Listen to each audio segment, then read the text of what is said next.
its own, should not influence the economy. These statements are very popular in many places across the globe, also in Poland at the moment. We have some strong liberal trends among our political competition. They have been brutally verified in the 20th and 21st century, first by the crisis of 1929.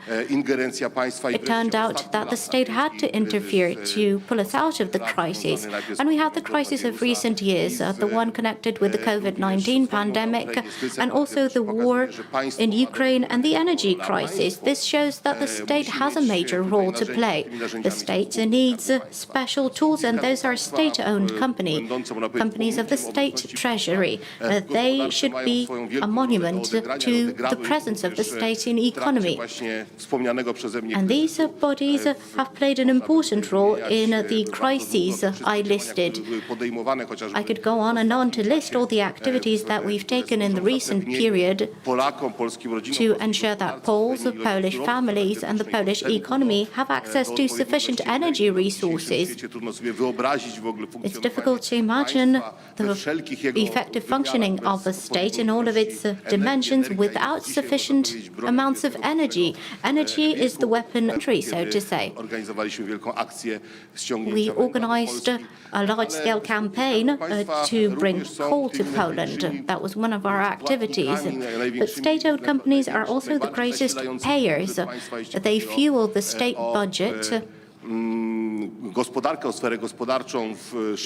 the area of economy, segments made by state-owned companies. We're all thinking about Orlen when we talk about international investments. That's the best-known Polish company. It's not just a Polish company at the moment. It is strongly grounded in the region, in Europe. Thanks to the investments that we have made in recent years in Lithuania, in Czechia, in Germany, and recently in Slovakia, in Hungary. We have great plans for rolling out into further companies of the countries of the region. This gives a very strong position for Orlen. Orlen enjoys a strong economic position in our region, and this contributes to boosting Poland's position, the position of a country which is the guarantor of security of the region, economic and military security. A couple of weeks ago, I visited Prague and I held talks with the economy minister of Czechia. We talked about joint activities concerning Orlen. Orlen is perceived as the essence of Polish presence abroad, as the essence of the strength of the Polish state. We discussed in detail how we can build energy security. It's impossible to build energy security in our region without Orlen. The presence of that company contributes to our political position as well and helps Poland take leadership among countries of the region, become the leader of a region which shares a joint historical experience and also joint vision for the future, for the development of the region and Europe as a whole as well. Of course, it's not just Orlen which is participating in international activity and generating great profits for Poland. Other companies are more boldly entering international markets. KGHM is another champion in Poland. It's present not just in Poland but also abroad. It operates in 3 continents. In 2, it is engaged in extraction activity. That's the core of the business, and that's what it's doing in Chile, in South America, in Canada, in the US, in North America as well. I don't think a lot of people know that this state-owned company, KGHM, has 2 mines in the territory of the US. We usually welcome American investments in Poland, but let's say it out loud. Poland is present in the American market as well. Thanks to our company KGHM, it has 2 mines in Arizona and in Nevada. There are some promising deposits in Ontario, Canada, and the crowning investment of Poland is Sierra Gorda, a copper mine in Chile. Only a few years back, it was a ball and chain for KGHM. It incurred losses. It needed additional capital all the time, but at the moment, it is generating real profits. If we look at the results for 2022, EBITDA is very high. It's in billions of zlotys. Operating profit, 1,200 million zlotys, and also 300 million American dollars, so more than 1 billion Polish zlotys that have been transferred to Poland in the form of different duties and taxes. That's the money flowing in from America to Poland thanks to these investments. I visited Chile and I discussed this with high-ranking representatives of the Chilean government. They await more investments. They see great opportunity here. They see an opportunity for overcoming monopolies that have been dominating their markets for many years, over 100 years. More investments. PKO BP Bank, which is present in Czechia and Slovakia and Germany, but also in Ukraine, thanks to its cooperation with Credo Bank, PZU, an insurance company which is rolling out into the Ukrainian market, and the Warsaw Stock Exchange has made a strong international investment. It has taken over 66% of stock of the Armenian Stock Exchange in Erivan. I'm presenting a whole portfolio of international investments that are building Poland's brand abroad, made in Poland. That's the brand we are creating abroad. We will be increasing the number of investment projects because a lot of Polish companies have reached the level of development where they can think about not just expanding in the Polish market, but also rolling out into international markets. Many companies are preparing for this. I've listed some of the companies. They are planning to expand their global presence. They're looking at a very real dimension of trade, of extraction, of commercial activity. We want to strengthen the brand of Polish companies abroad. The state is supporting these activities. It is supporting the establishment and maintenance of international ties and contacts. For example, in nuclear cooperation, the Polish energy company, our champion in this area, has just established a very good cooperation with Korean entities, with the largest business entity, KPMH. This gives us access to new technologies, to innovative technologies that are indispensable to ensure we are independent in terms of energy.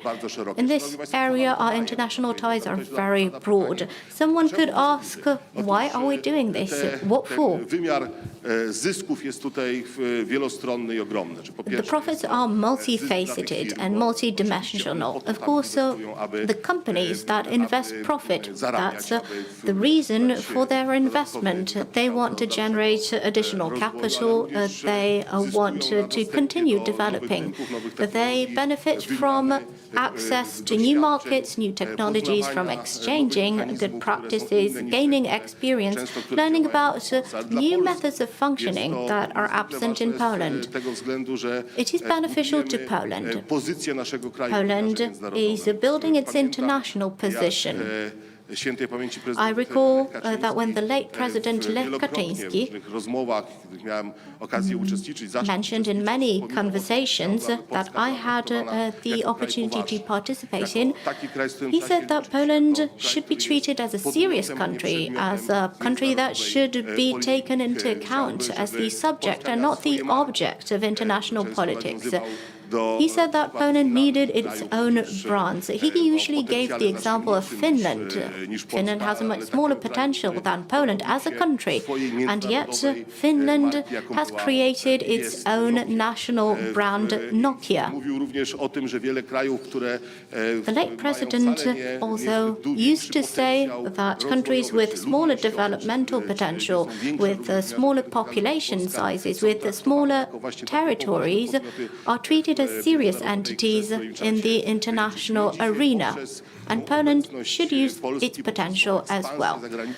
By increasing Poland's presence, by expanding our economy, by investing internationally, we are creating this conviction that Poland is a serious country, that Poland is not just a market that is easy to enter. It's not just a market where you can easily set up your investment, but it's a place where you can invest extensively. It's not just an outlet market, a market with cheap labor. We've been treated in this way for a long period of time after 1989. We were perceived as a bit of a third world country. It's a place where international countries can expand, roll out, but not a country that rolls out into other markets itself. This perception is changing definitely at the moment. Now Poland is the country which is investing often and surprises others with its investing powers, with its capacity to take over large international companies and to be strongly present in the economy of highly developed countries. The pandemic thwarted many opportunities, many plans that we had. I recall some very ambitious plans of our aviation company, PLL LOT, wanted to take over the Condor airline. And Germany was surprised, astonished, but even dismayed that Poland was to take over a German company. That was unimaginable. It sparked opposition in our neighboring country, but of course they would not oppose German companies taking over Polish ones. Today, this is not a surprise to anyone. I feel great pride when I listen to conversations about such investments, when I participate in conversations with representatives of other countries, and I hear that Poland has its own brand.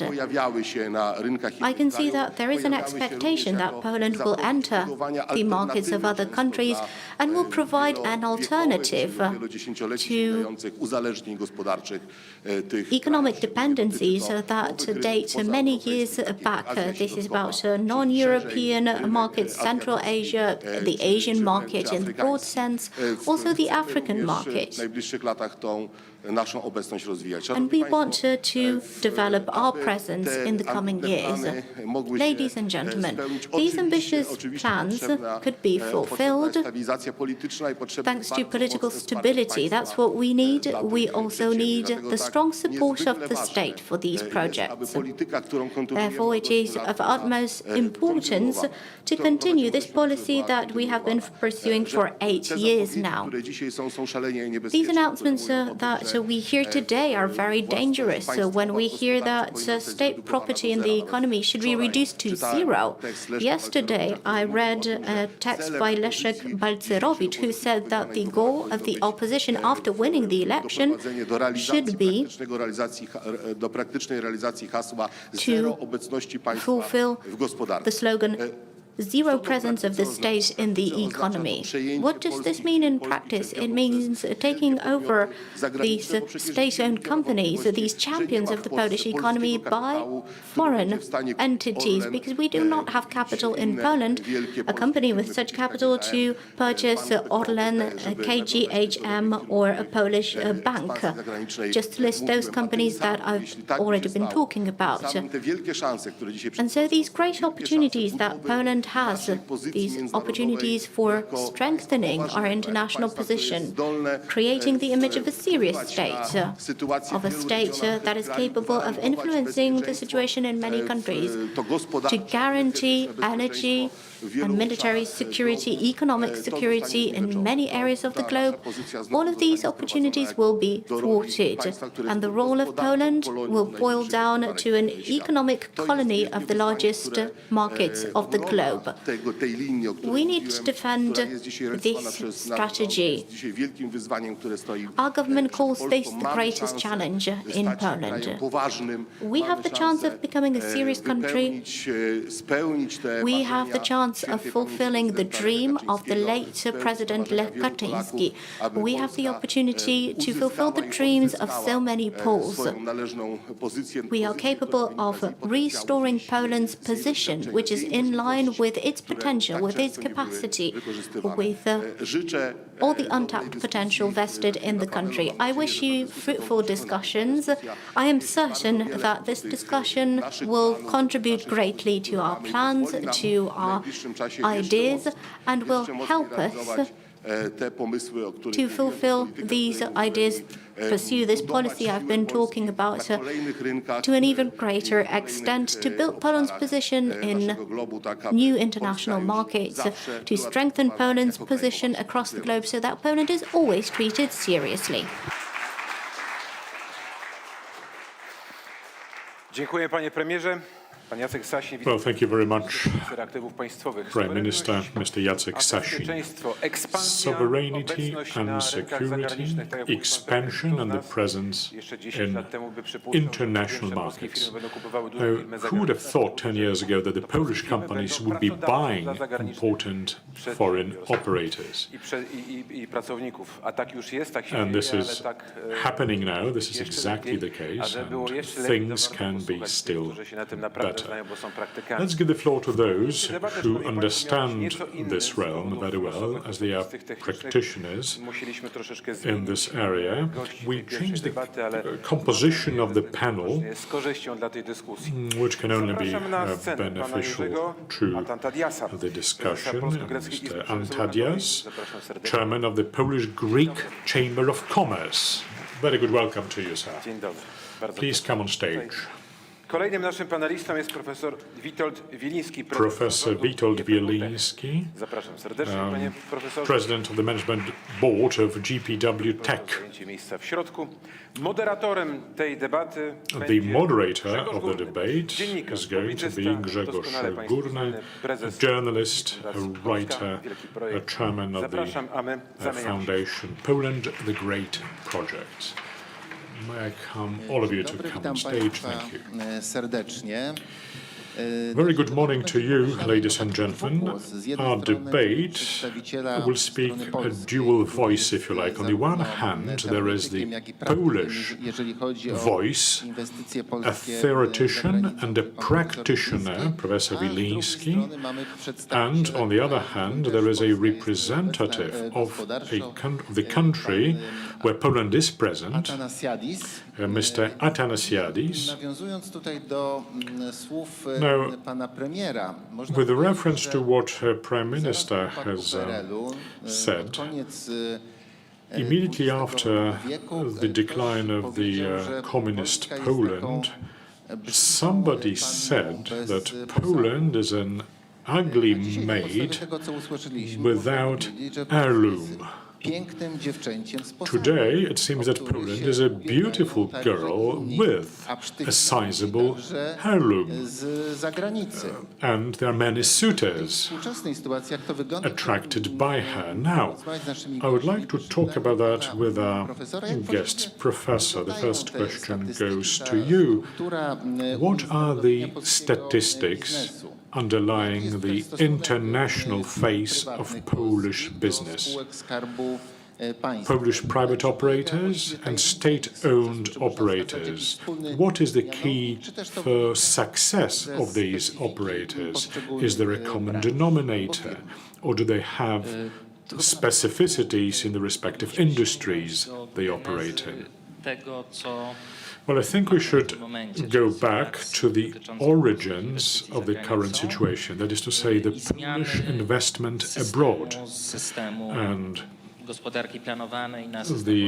turnaround of the planned economy into the market economy. Now, a first difficulty as regards Polish expansion abroad after 1989 was the lack of capital, and secondly, a complete lack of experience of Polish entrepreneurs as far as operations abroad are concerned.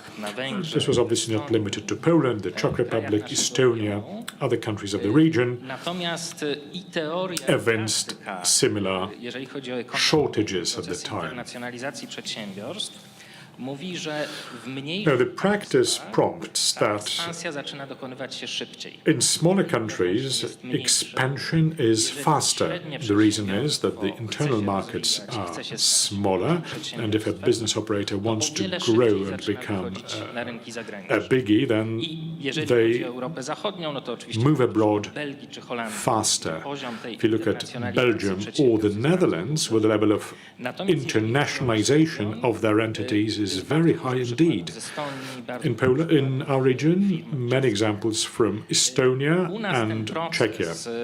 In Poland, the internationalization, what we call it, in other words, investing by Polish companies abroad, was somewhat delayed compared to the other countries. And if you look at the statistics which are released by UNCTAD or the National Bank of Poland, for that matter, you will notice that the value of investment which reach Poland each year, so foreign investment in Poland, compared to the Polish investment or the investment of Polish entities abroad is like 1 to 10.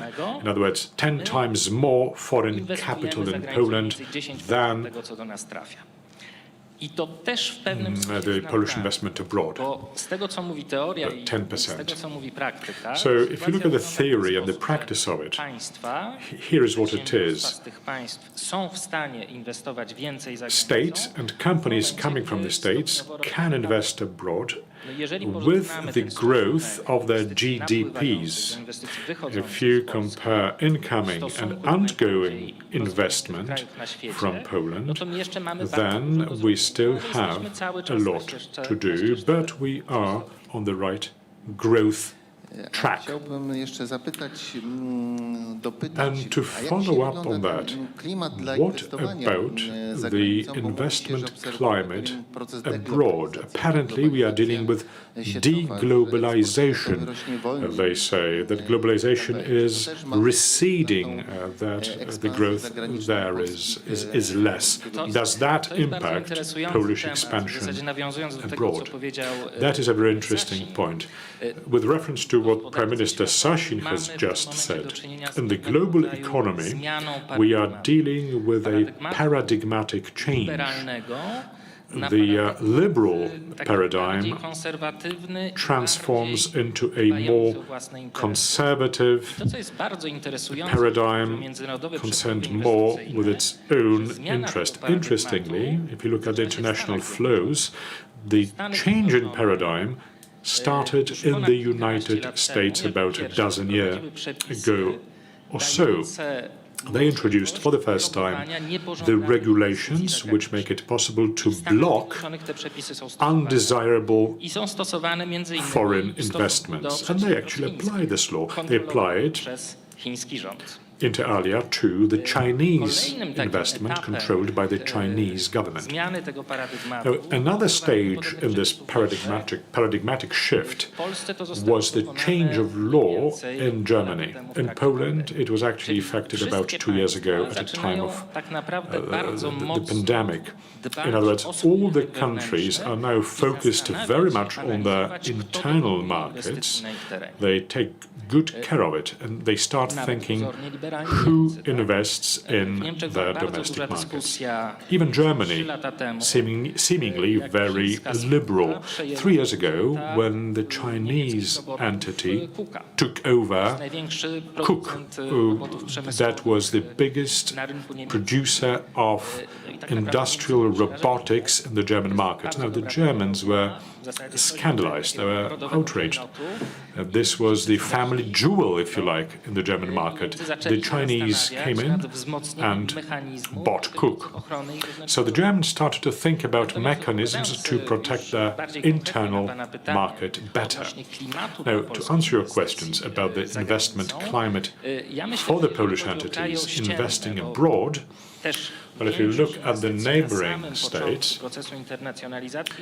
many companies, in the beginning of the outreach, they go out next door to the neighboring markets. The Czech market for Poland, Slovakian, German, the Baltic states, that's where Polish companies look at, or partly Ukraine, and we are well received there.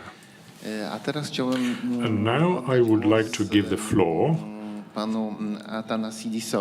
Mr. Athanasidis, but before I do so, allow me to share 2 words by saying that Greece is a special guest of the Congress this year. Last year it was the Czech Republic. This year we are going to have the Greek representatives in a panel dedicated to reparations. Yesterday we talked about subjectivity or sovereignty in economic matters, sharing some sad experiences with Brussels. Professor Zerotiadis, Dean of the Economics Department and Political Sciences at Aristotle's University in Thessaloniki, said yesterday that there's a lot of interest in expanding Via Carpathia. The Greeks want to collaborate more with the 3 seas countries to extend Via Carpathia to Greek ports, linking Aegean Sea and the Baltic Sea, or further down the Mediterranean Sea as well, which indicates that we are of interest to our Greek partners too. My question to you, sir, is the presence of Poland in Greece, the role of the Polish state perhaps in making this presence possible. With the demise of communism, we did not have much experience working in foreign markets. But in the communist Poland, there were agencies for foreign trade. These agencies were operational worldwide. Some Polish construction industry was active in Asia, in Africa. What is your assessment of it, comparing the old days, the communist days, and today, in terms of the presence, the Polish presence in the Greek market? Panie prezesie, drodzy państwo, w imieniu całej reprezentacji Ladies and gentlemen, on behalf of the Greek representation at this Congress, thank you very much for giving us the opportunity to speak here, and this is a wonderful initiative that you represent. No. Bo nie muszę. Jeśli chodzi o stosunek państwa polskiego i istnienie, to I do not have to pretend to be Greek, as I am one, to make reference to a Polish saying. The Poles used to build sugar plants. The Poles used to build power blocks in our power plants. So these relations have been long-standing between Poland and Greece. Now, Greece was in fact the first European state who recognized the sovereign Poland. Joseph Piłsudski was the first visitor to the newly founded Greek state at the time too. So, taking this as the opening note to take your question further, the approach of the Polish state to Polish exports is very professional. Back then, under the People's Republic of Poland, the Communist Poland, these were huge state-owned enterprises and big projects. But Greece is not a huge country. We do not have huge resources. We cannot take up big challenges, perhaps. But today, because Polish business is supported by the Polish state, and this is certainly well received in Greece, especially in tourism, but in many other sectors too. In tourism, Polish companies either built or took over hotels after the Greek crisis in the island of Crete. We could also mention agricultural sector where this cooperation is expanding magnificently. I do not want to, advertise particular brand names, but this is a very dynamic presence, Polish presence in Greece. In fact, Polish operators are now opening up their branch offices, not just the rep offices, but branches in Greece.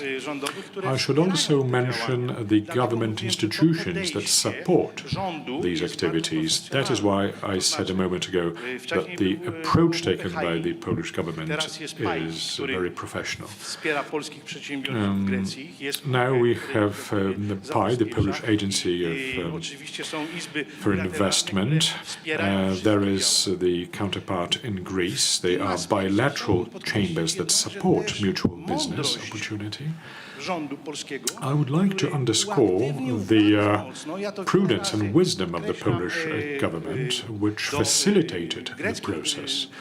I make a strong point to it, talking to the Greek diplomats, i.e. economic diplomacy is really of the highest caliber now. The institutions can give a lot of support economically, legally, support market research, for example, assisting Polish entrance into the Greek market. We had excellent relations.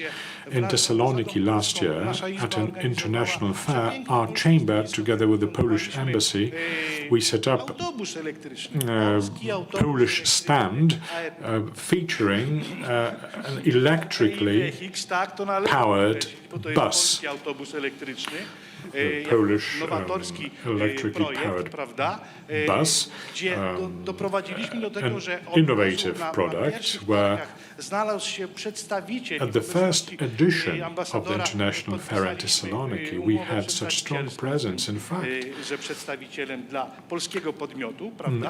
a contract was signed on the first day, but also firefighting vehicles, which helped Greece fend off the fire threat, especially back in 2021, with fires raging back then. So this is a magnificent momentum. Our motto with the Polish ambassador is the following: Greeks love Poles and Poles love Greeks. That's the motto we go by. And as chairman of the Polish-Greece Chamber of Commerce, how would you compare mutual support, i.e. comparing the Greek state for Greek investment in Poland and the other way around, Polish support to Polish investment? Now, you do want me to A więc tak. Play act Greek, as we say in the Polish proverb. W roku 2016 To play act Greek means more or less use double Dutch. Now, there was a meeting between head of the agency and Deputy Minister of Foreign Affairs in Athens to make Greeks realize how the Polish government supports their entrepreneurs. It was an unofficial meeting because of the different ranks of participants, but back then in 2016, the first economic trade mission of Greek entrepreneurs into Poland was organized. It was repeated then in 2019 and also this year, where our Chamber of Commerce do odwiedzenia greckich przedsiębiorców Polski, ażeby zobaczyli, organized a trade mission jak się robi for the Greek entrepreneurs, for them to see how state-of-the-art business is being operated here. Professor Wiński, you're not just a theoretician, you are chairman of the managing board of Warsaw Stock Exchange GPW Tech. Now, what do you do in order to find markets, external markets for Polish operators? Where do you find these niches? How do you go about finding it? Now, initially there was Polish Agency for Foreign Investments. The intention was to attract foreign capital into Poland. Now,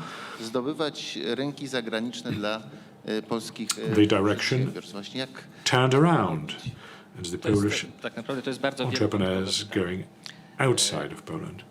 That's a very good question, in fact. Now, small operators or even medium operators require a whole different state aid than big operators. And a lot depends on where these operators want to invest, which foreign markets they want to go to. So if you have a small business operator which wants to export to a foreign market or make an investment there, then diplomatic cooperation or agency cooperation or KUKA, which is export guarantees and credit schemes, these could be helpful.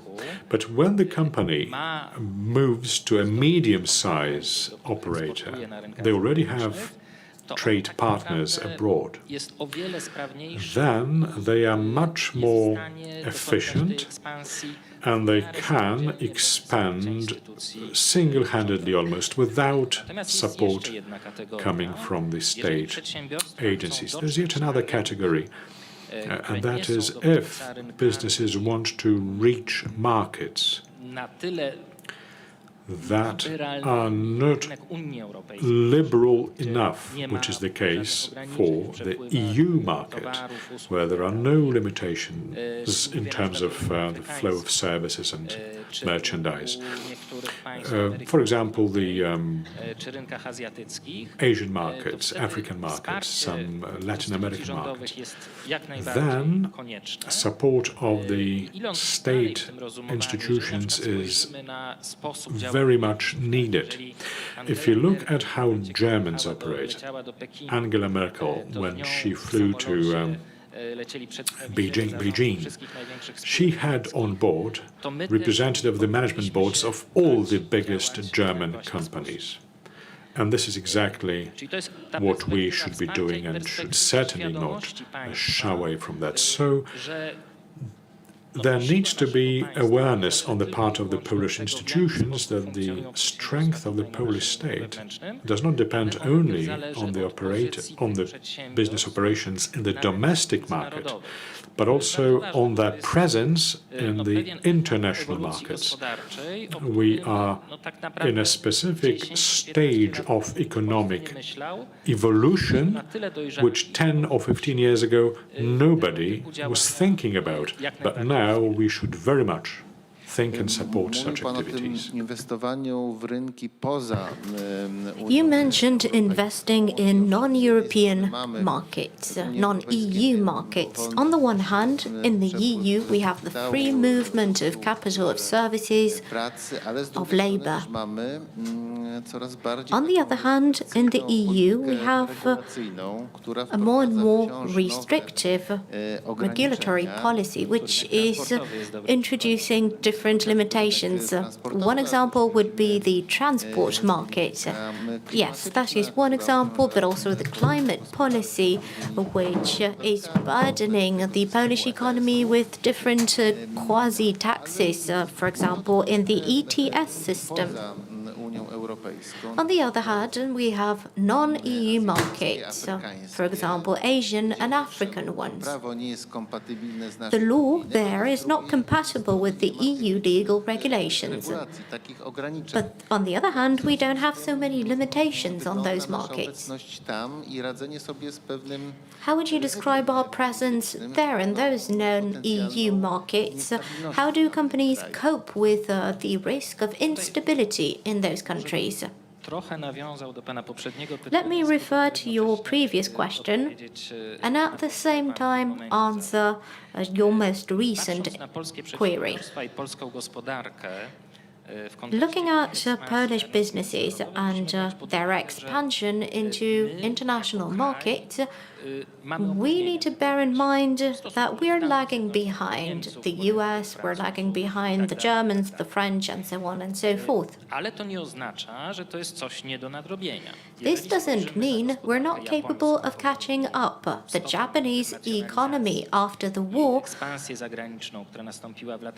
became heavily internationalized in the 1970s, and Japan shows it is possible. The South Korean economy after the Second World War was a poor agricultural country. At present, Korean companies are strongly present in markets across the globe. South Korea shows that this is possible. In general, if there's a delay in this process of developing international rollouts, then we need to adopt a catch-up strategy, a strategy which will help us make up for what we're lacking as compared to other international companies. The Chinese don't start by investing in the EU or the US.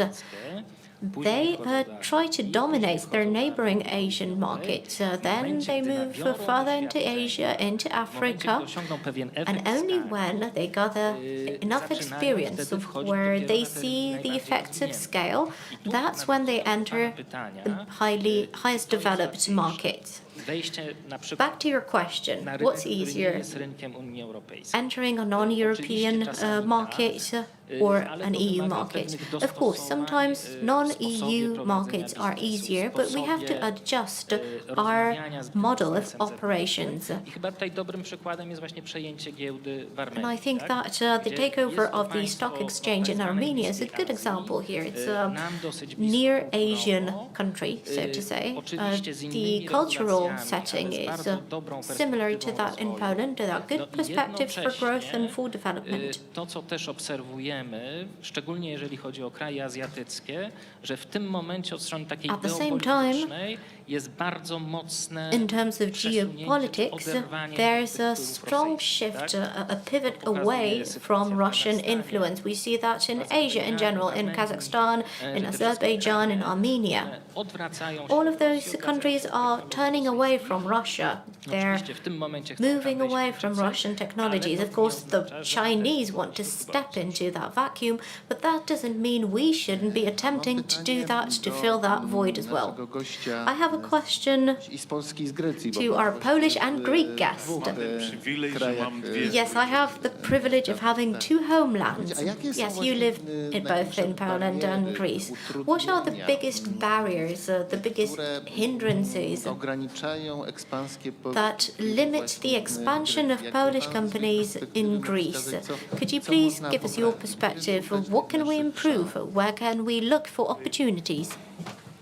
Przede wszystkim ja uważam, że narody są bardzo First and foremost, I believe these nations are very close to one another. It's easier to establish relations in such a setting. państwa są w Unii Europejskiej. Both countries are EU member states. Nawiązywanie relacji biznesowych, ale EU membership makes it easier to establish business relations and also to fulfill investment projects. poprawić od strony greckiej. There's a lot of room for improvement in Greece. Niestety ta biurokracja, Unfortunately, all the bureaucracy, ten cały kryzys słynny grecki, which is the crowning of this famous Greek crisis, dogodne. Natomiast this red tape is not conducive to doing business. operatywność polskich On the other hand, as I see the entrepreneurial spirit of Polish business people, I know they can cope. In 2016, I had a personal experience in this domain. I reached out to województwa lubelskiego a representative of the industry in Lublin region, and I asked him, what drives growth in the Polish economy? He gave me a very simple nam się jeszcze answer. He said, Yorgos, you know how we're doing this? Because we still have the drive to do it. We still have the motivation. uważam, że warunki It's about the creativity of Polish businessmen, the support of the Polish government. I think in this period we have the most conducive conditions for doing business in the last 20 years. That follows from my personal observations. Państwo, weźmy sobie pod uwagę cyfry. Ladies and gentlemen, let's look at the figures. In 2022, Polish exports skyrocketed to 350 billion Polish zlotys. The increase for this year is expected to be at 13%. So Poland will exceed the mark of 400 billion in export products. For 2024, it is estimated that growth will equal 15%. So who is behind this? It's not the doing of Poland's neighbors. Poland can really take pride in this. This is the outcome of the efforts of Polish businessmen, Polish government, and those who are governing the country and regulating the economy at the moment. I would perhaps place more emphasis on another statement. I can't tell which homeland is more important to me, Poland or Greece. But my homeland, Greece, should model its markets after Poland. We should use such tools that we have, the chambers of commerce, bilateral groups, to foster economic relations. I believe that all the barriers that are present can be overcome. And if this investment that has been initiated in Poland and mentioned by Professor Zarotiadis about Via Carpathia reaching Greece and Greek ports, if that was completed, if that was fulfilled, how would this influence the internationalization of Polish companies? I believe I can give you a very simple answer. What facilitates business and trade? Roads, transportation, the movement of goods. So let's complete Via Carpathia. excuse me for interrupting. Od strony takiej geostrategicznej, jeżeli spojrzymy na Taking a geostrategic approach, if we look at the biggest Greek ports, then please bear in mind that when the ships pass through the Suez Canal, it's much closer to reach Greek ports than the ones in Hamburg and France in the UK.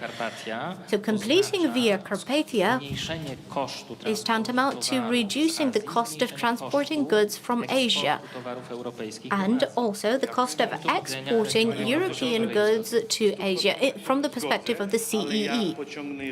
I will completely agree with you, but let me elaborate on this. Let's consider why the Via Carpathia project is delayed to such a great extent. Maybe it's not in everyone's favor that these ships sail into Greek ports and for the goods to be unloaded there and transported to the northern part of Europe or CEE or other parts of Europe. So deburdening the Western European ports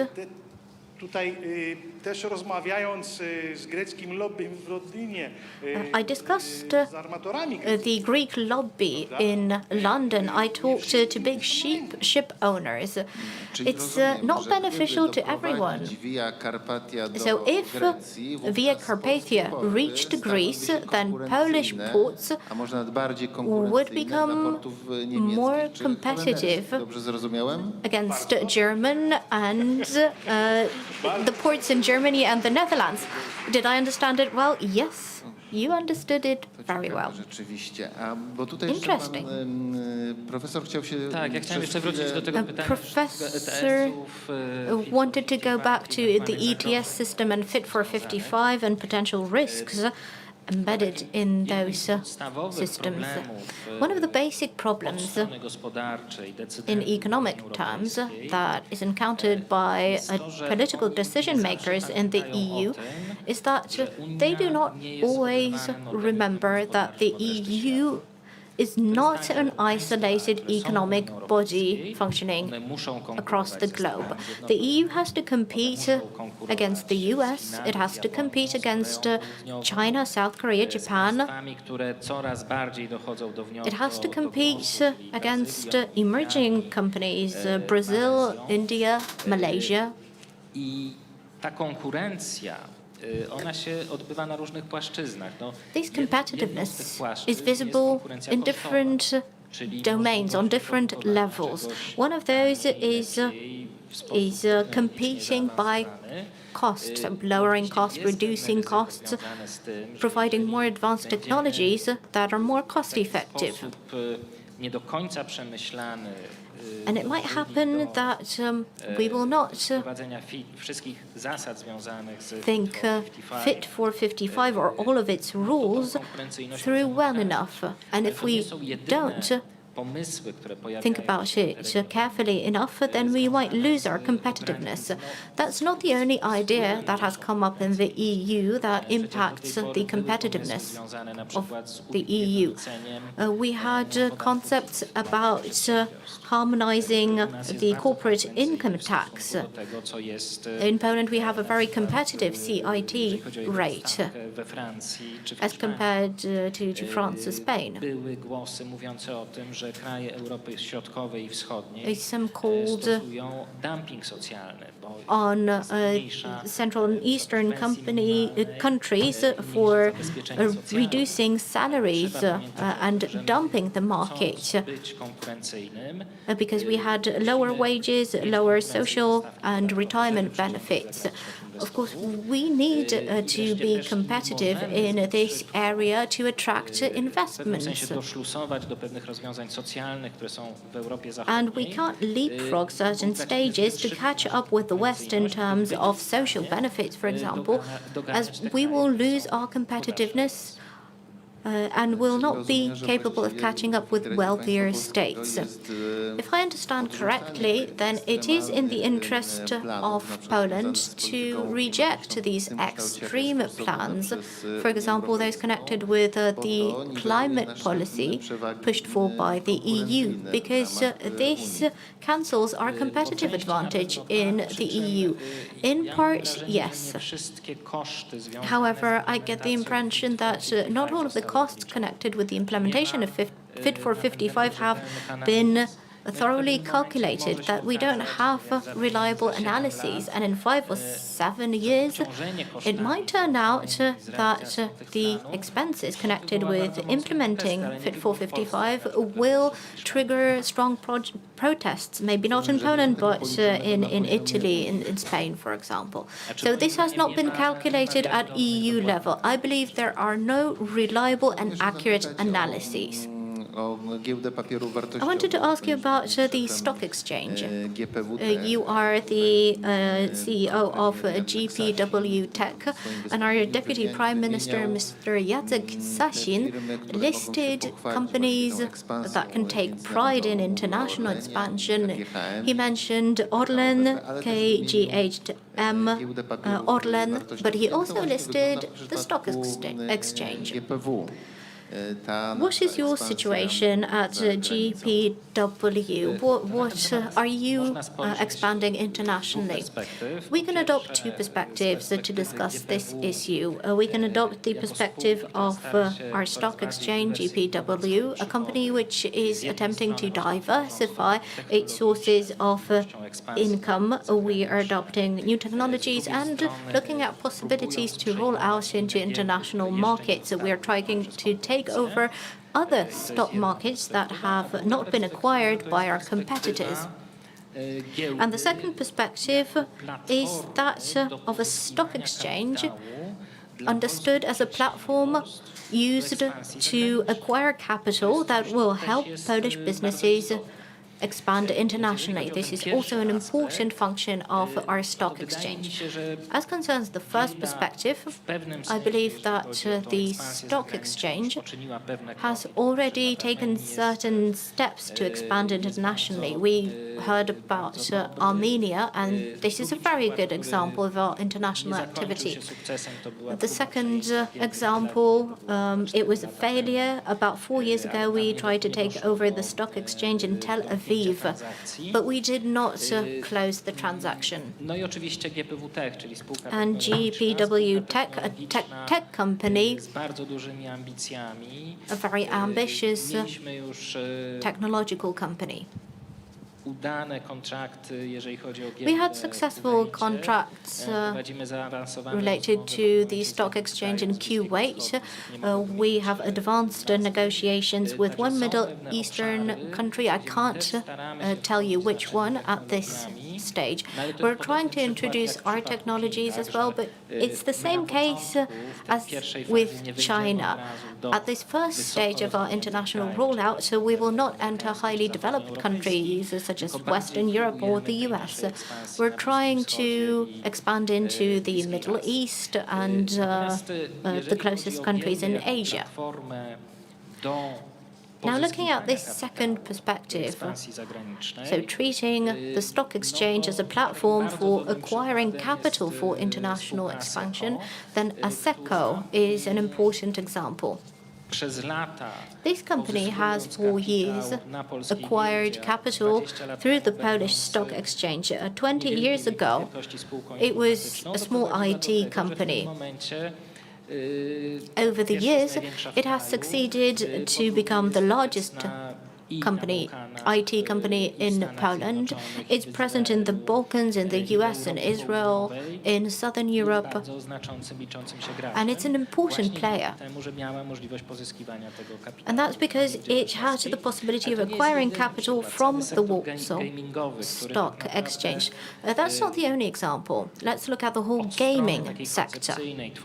From the conceptual side, from the concept of creating a business, if you work on a game, then you're trying to sell it across the whole globe. So from the very outset, any gaming company is a global company, and we have the highest number of gaming companies, the highest number of companies in this sector on our stock exchange as compared to other countries. We can talk about state-owned companies, about fuel companies, about other businesses, but we have to bear in mind that tech companies can develop faster sometimes. They can enter international markets faster. And we have to bear in mind that the stock exchange is a useful tool for them. Deputy Prime Minister Jacek Sasin listed the stock exchange alongside Orlen and KGHM. I don't think we're aware of the size of the Warsaw Stock Exchange as compared to the stock exchange in Vienna or Tel Aviv. If you could discuss that. Over the last 30 years, the Polish Stock Exchange has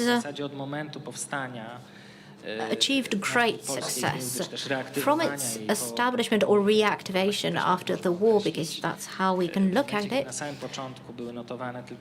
At the very outset, we only had 3 companies that were listed, and now the Warsaw Stock Exchange, in terms of capitalization, is larger than the Austrian Stock Exchange. This is a quality leap, it's a quantity leap. It's larger than the Viennese Stock Exchange and also larger than all of these stock exchanges in the region. Thank you very much for this answer. We're living in unstable, dangerous times. We have the COVID-19 pandemic. Now the war in Ukraine is being waged. I have a question to Mr. Athanasides. How do these events impact the presence of the Polish economy in Greece? The war in Ukraine in particular has affected Poland. It has also been a burden on our budget. The expenditure has gone up. Does this influence our economic relations? Could you discuss that on the example of Greece? Let me start by saying that we have to understand that all of Europe and perhaps all of the world is greatly impressed by Poland's response to the war and the high number of refugees that have been accepted by Poland from Ukraine. That ordinary Poles have accepted Ukrainians. And this debunked all the myths about Poland.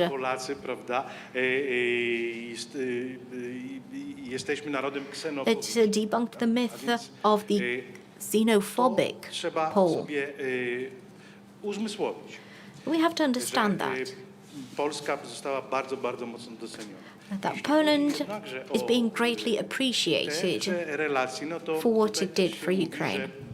As concerns these economic relations, due to this re-export of Ukrainian goods through Poland, we've seen some impact on the Polish economy. But nobody has mentioned the related costs. Przyjęcie po prostu tutaj relacji polsko-greckich na tym poziomie, no to talking about Polish-Greek relations on this level, Polski też podjęła Grecja. Then Greece has adopted a similar approach to Poland as Poland against Russia. We adopted the same restrictions against Russia. We took the same steps against the aggressor.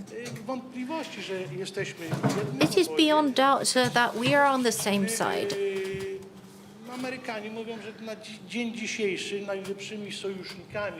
The Americans are now saying that their best allies in Europe are the Poles and the Greeks. And this statement is justified. The military bases are being moved from Turkey to Greece because Greece is turning out to be a more stable ally than Turkey. But most importantly, what happened in the first days after the war have stabilized military cooperation and also business cooperation. I think it will be going rather in this direction. The war is wreaking destruction, but it is also bringing the allies closer together. Some of these economic investment projects impact security. I'm thinking about transportation, about energy, digitization as well. Do you see any opportunities for cooperation in these areas along this Baltic Black Sea axis, or moving further south along this North Mediterranean Sea axis? Will our economic interests align with our interests connected with national security? Yes, I could list Polish companies that are investing in Greece. One is listed on the London Stock Exchange. It is managed by Poles. This company already has its branches in Greece, and it is producing hydrogen-based energy. Poland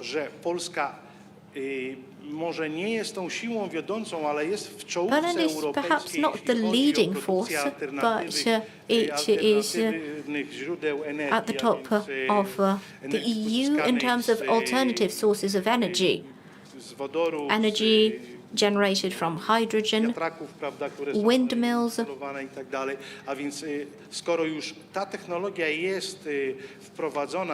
This technology has already been introduced and is being used in Poland. Therefore, the next step is a rollout of this technology. As the Chamber of Commerce, we are holding talks with Polish companies that want to export energy warehouses to Europe.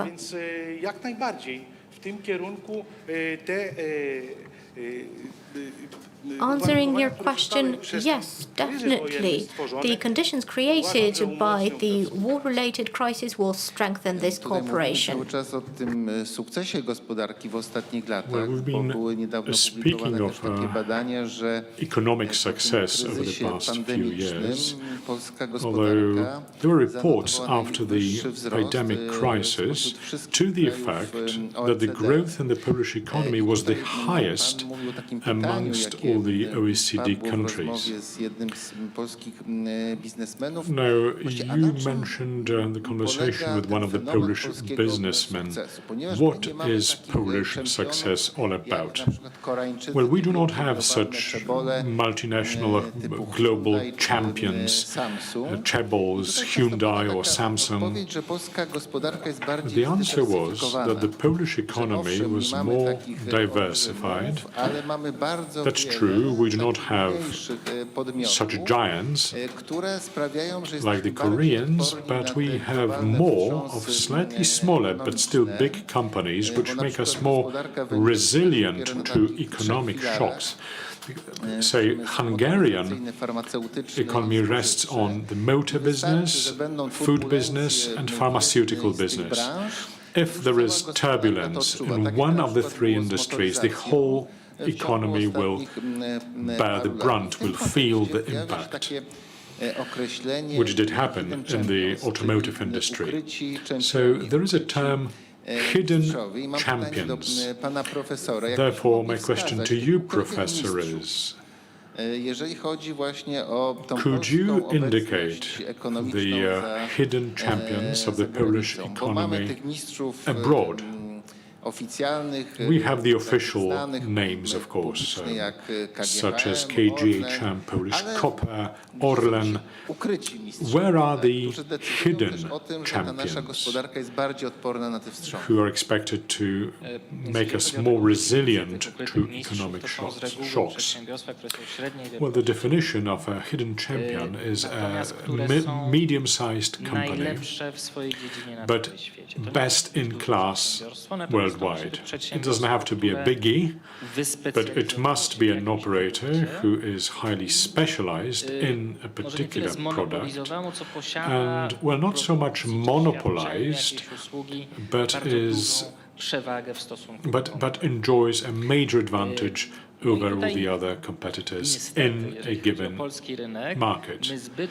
Unfortunately, in Poland, we do not have very many of such companies. If you look at the industries, then of course the IT sector is very strong. And we benefited from the crisis related to the elections in Belarus because we took in a huge wave of IT specialists and companies from Belarus. We made it easy for them to move to Poland and set up a business in Poland. There was another wave when the Russians attacked Ukraine, so that's one, IT industry. Another industry is production, manufacturing in general. If you look at the general economic paradigms of 20, 30 years ago, say 30 years ago, in the Polish economics universities, you would be taught that the more advanced a country is, the more developed service sector would be. Spain, Portugal, for example, without strong industry, manufacturing industry, do not progress as quickly as Germany or Poland, for that matter. But the question we must put to ourselves is not just about Poland, but European countries in general. What conditions should be put in place for the business operators to be able to compete globally, and we should be able to create the sort of context for companies like Facebook, Google, Amazon to seed from Poland too. And these operators obviously are trendsetters for the whole world. Obviously we look at the positions of the state-owned companies, but let's look at Europe, France, or Germany, or the United Kingdom. There, such companies are not being created. They don't have such startups. And in order not to drop off this global game, we need to think of the terms and conditions to be created for such companies to thrive. Now, if I may, 5 years ago, Polish products were extremely competitive because they were received as medium quality products, but very well priced, very inexpensive, to put it bluntly. So good and inexpensive. And that was linked to the cost of production, of course. But now, I know the representatives of the Polish products. One of them is our panelist, in fact, who could not be with us today, who has a Polish rep in Greece, who sells Polish products under banner of Polish and good. So these products are no longer cheap, and they are high quality. So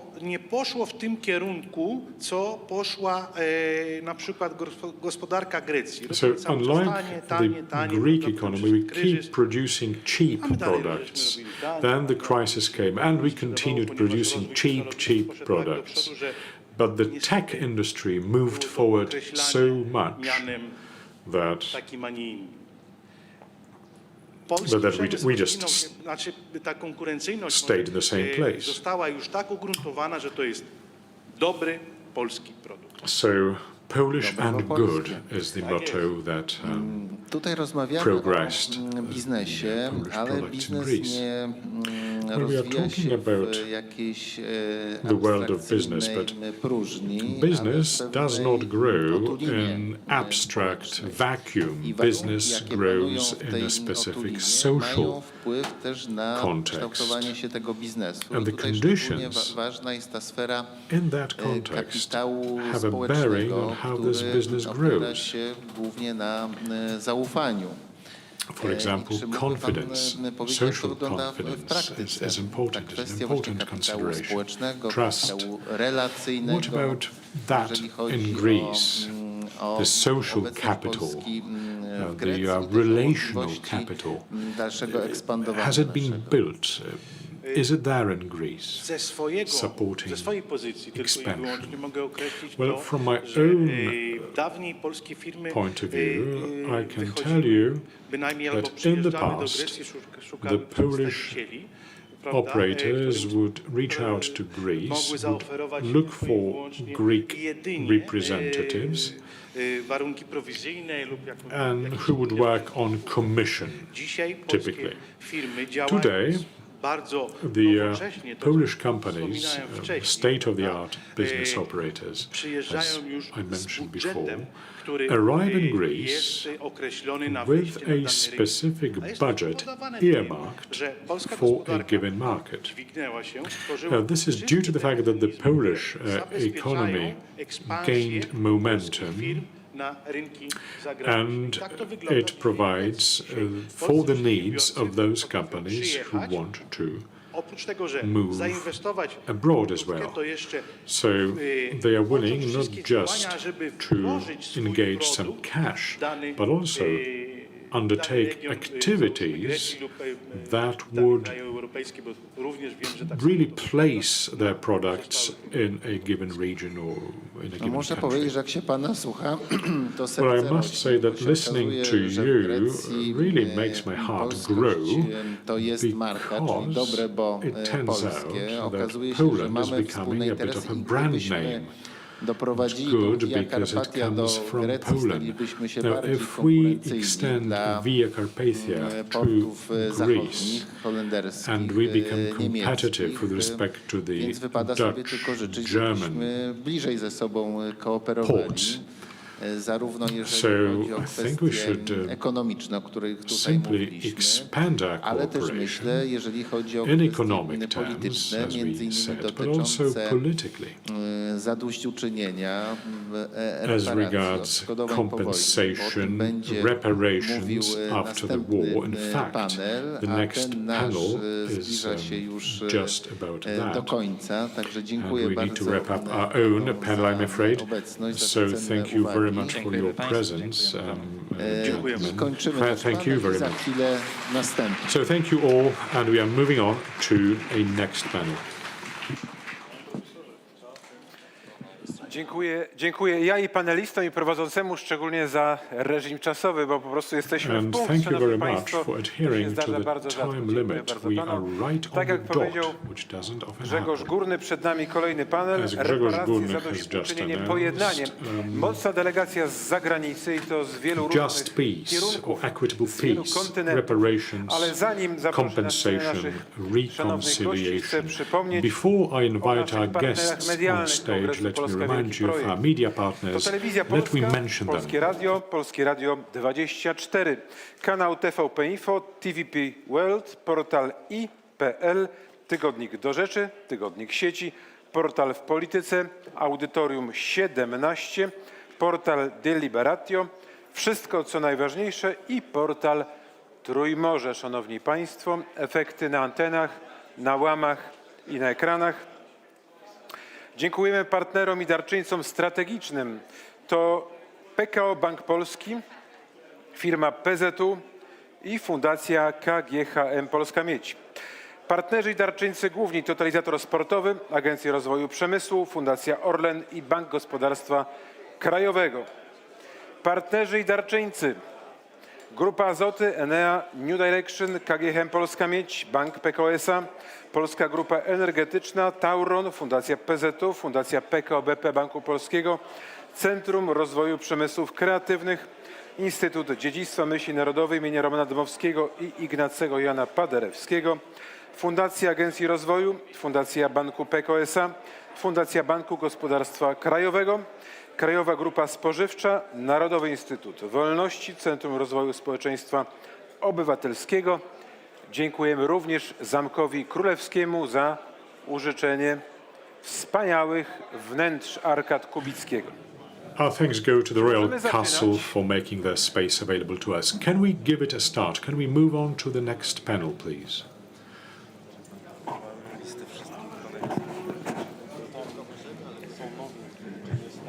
Może ja dopiszę panu, bo jeszcze nie doszło w ostatniej chwili. Tego ma pan? I jest, Johan jest. Czyli ma pan dopisane. Czyli się zgadza.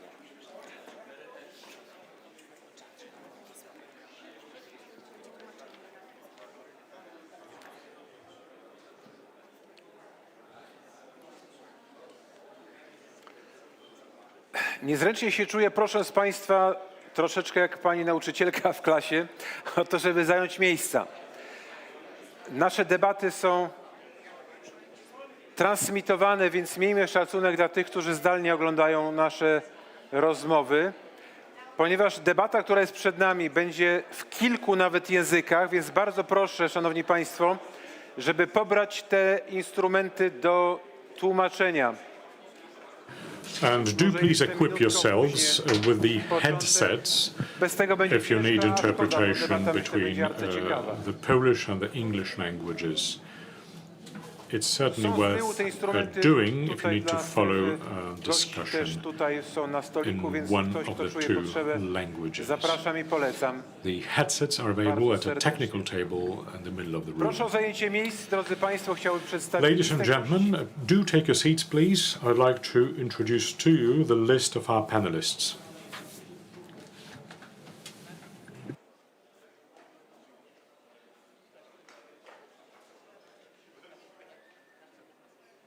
Paneliści gotowi? Szkoda, że państwo nie respektują moich próśb. Zaczynamy. Sprawiedliwy pokój, reparacje, zadośćuczynienie, pojednanie to tytuł drugi. Equitable dzisiejszej peace, debaty. just peace, reparations, compensation, reconciliation. There's a Greek delegation, Dr. Simeon Paravantes, historian, lecturer in the University of Utrecht. Welcome on the stage. Hello. Nice to hear. Bardzo proszę. Kolejny gość z zagranicy. Our next foreign guest, Omiros Tachmazidis, mam nadzieję, Tachmazidis, dziennikarz, filozof, who's a journalist, philosopher and a translator. Welcome, please take a seat. Proszę państwa, to nie jest koniec. And this is not the end of the list. We have with us Aleksandra Rybinska, political scientist, bardzo proszę, serdecznie writer and journalist, w relacjach polsko-niemieckich. specializing in the Polish-German Szanowni relations. państwo, lecimy dalej. Moving on, David Hansen, Hansen, a deputy tradycyjnych chairman przywódców plemienia Nami. of the NAMI Association. David Hansen, this is a member of the Namibian delegation.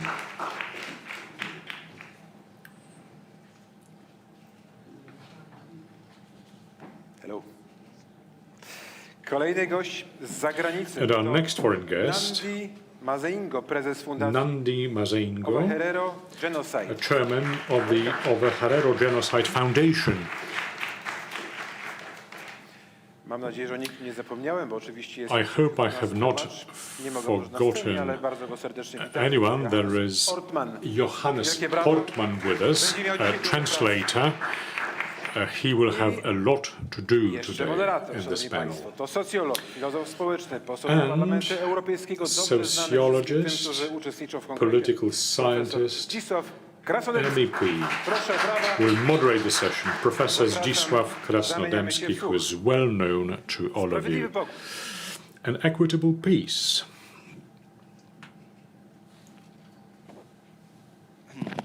Proszę państwa, mamy Ladies and gentlemen, this is an extremely important subject.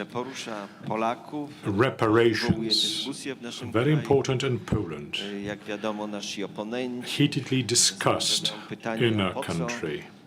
Our opponents keep asking us, why do you want to talk about war reparations? This particular problem was overlooked, systematically overlooked, I should say, for many years.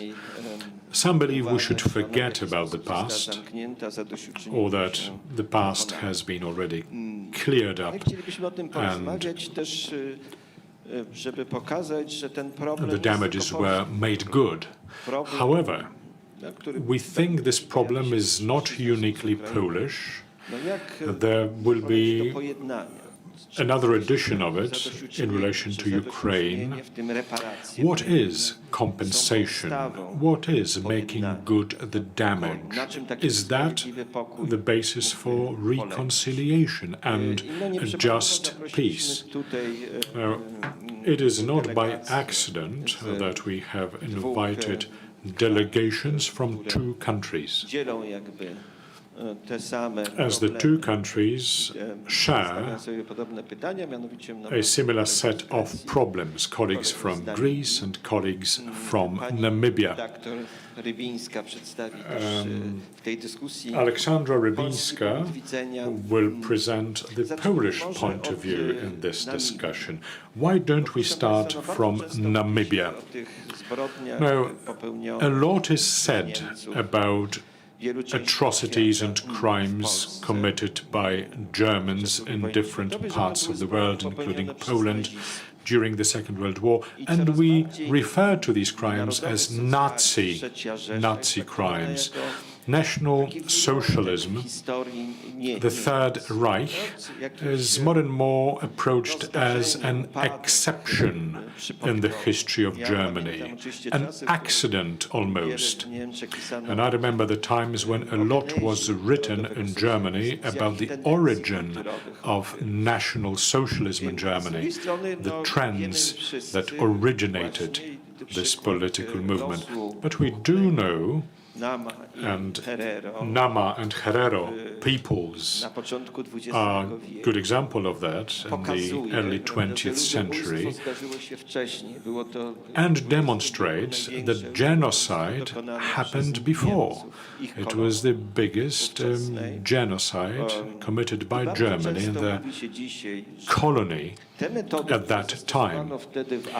Oftentimes it is said that the methods employed in Africa, then the Third Reich, and Germany losing its colonies in the aftermath of the First World War, this colonial space, this German Lebensraum is Eastern Europe, Poland, Belarus, Ukraine.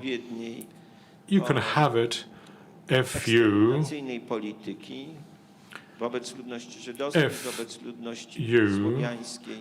after the extermination policy with respect to the Poles, to the Jews,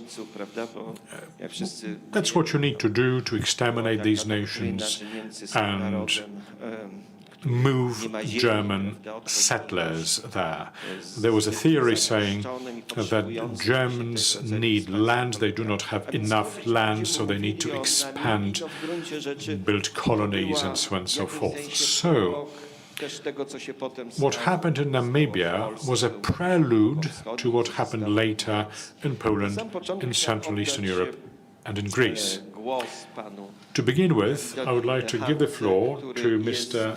David Hanse, who is chief, or the king, of the Namo people.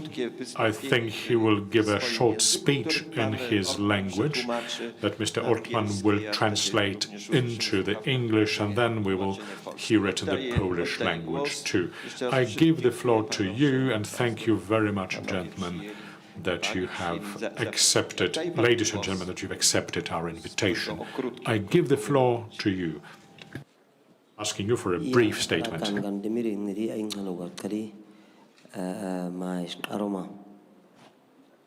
si kali di ko bab ngarat kali a hot kat kais nastina kali mais aroma tidak je a kaup David Hansen kali karkun ais ya kali nambi ap nang ais chin a ngang ai naman nang kai ba ha tamas kayo naman asi nambi ap nga hang ais ti kai to audasi sida namara ki hiudin nga kali ngari ikurung ai din ai nambi ap nga kali jing nga yang ana indi sidang an ko ia tuiski nidi dai ching hanu ngap ki kali nambi ap nga a khasa cái gì anh không rồi tamas cái yung khorung khori sa masip kali sida din khobang hanas chi sida di ui khunan hanas ngas ta kali ngas ta kali rang habasi chi ngas ta kali ra di si kali ni di dai ching hanu ba kali ki ta man wa di ki kali ki ha chi da ki kali namada asi ki khan chi kali i tam ui sti odap ngap ki mang ui nang aip nga kali kai se ki kham chi da ki ni chi khara ga nga kung hogung nga dosa si South Africa chi Botswana chi han hogung nga kali kali i naman ia ni di kam uis gas ta ki kali a chong chong dan chin na u khara ga nga kung hogung nga sida ki cái gì quan nga gì đi cầm xuống chỉ là gì khâu gì hái quay đã cái gì sẽ gì mai cái cũng nga quay đã khâu ba cái gì cũng anh quay đã nga đã ní chứ khâu chỉ là gì này đi cái đấy chỉ bắt ra gì đi ấy nga sao nga chỉ là gì tap nga hao tap nga mà khai ra gì đó ba Korean karuchi đi in hoas genocides mas kayu kam is nas nira kali Hawaii chi nambiap halu khastina kali nira ma kai chin Hawaii nas nambi kitui sida di parliament na ngali kaisa kali i jin hoa choi nas ki kam kai chi naning kurip nasa ni din hoas na i chi kali kai mi kui di ja ai chama da kali nira hoa basin kais.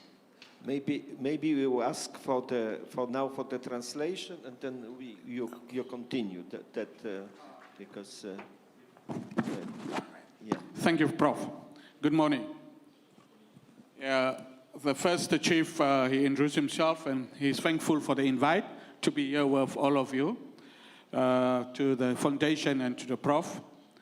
And then he's also very thankful for him to be allowed to speak in his language.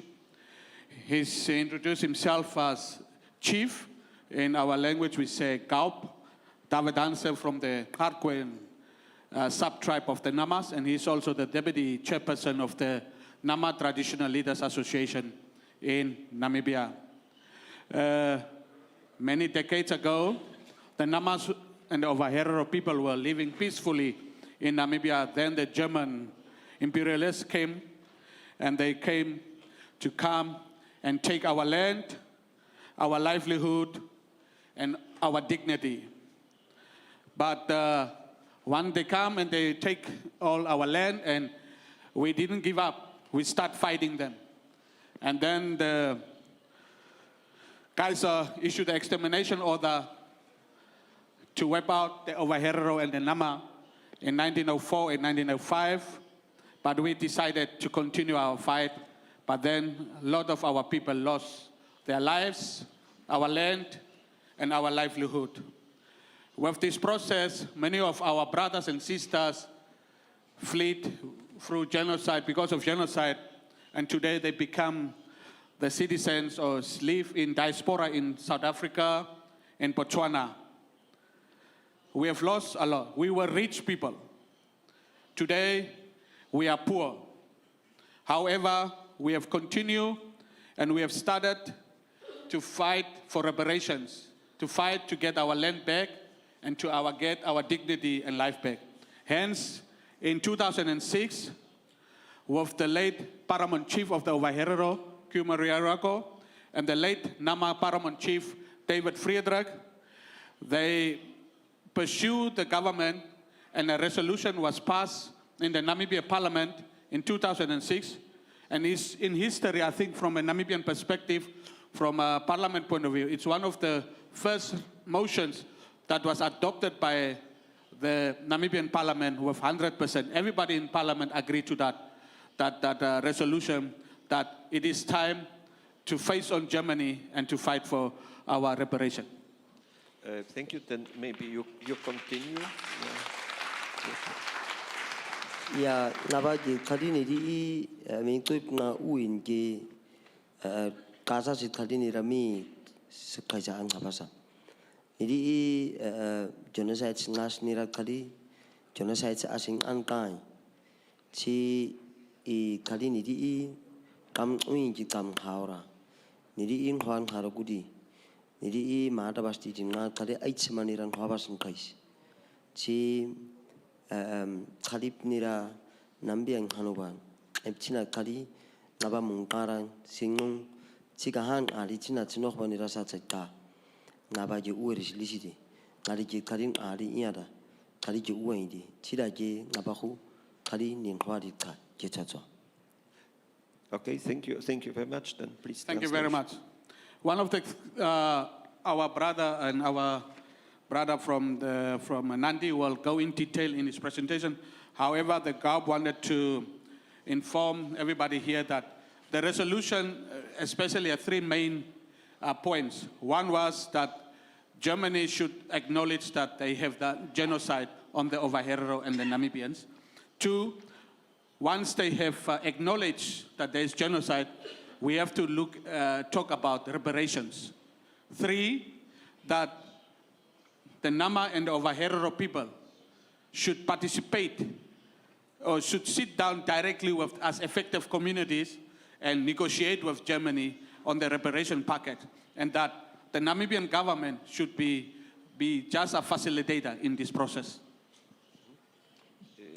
Ya, kahura dide kalida koba awa uan kalinira habase di kai di iada kalisi ngahari ngalde niran huas as au habera jito kobara tonton kau kali I huasi ku sida di kuje kosa se namate herora khadakan huao ngasa se namana kaisi khause ha sida jira kan ngali ngandi iane ba kali wi kerama di kora kali auka hang ID nga kali uinga thara kali nari chinara kai kain tira thaukain kain hauri kali kaun kali uasa kali ing ID kali winga kosa se education di chika ha project in ia kahan aichma uibasin nasa winasa kaisira kali nguse khause ha niswa ba isi sida to ba niska nandi ba mari eba aisna kali taina kuje kau ka singa taina trajine tam kain haura namache herero kauna kali singa niskosi chi mabaskosi khamsa mankasa kali ainga kali ngungun aisa mibari tituda miri chikan gans miri.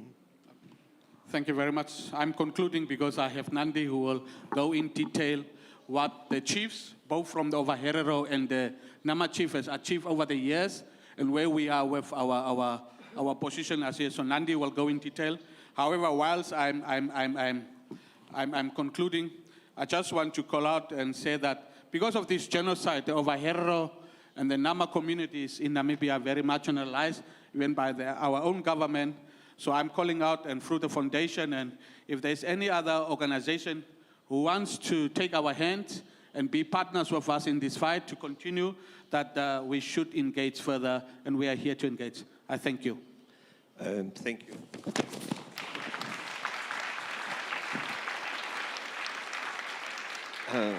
So maybe now we go to the first round of the discussion, and we start with the facts, because they are probably not known to everybody here in the room. And I start with chairperson of Ovaherero Genocide Foundation, Mr. Nandi Mazeingo. Maybe you just describe us what happened in Namibia to Herero and to Nama. What kind of the massacre, of the genocide it was?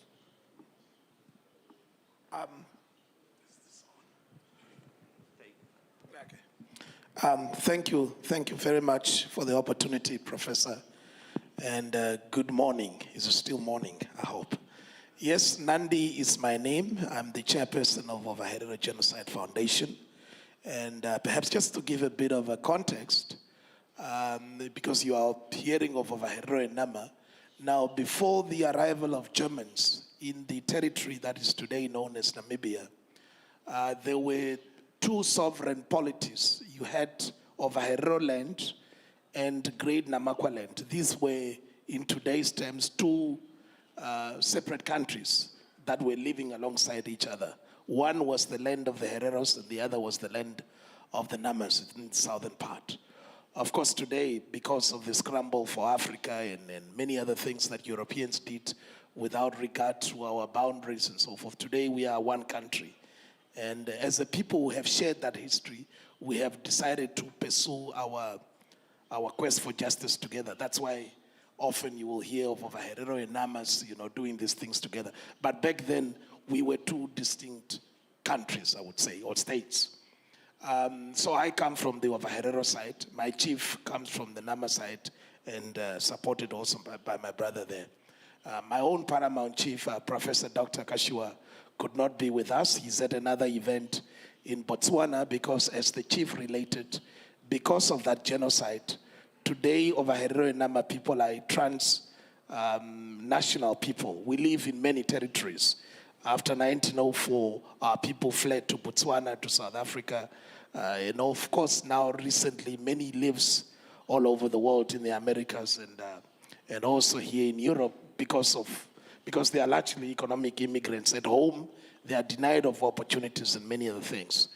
But to go back and give a bit of a brief history on what happened, of course, Professor alluded to this, that the Germans actually set out in the world to look for land for their people because their cities and their country was becoming overcrowded. So they had to go out and look for land. And Namibia, of the many colonies it had in Africa, in fact, it had Namibia, Tanzania, Togo, and Cameroons. But Namibia was really the land that they chose as most hospitable for its people. So it is Namibia they wanted. And to relocate their people to that space, they needed to get rid of us. They needed to get rid of Herero and Namas. And you would also, if you read our history, you would see the glaring similarities between what happened in our genocide and what also would later on happen under the Third Reich. For instance, the first imperial commissioner who was dispatched to Namibia, his name was Heinrich Goering. Now, Heinrich Goering was actually the father of Hermann Goering, Hitler's right-hand man. So this is where they landed all. The concentration camps, all of these things. They came to our space, and the first thing they did, they started with what was called protection treaties. What that meant was to sort of play the two, especially the two groupings, the Namas and Herero, because of course as neighbors, we had also our own rivalries that would accrue from around land and many other issues, grazing land and so forth. So they came to play this game of divide and conquer. They would sign protection treaty with the Nama chief against the Hereros, and at one point they would sign it with the Herero chief against the Namas. So this is how they played the game. And they started cheating our people out of land. And it went on for a while. Beginning around the 1883, and of course that's almost before the Scramble for Africa, the Conference of Berlin, which was convened by Chancellor von Bismarck himself. And again, this is where they coughed up Africa without our presence. And later on, then after that conference, of course, they had formally taken over our territory as German territory. And so they continue with the seizure of our land, our cattle. People would be would be cajoled into fake deals. You'll be told you had bought something and then apparently it's on credit, but if you can't pay it, your land will go, your cattle will go. So that went on for a while, and even the rape of our women and girls, you know, because these were mostly men who went to that part of the world without women. So that went on for about 30 or so, 20 years or so, I think.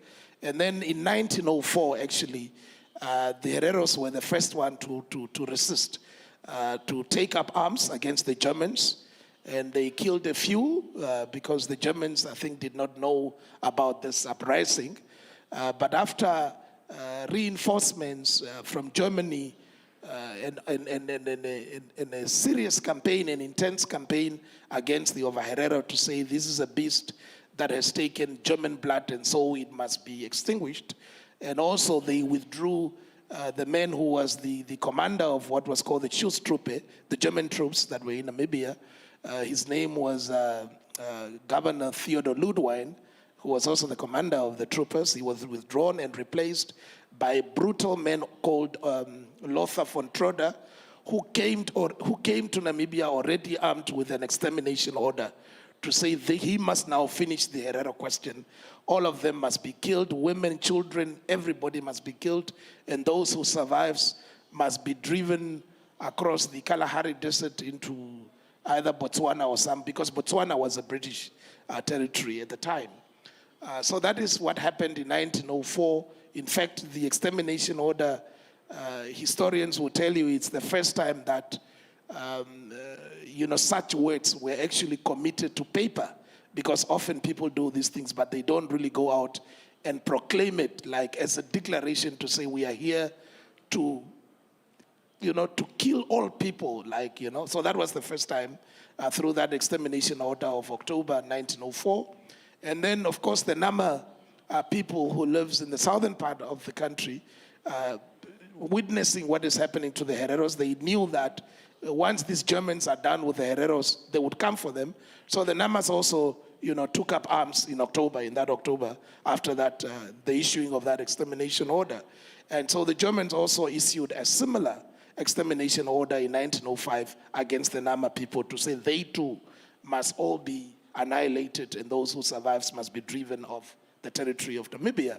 And so but of course the Namas, as savvy people in guerrilla warfare, they held out the Germans for a long time. For about 3 years, the Germans could not really proclaim victory over the Namas. The Herreros in 1904, they've all been really, most of them killed because the Germans, they had followed them, they would poison the water wells. They made sure that, or they would even guard the water wells to make sure that our people don't drink from those wells. Those who survived with the collusion of the church, the missionaries, because they had taken, they started living in the wild, running away from the Germans, but then the missionaries were actually deployed to go into the wild and collect those people, to lie to them that they have been pardoned, they must come back into the cities. And on arrival in the cities, they were all rounded up by the so-called men of God, these missionaries. They were rounded up and handed over to the German troopers and thrown into concentration camps. Again, the question of the concept of concentration camps, it was experimented in Namibia almost 20, 30 years before the Nazis actually came to power.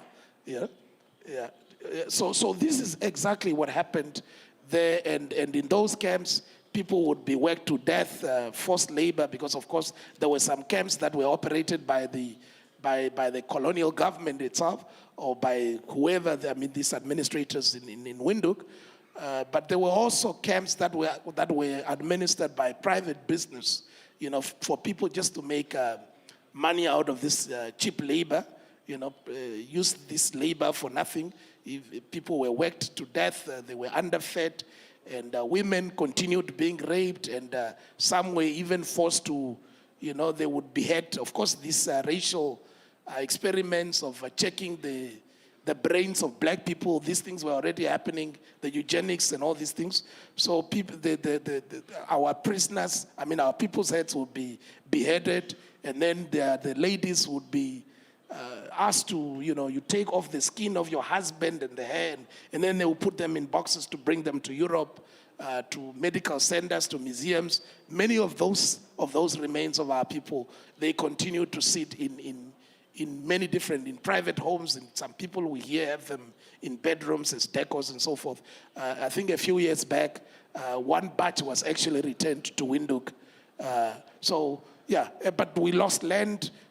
In the case of the Ovahereros, 80% of our people were actually killed through that. In the case of the Nama, 50% of their people were killed through that. The land that we lost was never actually returned. And this is not land that we lost through people just helping themselves to our land.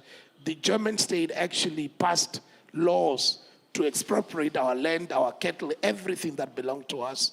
It was made German property. And that has not changed. Even 30 years into independence, much of that land continues to sit in the hands of descendants of German settlers, but also descendants of Afrikaner settlers.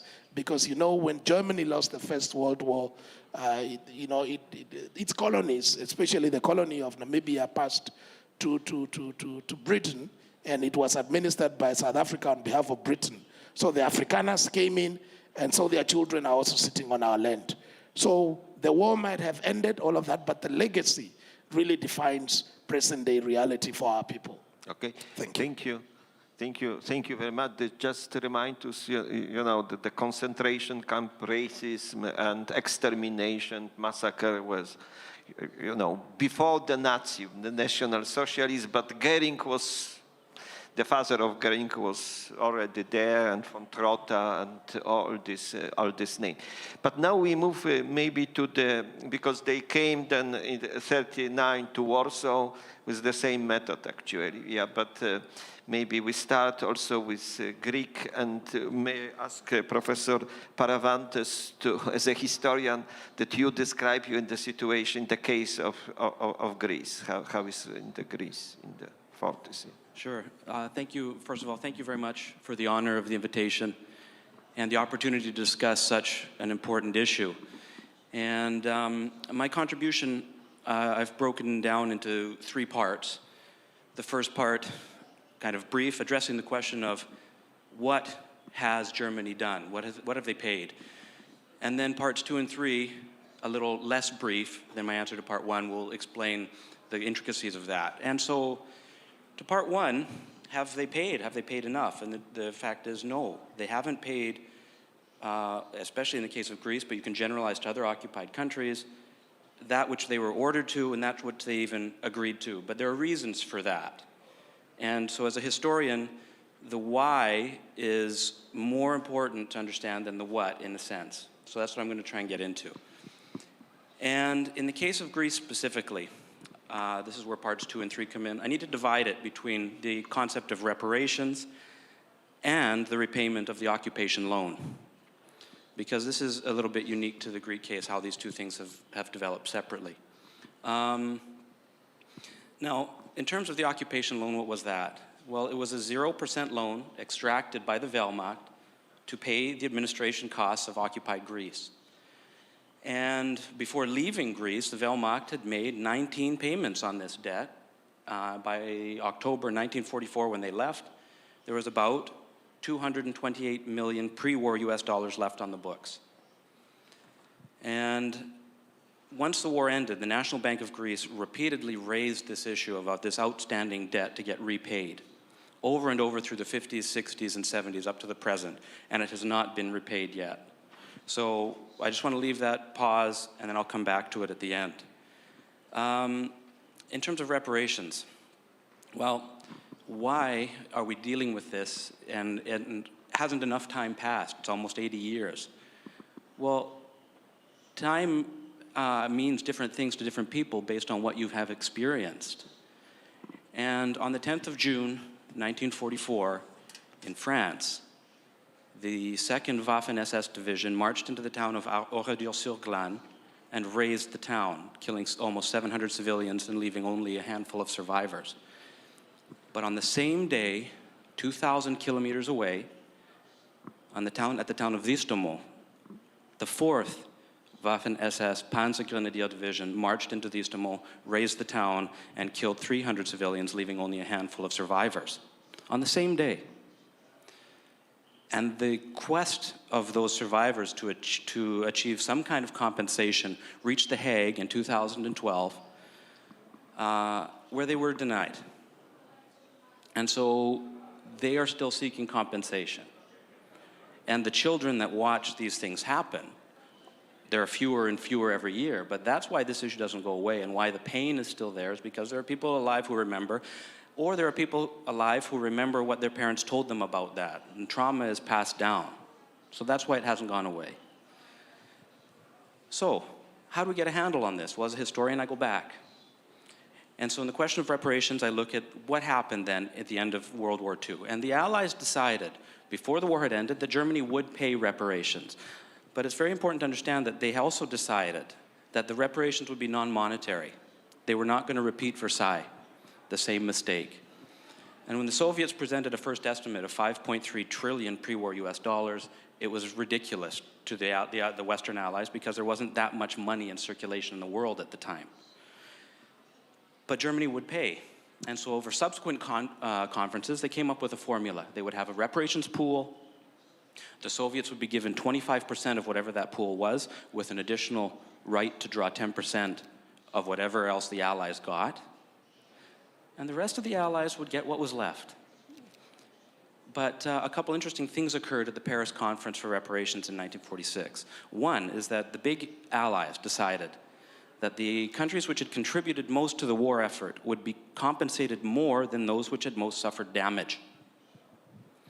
And they also decided that the package of compensation would be broken down into movable or immovable industrial goods. So the immovable were things like factories and blast furnaces. The movable were things like rail cars and ships, which are already in short supply. And so in the case of Greece, they were awarded roughly 800 million in goods, roughly. Poland was left out completely at this conference. And why? Well, the Soviets said that they would administer the Polish reparations from their zone and they would look after it. So Poland was cut out right away. What Greece received before reparations were suspended, we can't really assess the value more concretely than a range. And the range is 25 to 80 million pre-war US dollars. So less than 10% of what had been awarded. And a fraction of the damage. The UN estimated the damage to Greece at 7.5 billion pre-war US dollars. 500,000 at least had died during the occupation in 3 years. The civil war was ongoing. And you can just take a percentage of roughly 80% and apply it to anything in Greece, and that was what was lost. 80% of the livestock, 80% of the rail lines, 80% of the ports, 1,000 villages wiped off the map. The devastation was incredible. And when reparations are paused in 1947, because there is a fight between the Americans and the Soviets, it's not just Greece, but it's also the Benelux that get upset because many factories, and they had based a lot of their estimates for what their post-war economic recovery would be on this program, but it was stopped. So what happened? Well, in 1953, there was a famous London Agreement on German external debt. And to re-enter capital markets, Germany came to this agreement, and in terms of reparations, they promised that they would make good on the crimes, they would make up for them, and that once reunification occurred, they would address the question of reparations. But the question didn't end there, because in 1956, to settle reparations with Yugoslavia, Germany offered a 250 mark loan to Yugoslavia at 1% to be paid back in 99 years. And when Greece asked Germany for a similar loan in 1960, it was Andreas Papandreou, who was serving in his father's government. He was refused. And we don't really know why the Germans refused, but he was refused. And that was a missed opportunity to settle this issue. But again, the issue did not go away, it festered. And as reunification approached, the Greek government and other governments began preparing estimates. And we know that Germany was aware of this because we have the diplomatic notes from German embassies instructing their staff how to deal with questions about reparations. And as reunification approached, These estimates were prepared, and once reunification occurred, Greece approached the German government again and was told, sorry, if you wanted reparations, you had to bring it up before reunification. You've missed your chance. So now that didn't stop. That didn't stop the discussion, but it paused it. And then one of the misconceptions that occurred recently when this issue exploded again in 2014 and 2015 was it was just the Greek government presenting its estimates as an attempt to get out of its obligations with the financial crisis. But we know through the 90s and 2000s that repeated inquiries and requests for discussion were made, and they were rebuffed. So where does that leave us now then? And that's where I would like to come back a bit to the forced loan. Because this, again, is an issue that in the case of Greece can be a little bit divorced from the issue of reparations, especially in light of the financial crisis when so much pressure was put on debts and obligations and a moral obligation to pay back your debts, for example. And the way to deal with this is to come up with a reasonable figure for how much is owing, and then to start the discussion from there. And the most reasonable estimates based on converting what was left of the loan into pre-war US dollars and ascribing a standard rate of inflation in US dollars, bringing it up to today's value, makes the outstanding amount of that loan roughly 10 billion euros today. And Albrecht Ritschl of the London School of Economics applied an alternative formula to calculate the value based on what percentage of the loan what did it represent in terms of Germany's gross domestic product when it was extracted? And his figure was around 12 billion euros. So there is a range of what is outstanding on that loan. And so that could be a way to begin. Because if we look at the question of reparations, there's no question that Germany has not paid enough. And the voluntary payment that Germany made to Greece in 1960 for victims of National Socialism, well, it was a tiny amount. It was 115 million marks. It could be paid out only to 96,000 people out of at least 500,000 that had died. And the what's the right word? The most disappointing aspect of that agreement was that only 2 members per family could claim compensation. So in many cases, if you lost 3, 4, or 5 family members, sorry, you could only claim for 2 of them. And the amount that was offered was 10,000 drachma, when the average salary was 18,000 drachma.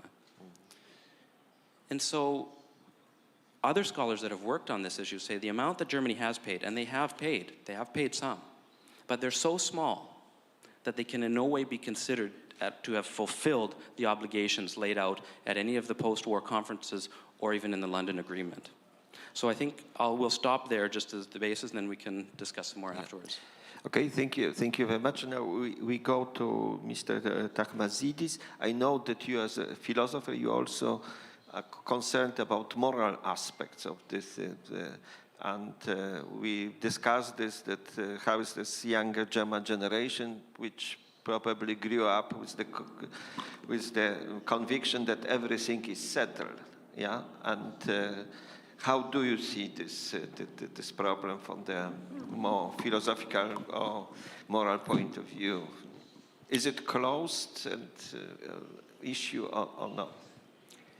Kalimera, Dzień dobry. Good morning. Thank you for inviting me to speak to discuss about such a crucial issue in the relations between Germany and Greece, and about the past. My contribution will be not specified in details. Spero said a lot of. There are very complicated things, even very many aspects. I translated the book of Karl-Heinz Roth and Hartmut Rübner in Greek, and as Greek, as I read the book, as I translated it, I was very angry. Of course, I studied history in Germany. I know a lot of aspects, but the book, the translation was real horror for me. And now I will try to give a brighter picture of the situation. Maybe I will connect the Greek case with the Nama case. It sounds a little bit strange, but you will see. Okay, let's go back to the crucial year, 1939. November in Athens, the poet and diplomat Giorgos Seferis, he's the first Greek laureate for Nobel Prize for Literature later. Last month, I think, in Athens, there was a Congress or something like this with philologists about his work and the work of Siborska, the Polish one with a Nobel Prize. Okay, the poem that he wrote at November 39 in Athens and in Hydra, a picturesque island and cosmopolitan also at that time. It was dedicated to the American author Henry Miller. Henry Miller was also in Greece at that time, and he wrote later his maybe the best book, The Colossus of Marousi, 1941. I mentioned the numbers, the years, because to feel the situation in Poland, you know, began the war. The war. Greece and America wasn't at that moment in the war. In this poem, the Greek diplomat, Seferis was a diplomat and poet, made a metaphorical notice to the war of in Central Europe, the German attack against Poland. The war started and fulfilled against Poland. The poem has nothing to do with that we call anti-war poesy. Seferis' poetry had different impulses, but the pressure of the time and the latest international events leads then, the shock of the diplomat leads the poet to make a political statement in a metaphorical manner in one poem that he wrote for his friend Henry Miller with a French title, The Angels Are White. There is a statement for the situation in Poland. I tried myself to translate the passage. I didn't find this somewhere. There is an English translation, but didn't find it. Okay. And days passed away from the first moment that he greeted us, showing and putting his hand on the iron little table. During Poland's face changed shape like ink blot, which the blotting paper is drinking. During Poland's face changed shape like ink blot, which the blotting paper is drinking.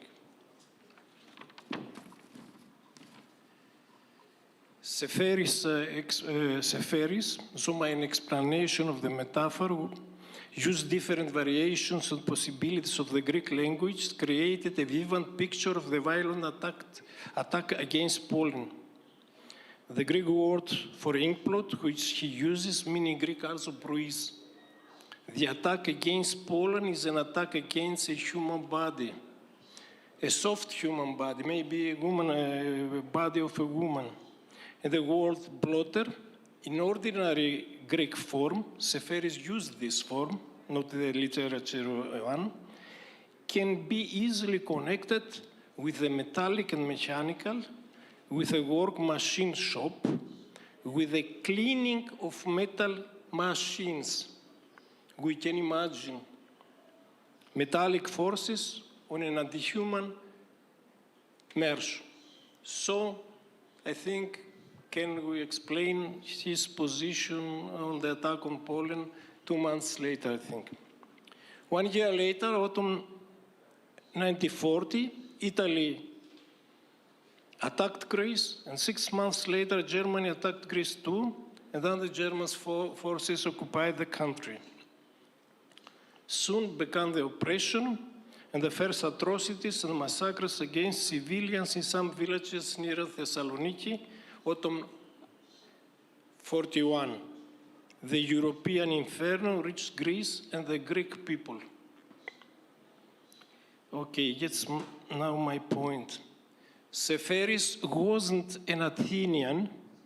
He was born and grew up in Smyrna in Turkey, and studied in Paris.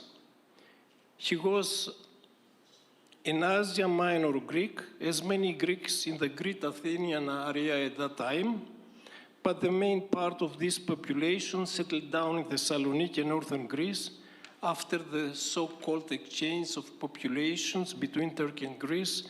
It is after the Lausanne Treaty between Greece and Turkey, exactly 100 years before, July 1923. The war and the Nazi occupation come to a point that Greece forced, from 1924 to 1940, a big national process of assimilation. More than 1.5 million Greek refugees from different areas of the former Ottoman Empire. The invasion in Greece stopped abruptly this process and opened, in a manner, the way to the civil war later. That's a forgotten side of the past, and historians, both in Greece, in Germany, also in the English-speaking worlds, are ignoring this issue. These people became, for a second time, many people of this population became in the same time in their life refugees. In Greece, for example, from Eastern Macedonia, they moved where there was the Bulgarian part of occupation, moved to the German side, and from Thessaloniki to Athens and so on.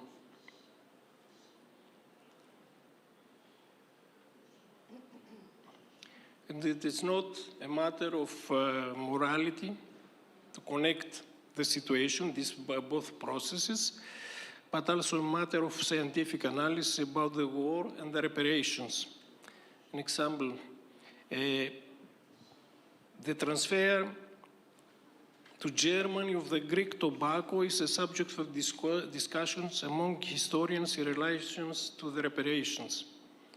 But the tobacco production in Greece based mainly on the work of these populations. And the immigrants that the so-called Gastarbeiter that went later in the 60s in Germany came in big numbers from these populations. So, yes, I try to connect it with the numbers.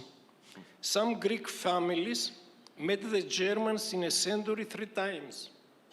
During World War I, as subjects and victims of the Ottoman Empire, and allied of the German Kaiserreich, and in a way under its command.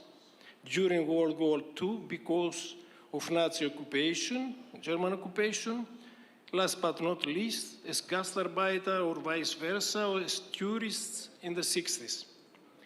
That is a solid basis for resentments and stereotypes, but also for a friendship conciliation.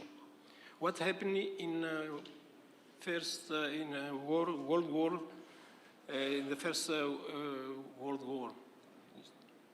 The German advisors had a kind of know-how to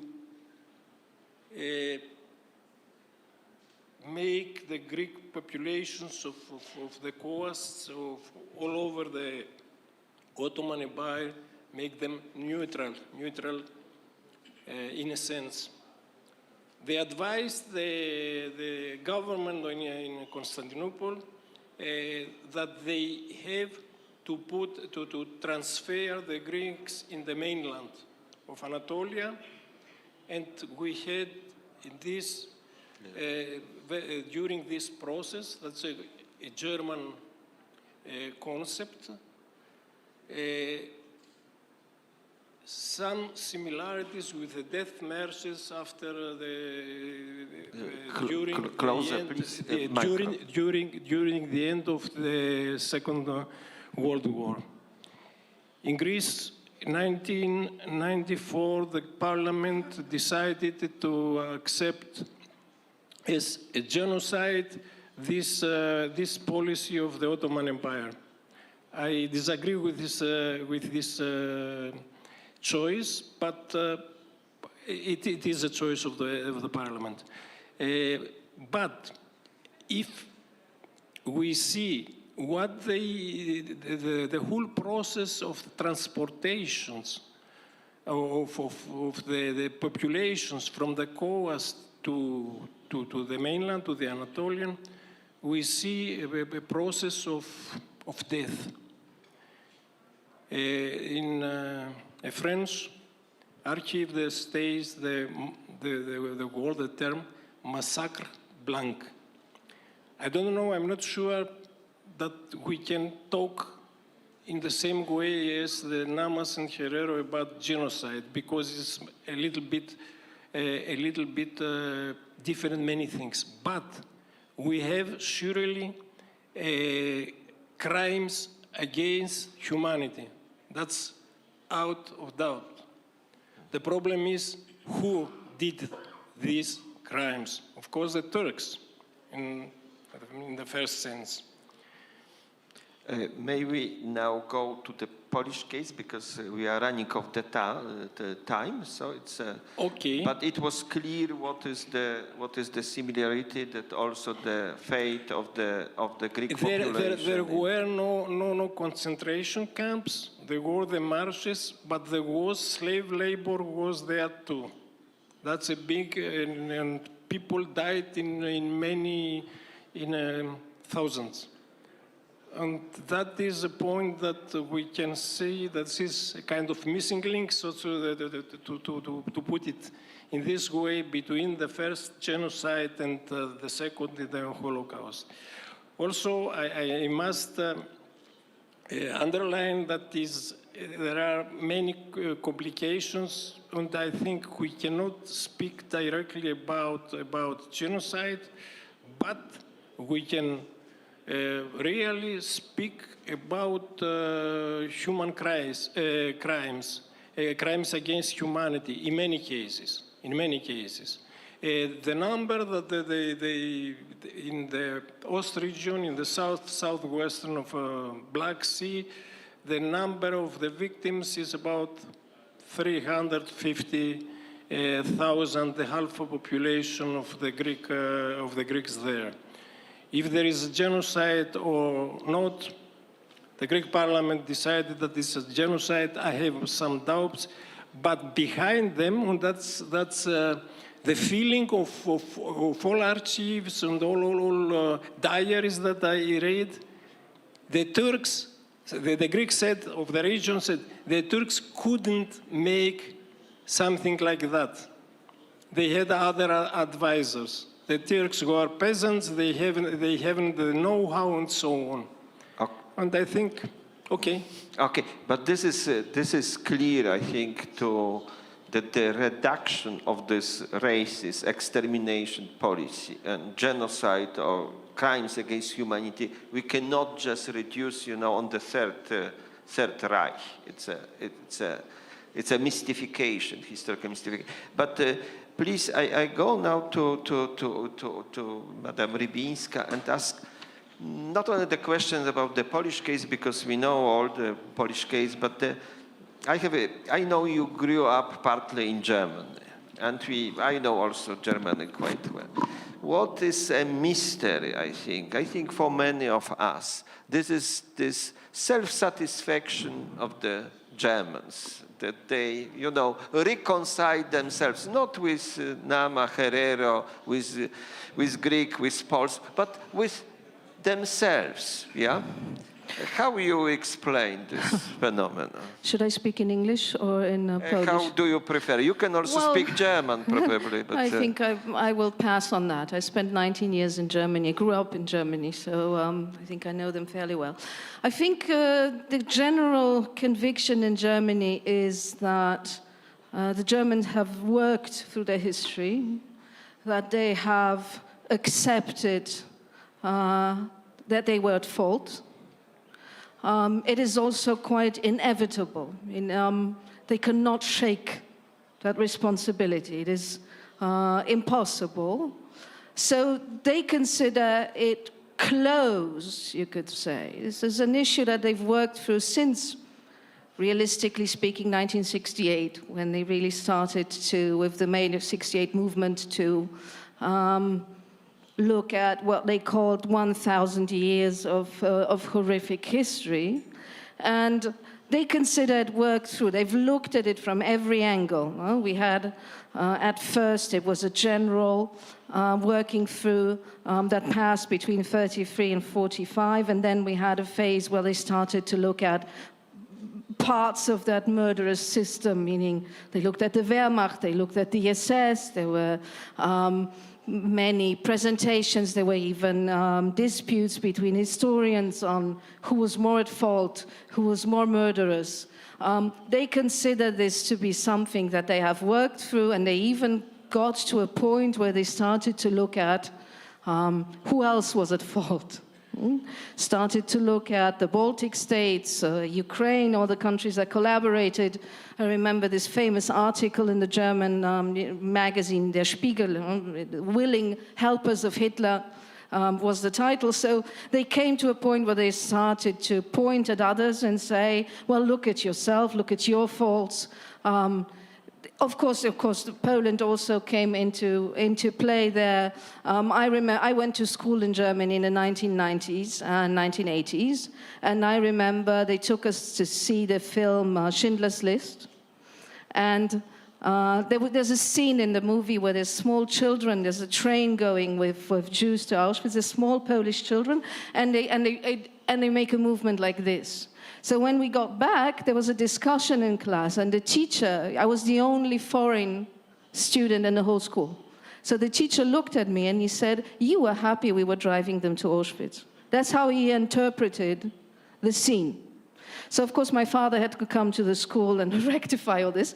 But the point is, already back then, there was a tendency to try and water Germany's fall down. They can't get rid of it completely. It's impossible, but they can try to water it down. So this was one of those instances where I was told that Poles were anti-Semitic, so maybe the Germans murdered the Jews, but that's just because we didn't have the courage to do it. So more or less, that is that general attitude that you can observe. And then there's also when you look at Germany today, Germany is a country that considers itself to be a moral power. Germany has no military strength. Germany is a civilian power, and Germany is a country who believes it is a moral power. Because it has worked through its history, it can now set the standards for everybody else. And you can imagine that when you arrive at the point where you consider yourself to be a moral example for everybody else, it is very difficult to accept a discussion about reparations. Because then we're going back to what is not right, and then questions will be asked. Why do you believe, after what you did, and then you have not paid for it the way you should have, that you can teach us now from your moral high horse? So this is a very uncomfortable and unpleasant debate for Germans, since they also consider themselves to be a very modern, a very tolerant, a very progressive country. And this past does not does just not correspond to this image anymore. And what they really have done with a very deliberate historical policy is to reduce the remembrance of their crimes to an empty ritual. It has become ritualistic. On every year when there is, the year of the liberation of Dachau, every time there's a historical date, we go, we say, we're so, so sorry. And then we put a bunch of flowers, we reiterate how sorry we are, and then we also add that as Germans we feel very responsible for Europe. It's interesting because I've talked to many also politicians from the Green Party in Germany, and they've also told me after a lengthy discussion on reparations, I think this should be the beginning of a discussion on how Germany can be even more responsible for Europe. So the end result is always that Germany should take charge. So let us be responsible, since, yes, of course, you're right. For instance, for Polish democracy or rule of law. Yes. Right, so this also seems to be an argument to be even more moral in it's a justification of really soft imperial policy, I would say. Correct, and this is a deliberate policy. I can see that in many ways, because we sometimes believe that this came about accidentally. It just happened. It didn't just happen. Germany did everything it could not to pay reparations. This is something that even was described in German newspapers, how Helmut Kohl, the great chancellor of the unification, that his biggest achievement was that he avoided, that the 2+4 treaty was a peace treaty. He avoided to have to pay reparations by closing the issue during the unification process. Germany at that time used Poland's weakness against it. We were politically and economically bankrupt after 1989. We had no instruments of pressure. And this asymmetry was used by Germany deliberately. They threatened Poland with, we will look again at the border, Polish-German border, if you continue talking about this and going down this road. It was a deliberate decision, and it's the same in regards to Namibia, because Germany is aware of the fact that Namibia is a developing country, that it doesn't have the standing internationally to press its demands, and it is using that against Namibia. It tells you, it could pay you 100 billion, but it says, here you are, take the 1 billion, and the government of Namibia accepted this because Namibia needs money. I mean, this is a deliberate policy in order to not pay. So as much as I always try to be fair towards the Germans, it always turns out that I can't be. It's just really, the aim was not to pay, and they haven't paid until now. Yeah, okay, then thank you very much. And maybe we have now about 24 minutes, and maybe we start with short intervention with one question. What can we do? Yeah, because I think it is together. Because I think it is our duty not only to remember Germany, that there is some kind of open question, and this self-satisfaction is probably not the right moral position. But I think that we also have to remember Europe. It was like Mark Mazower wrote. This is dark continent with very dark past. It's colonial. Colonial past. Yeah, I always, if I look at some commissioner, let's say from Belgium, which are treated, as a moral apostle, they are moral apostle, and I remember the colonial past of the Belgian in Congo and so on. So I think we really need, not only in Germany, but in Europe generally, more self-criticism, and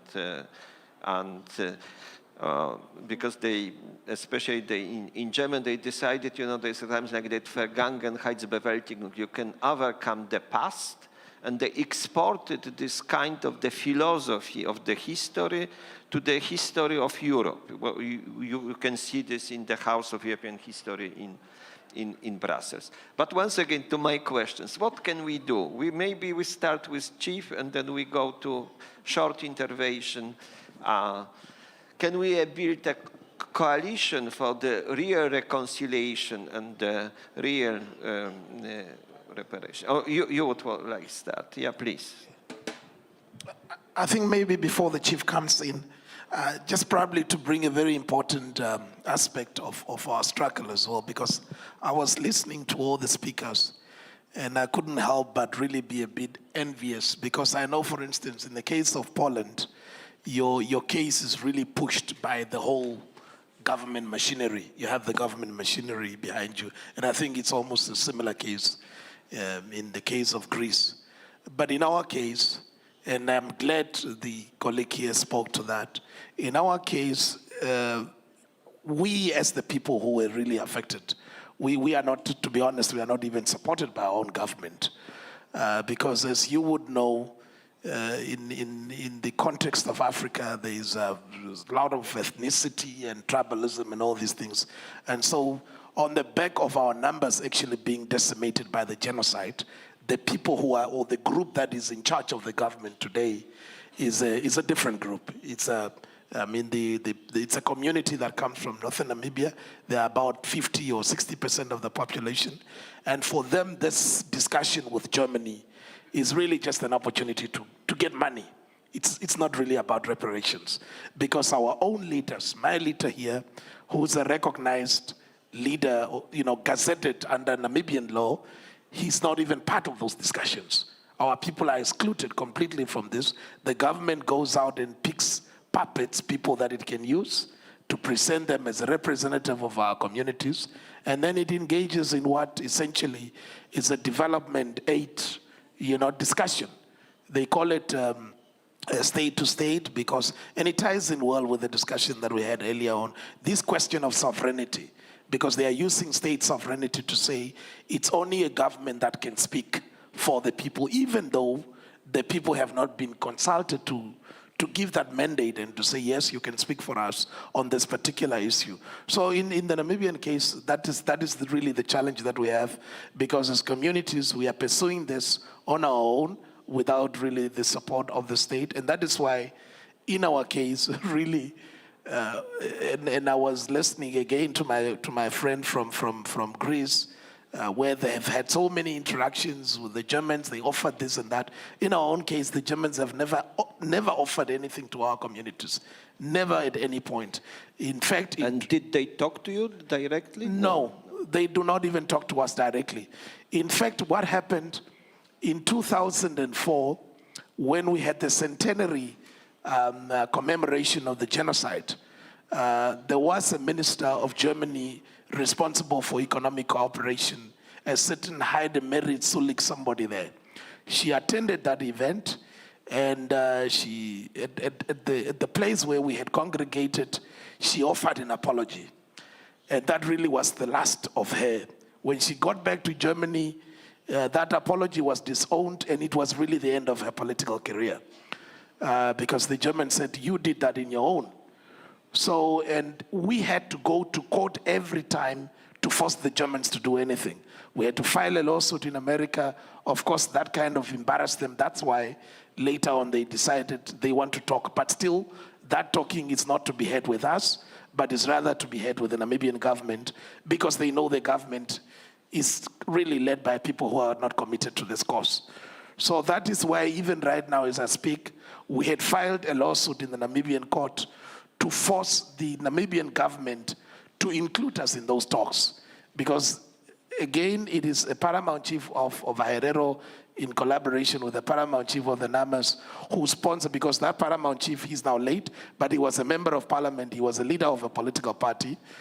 He sponsored that motion, the 2006 genocide motion, which specifically called for trilateral talks.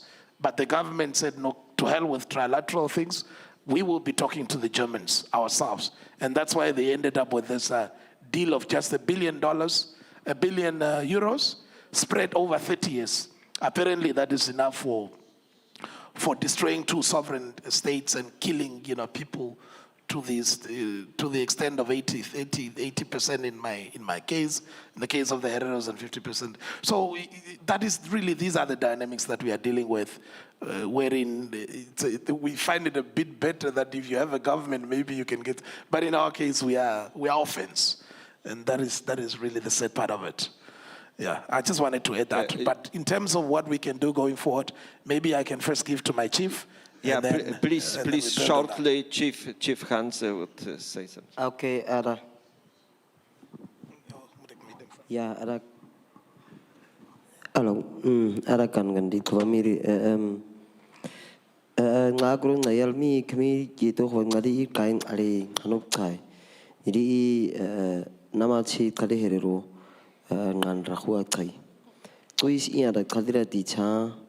Cira kali ko rekris ke juens kali jadi kaisen ngulisa cira je kali nisa juens kali tin kali ko tin bai tare ko aroma ira ni tam ngan ra chang kai hara kali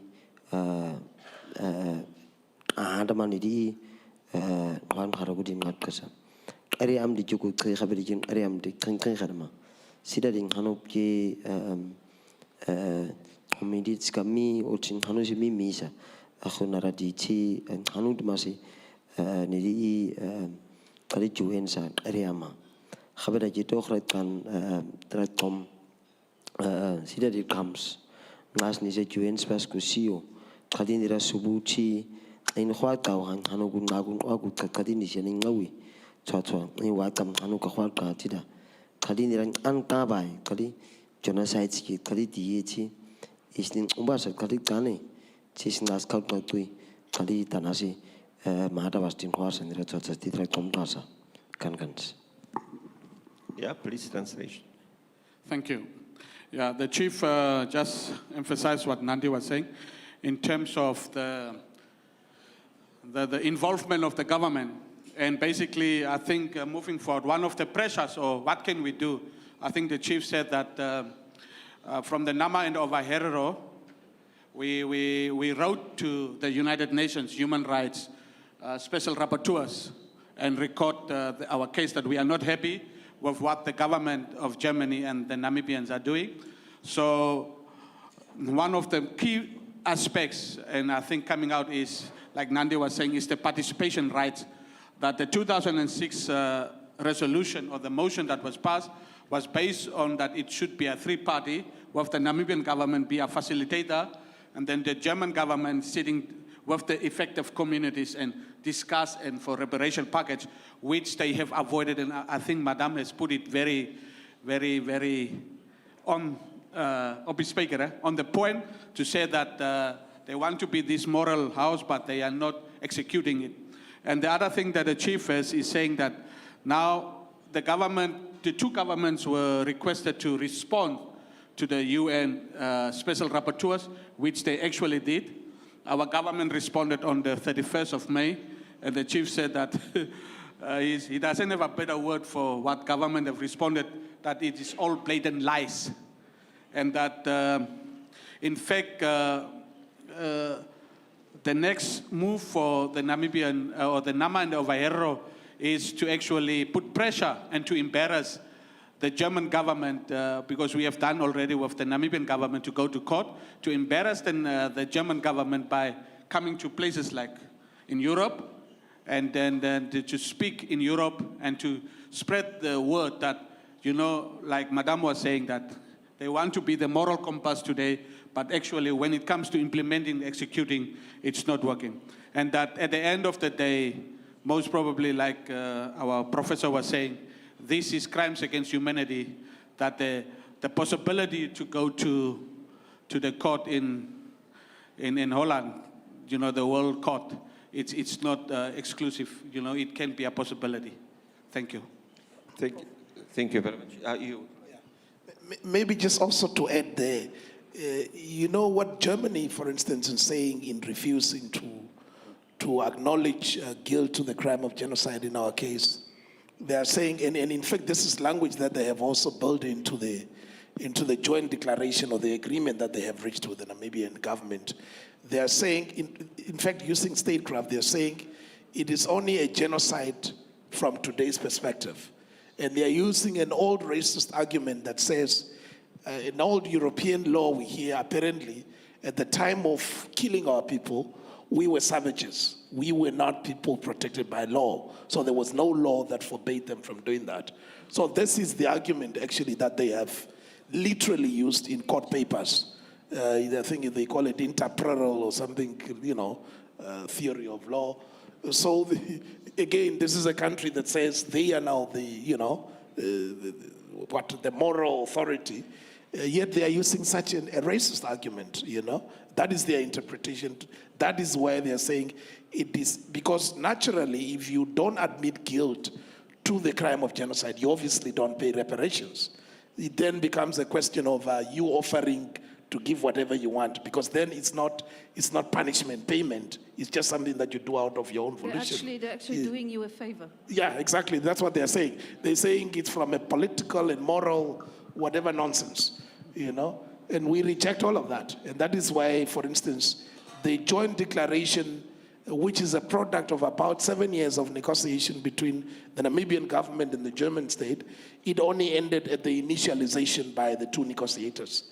None of the two governments have been able to move forward because we have rejected that roundly, and we have been very vocal, around the world. In whatever platforms, we have told them that is not a deal in our name. It is development aid. It has nothing to do with us, because ours is reparation, and there's a difference. Okay, thank you. We are also treated as savages. Yeah, and and how is in the Greek case? What do you think? What can you do in future? What can we do together? Maybe how it looks like current state of the things. Yeah. Well, I'm a historian, so I'm very bad at predicting the future. First of all. Look, this is a difficult question, because we're dealing with crimes so huge that really the possibility of ever making up for it is very remote. For me, the difficult thing is there seems to be a glaring lack of even an attempt to begin to really make up for it. We have to acknowledge that these things can never be undone. There's a concept about the law generally called the negative depth of the law, which I find very moving, where it says, the law says we can never make up for what's done, but this is the best that we can do. And the question is then, is this the best that they can do? And I think there's a pretty clear answer. What can we do going forward? Events like this.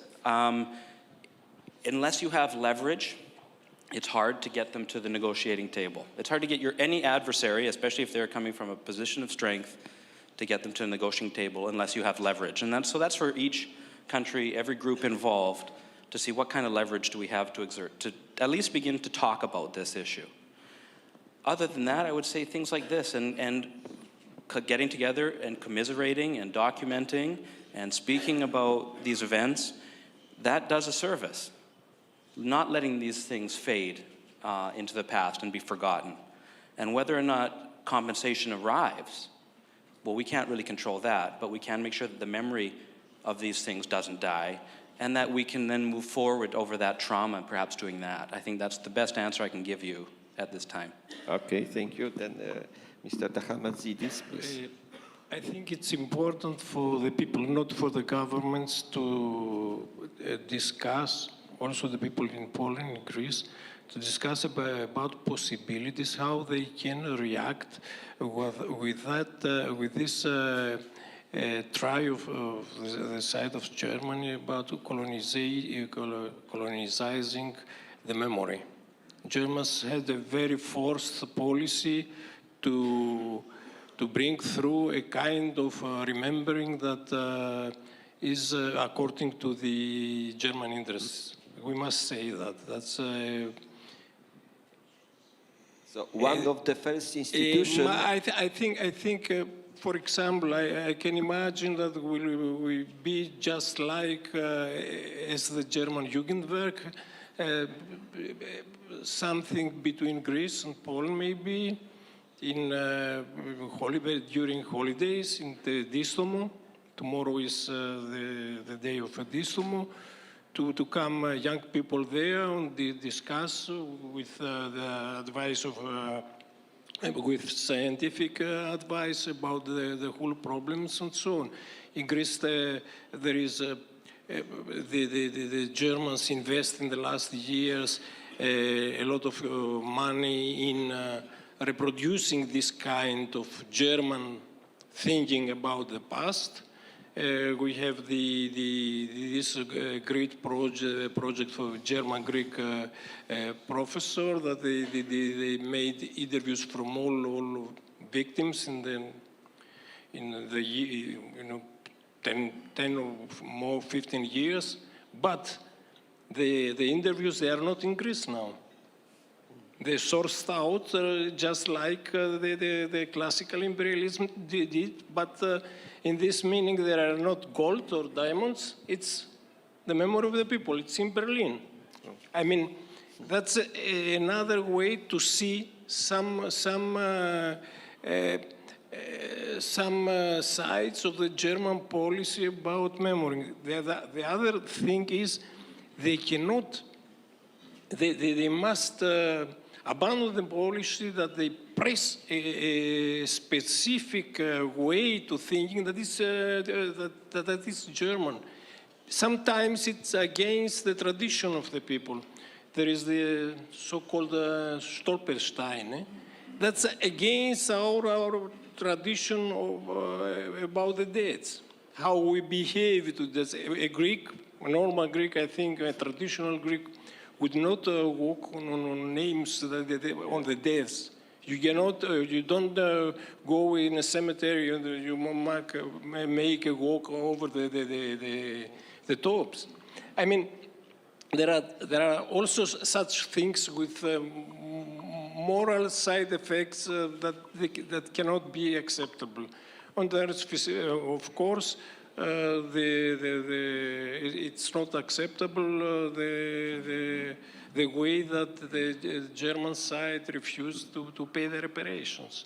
Greece was on the side of the victorious powers, a small country, but it was from the side, and Greece didn't sign any agreement. 2 + 3, it's not a peace agreement. It's not a peace agreement. Without reparation, there is. I am not so specialized on legal things, but I can't imagine a peace treaty without reparations after a war.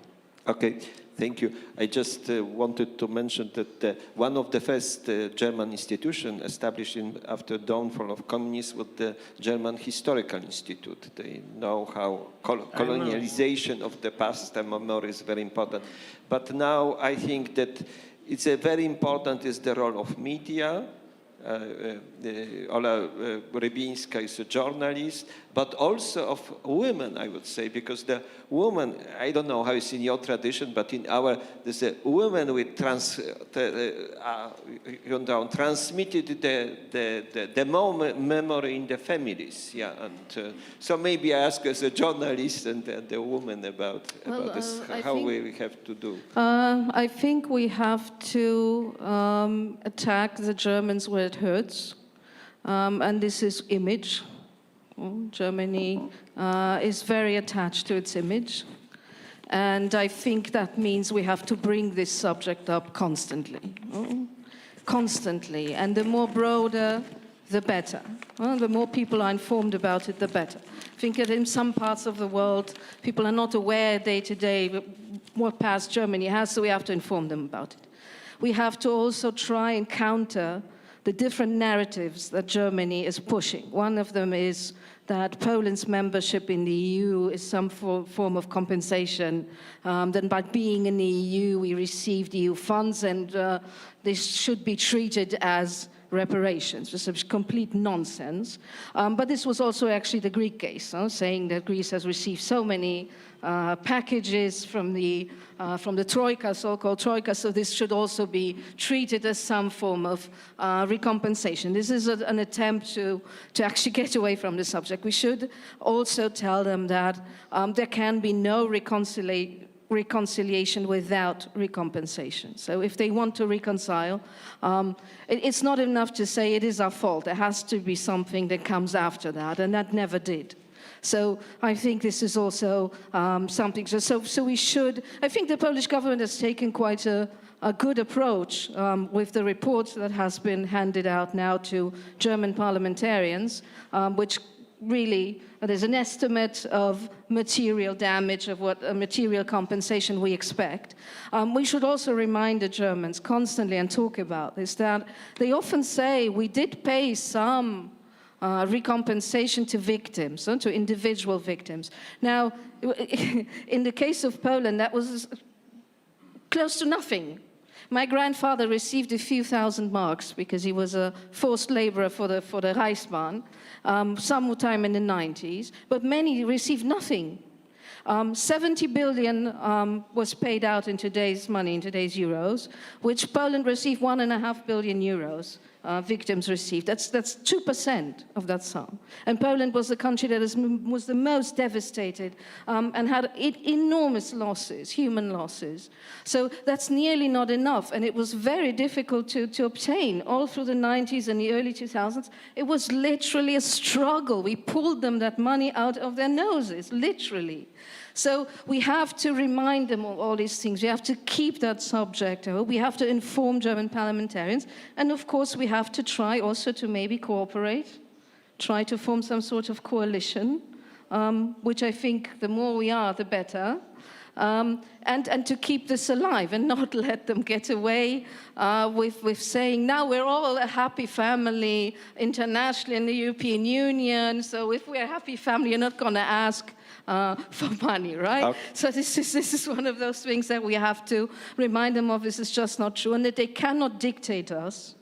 I've read an article about the Namibian case, and in a German newspaper. In the end, there was a German historian, Gunnar Wolfson, who was asked about his opinion, and he said, well, I of course think that the Nama and Herero have suffered a lot, and it's good that they received this 1 billion euros, but now we should start talking about reconciliation. We should forget about the past. So we should make clear to them that it is us who decide when it's time to reconcile, and not them, because they are the perpetrators. I think that's very important. Thank you very much. Mr. Ortmann, 1 minute speech, because we are out of the time, but he asked for the floor. Please. Yeah, thank you very much. One minute. Yeah, thank you very much. Just to add on from what we are doing. We are currently pushing the German public in terms of the NGOs. We have an active campaign going on in Germany where we are working with the German civics there, and which is supporting us very well to put pressure on the German government. And I think from our leaders, we have rejected the joint declaration.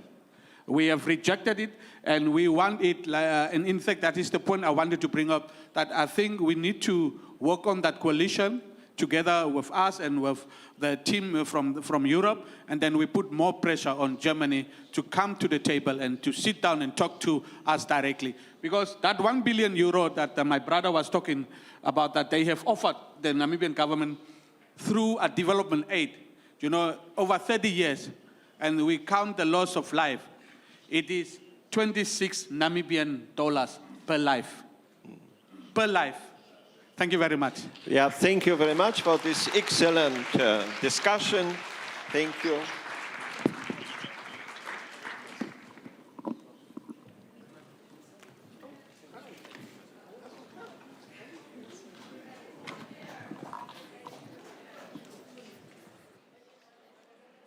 Szanowni Państwo, to teraz jeszcze tylko króciusieńka informacja. Mamy godzinę przerwę na Ladies and gentlemen, it's a 1-hour break for lunch. Bon appetit. We will resume with another panel at 2.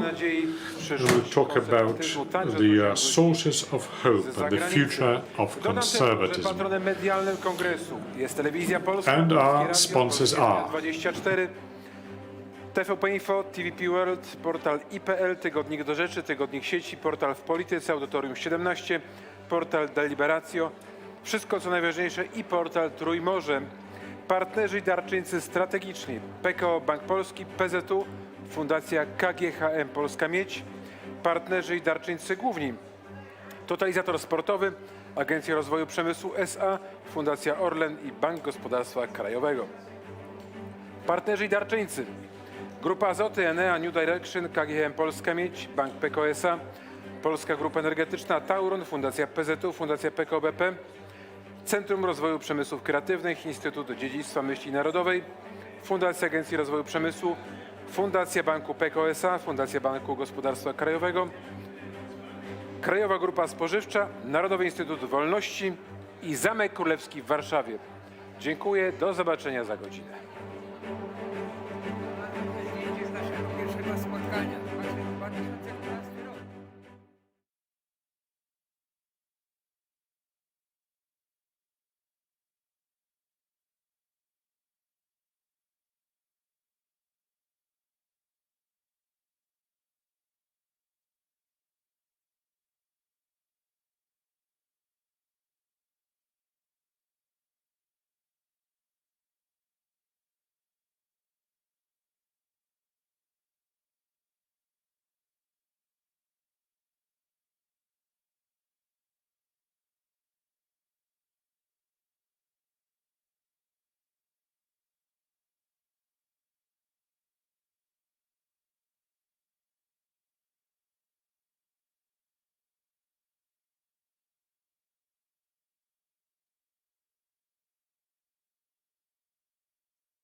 Let me officially welcome all of you, ladies and gentlemen. I'm pleased to see some new faces. We feel alive because we have an exchange of people coming, new people coming in and joining us. The title of our panel is Sources of Hope, the Future of Conservatism. Before I introduce our slightly anxious panelists, because they've been waiting for the panel to start, let me ask Professor Zdzisław Krasnodębski to join me on stage and ask him to explain what New Direction is. And New Direction is a partner to this panel, let me remind you. Professor Zdzisław Krasnodębski. Thank you for the applause, but my explanation will be very brief. New Direction is a partner to this event.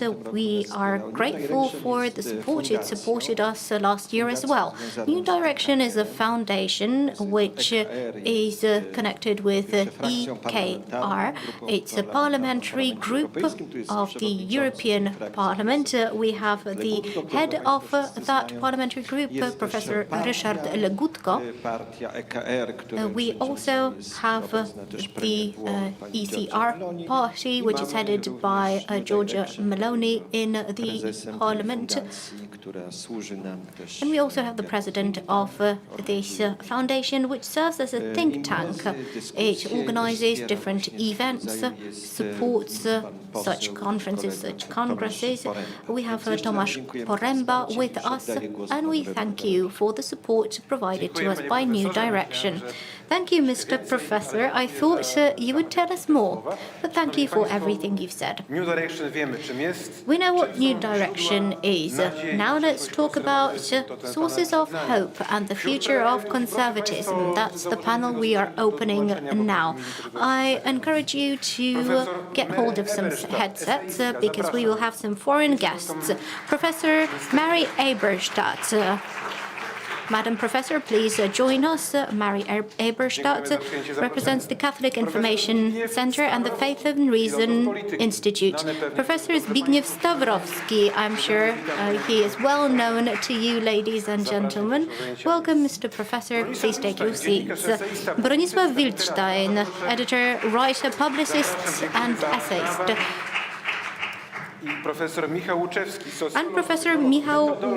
Łuczewski, sociologist, political scientist, who is known from you from the New Direction Foundation. He will moderate our discussion. Let me just tell you that the wonderful books authored by the professor, by Grzegorz Górny, can be purchased at the stands outside of this room, and you can also get the signature of the author later on. Witam Państwa serdecznie. Ladies and gentlemen, a warm welcome to all of you. I too can see some new faces, but I can see the faces of the people we have known for so many years. We're happy to see new generation, but we're going back to the basics. I want to do three things. During this panel, apart from looking at the sources of hope, at the future of conservatism, I would like to do something together with you. I would like to embark on Mary Eberstadt's experiment. That's the first point on our agenda. I also want to ask Professor Stawrowski for an introduction, and then ask Bronisław Wildstein for an affirmation. So that's three things that I want to do during this panel. Last year, together with New Direction, we set out on a journey into the future. We talked about new conservatism. This year, we want to delve deeper. We want to look for sources of hope for conservatism, if there are any. We could not imagine a better set of panelists to discuss this issue. There are no better persons to engage in this debate. These are intellectuals who look at the sources, at the basics. They look for historical sources, but also spiritual ones. We discuss political, military, economic sovereignty. That's what we looked at during previous panels. And yet it seems we have one more type of sovereignty, maybe more important than all the other types. Maybe without this type of sovereignty, the other sovereignties don't make any sense.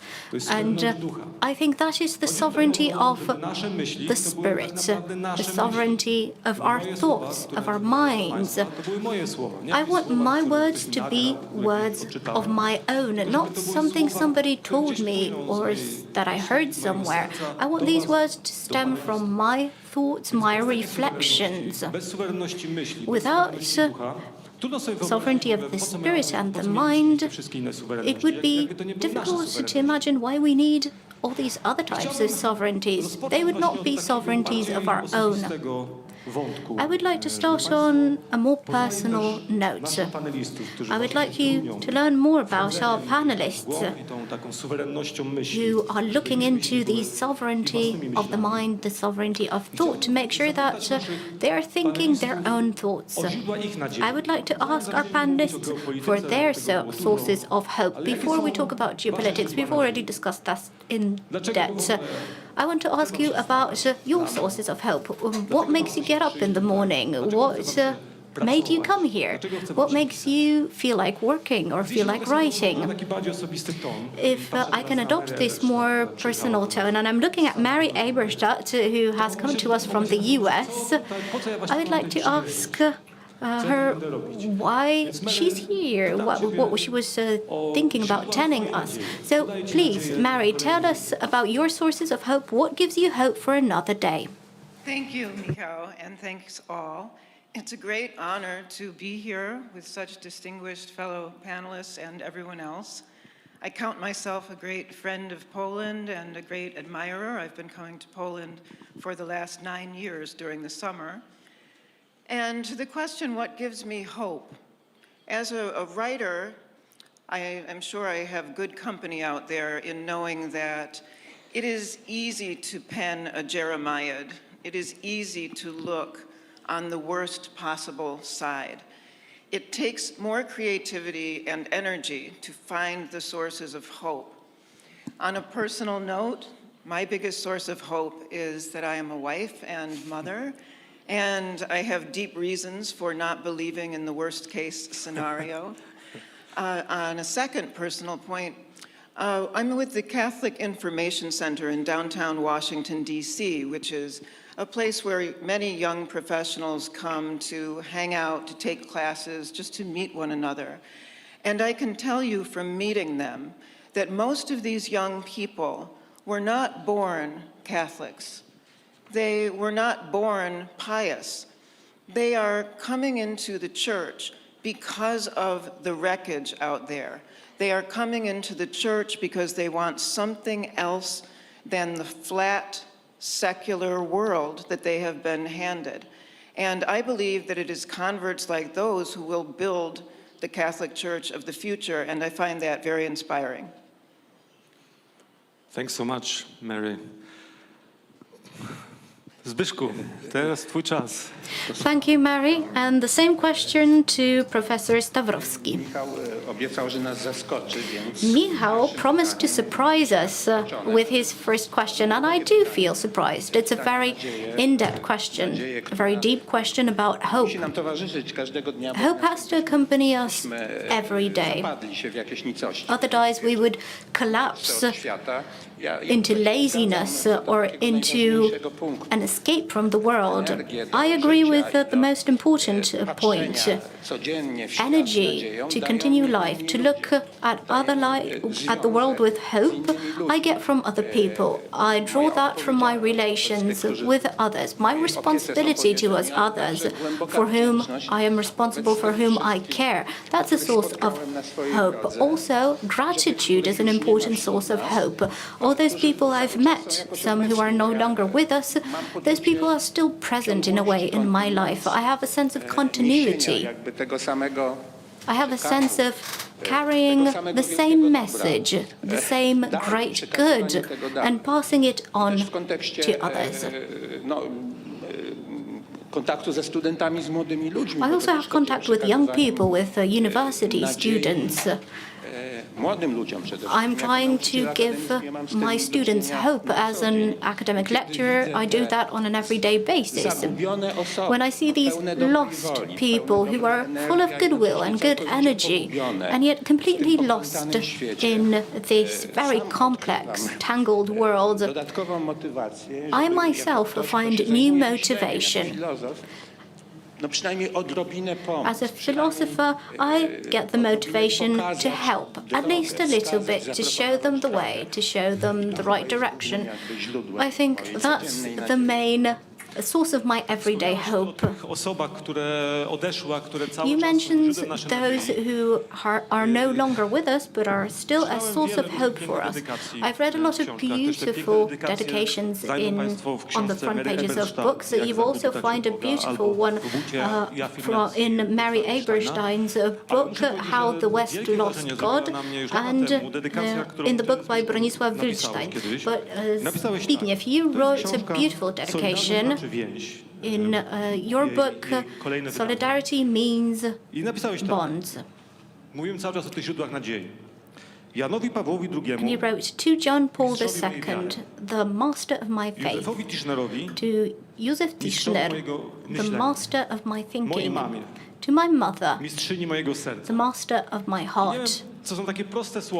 These are very simple words. I hope you feel the same thing I do when I read these words. They're very simple, but we rarely hear them. As Zbigniew, as he said, this hope comes from other people, from our mothers, from our fathers, spiritual leaders, spiritual guidance. I found a similar dedication in Bronisław Wildstein's book. In his rebellion, in his affirmation, he refers to his friend Ryszard Winogrodzka, Professor Krasnodębski, are all thanked by Wildstein, but he thanks his wife most. He says he does not find words to express his gratitude. We have wonderful intellectuals with us today, but they're also real people, flesh and blood, especially heart. I would also like Mr. Wildstein to answer this question about the sources of hope. So over to you. I am slightly concerned about the word hope in the way we use it today. The word hope is often used nowadays to give us the impression that all will be well. But we have to bear in mind that it is supposed to give us hope that we will overcome all the existing problems. If that is how we understand hope, that is a misunderstanding. That's cheap optimism. In fact, we are doomed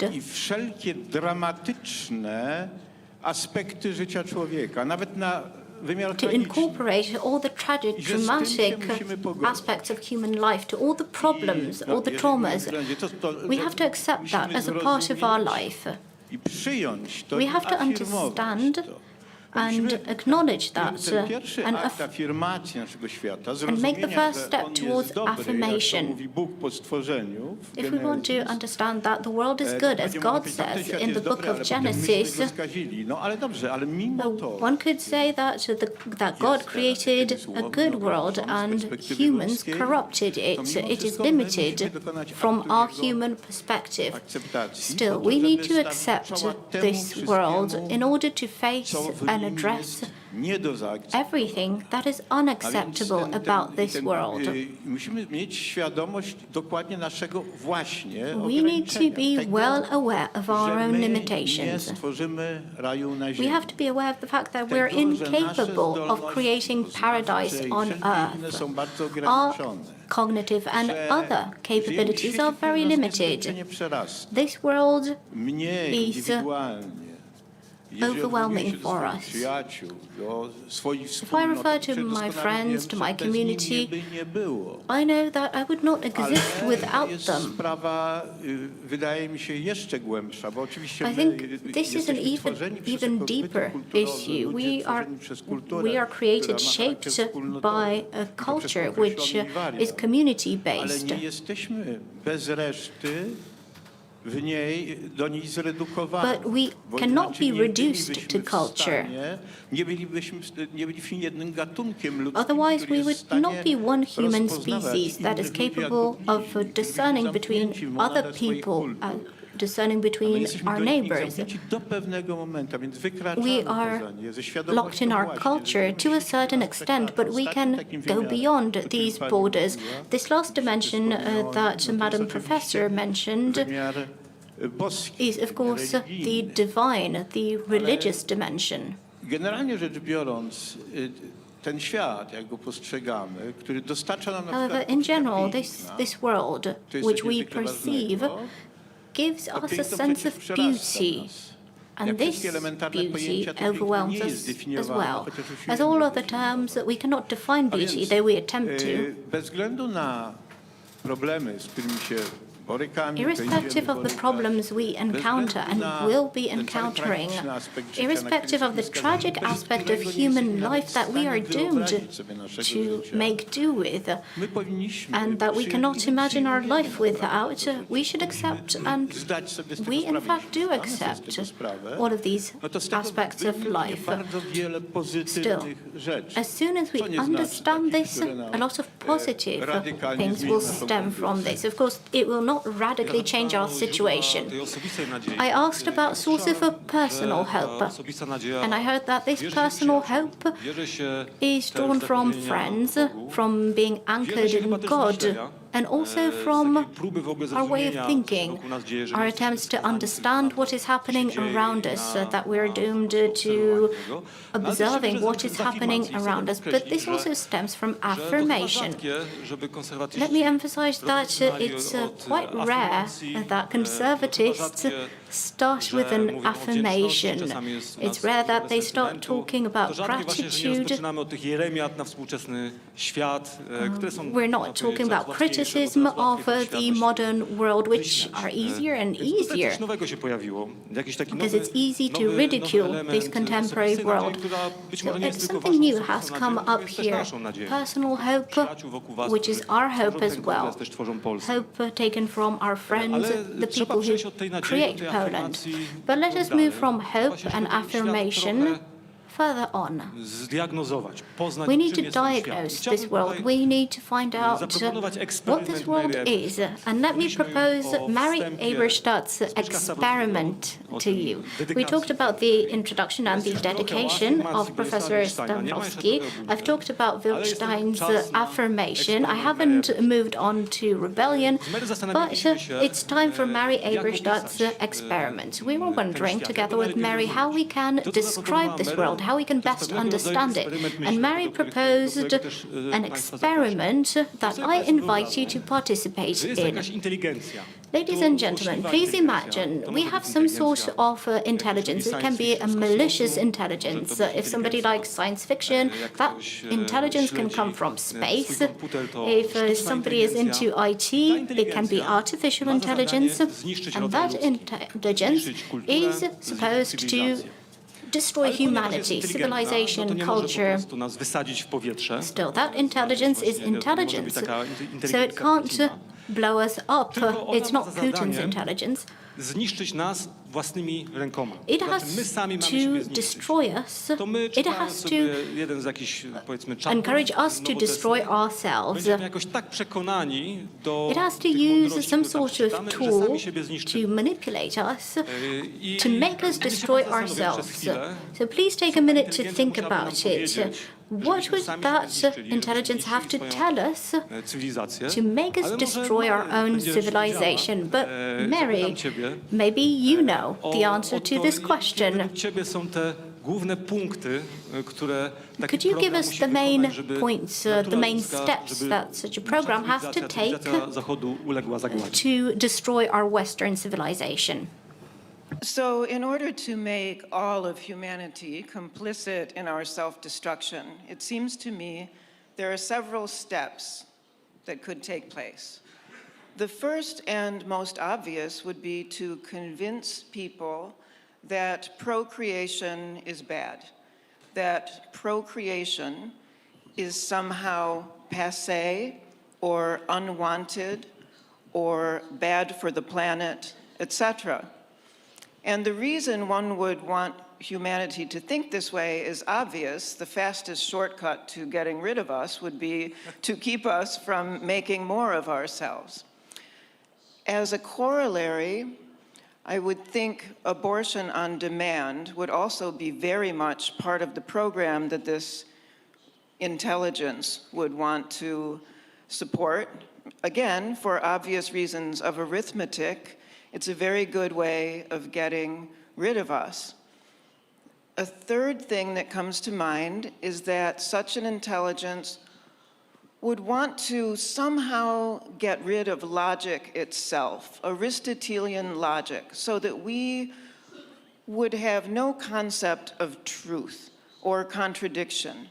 So that, for example, we could hold proposition A and not A in our heads at the same time. For example, that a man can be a woman would be a good instantiation of this principle. And in other words, what I'm describing is, I think, some of the contours of the world as we have inherited it, and to a certain extent been complicit in. And so in order to see what it would take to defeat this imaginary, superior, malignant intelligence, we would want to look at each of those things and ask, how can we roll this back? And there, I think, there's room for hope, but I await comments from others first. Sure. To właśnie, to nie wiem, czy to jest ryzyko z mojej strony, że zaproszę konserwatystów, żeby... Well, maybe I'm carrying a risk while inviting conservatives to talk about how we could destroy the world. So, no procreation, no logic. These deficits could perhaps be multiplied. I'm sure Mary could add on to this list. Zbyszek, I'm also looking at Bronisław Wilstein. What would you say? What's the best way of having a civilization destroyed? Ja myślę, że nie widzę powodu, żebyśmy zaczynali od naszego czasu. We don't really need to start from our own times. Let's imagine the following.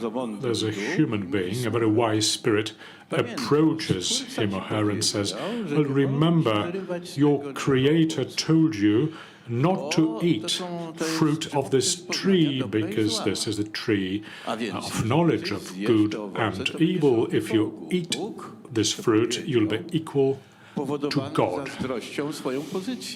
And if God told you that, then he must be jealous of his own position. Eat of this fruit and you will be equal to God. So the man eats the fruit, and is he equal to God? I don't quite feel that. Well, you need to do it all the time. You're the creator now. You are above and beyond principles, ethical standards, cognitive standards. Why should you want to adhere to logic if you create it? You can create it in any odd way you like. You need to create yourself. Any identity will do. Why should you be subjected to the diktat of grammar in the first place? No, that is obviously the dark side of human thinking. I think it's Derrida who said that we will not get rid of God if we continue sticking to the grammar. What's the outcome of it? Well, we know what it is. We can offer easy descriptions that might be referred to as Jeremiads, but the world is now self-destructing. Our civilization is doing that because it is happening in our civilization, which was tempted by the evil spirit. It may also be the seductive demon, Cartesian seductive demon. The humanity now believes in its complete rationality, i.e. we're now able to fully understand the world and therefore fully shape it. We are assuming the place of God, to wszystko, co znamy. Wikłając No, this really destroys liczbę everything that we do know, and obviously this also means getting entangled in paradoxes, contradictions, and ultimately self-destruction. Well, that much for the time being. So this is not a sci-fi experiment, but is an experiment which comes from our ancient history. That's a new intuition. Mary Eberstadt said that such an intelligence would try to convince us against procreation, logic, and so on. Bronisław Wilstein adds on to it, that is why you are divine. This makes you gods.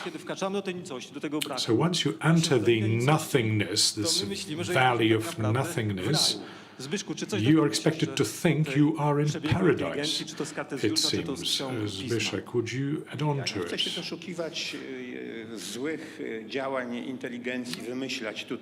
I would not like to participate in this thought experiment because we are part of a very real experiment which affects us every day. And I'd rather think in terms of hope, but hope must be real. It must not be fictional, because the seducer uses hope as well, but an illusory one. He tells us that we will be like gods.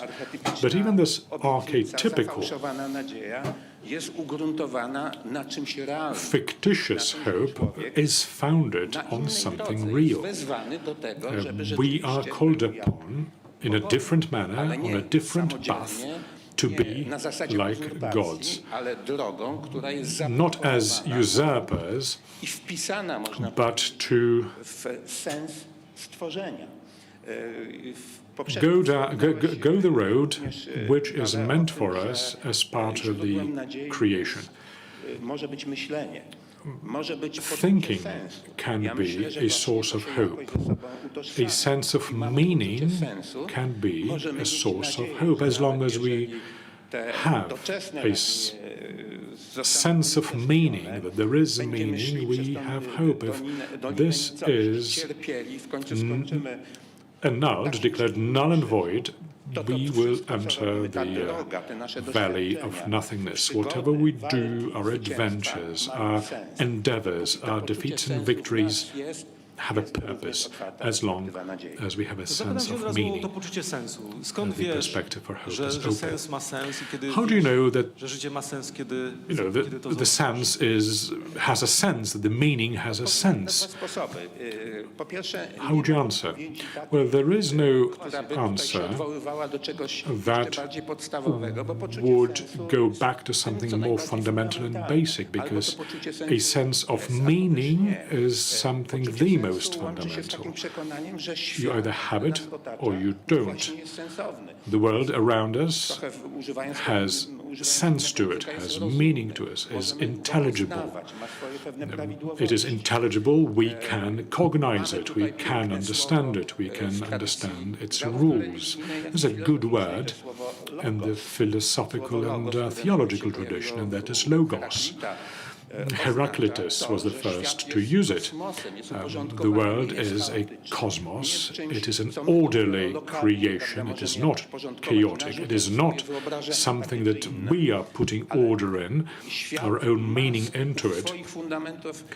But the world,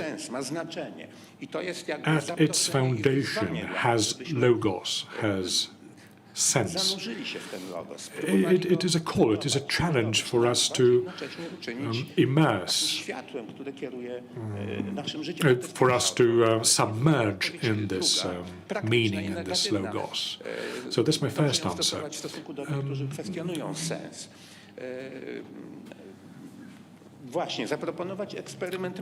that is a thought experiment.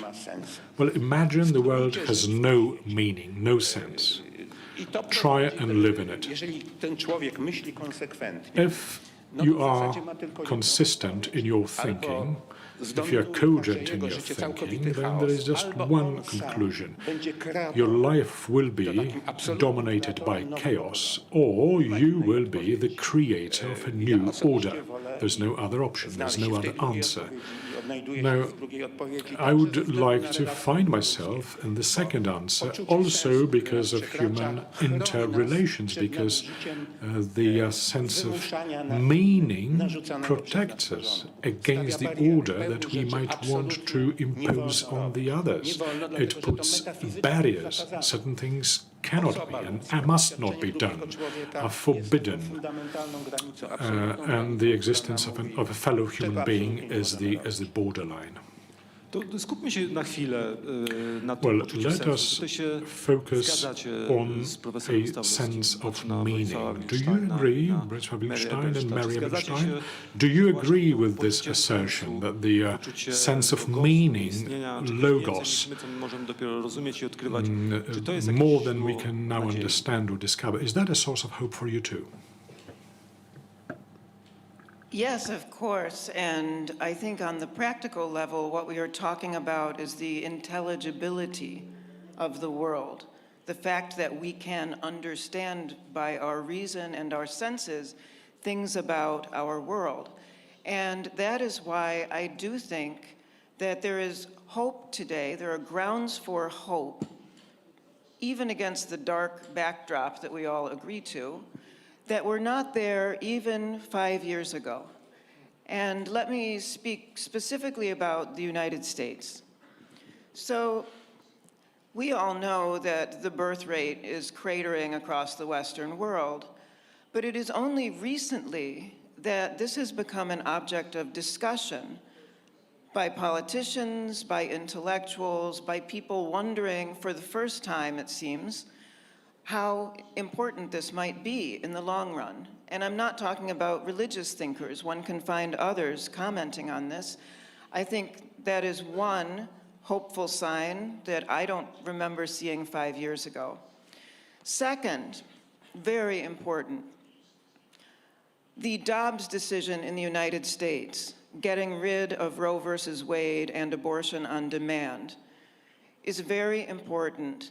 And I think in a funny way, the left and the progressives have understood its importance better than the conservatives have. The reason that decision mattered was not only for the United States, but around the world. For the first time, there was major institutional rollback of the sexual revolution itself. And that's what Dobbs really means. It means we need to stop and think about something that for many decades, no one in the West or few people in the West thought we needed to think about twice. There's a saying, which is also a truth, that the law is a teacher. And in that sense, Dobbs is something that raises a question for reasonable people everywhere, which is, should there be limits on this thing that we have been told is unlimited? So that, I think, is terribly important.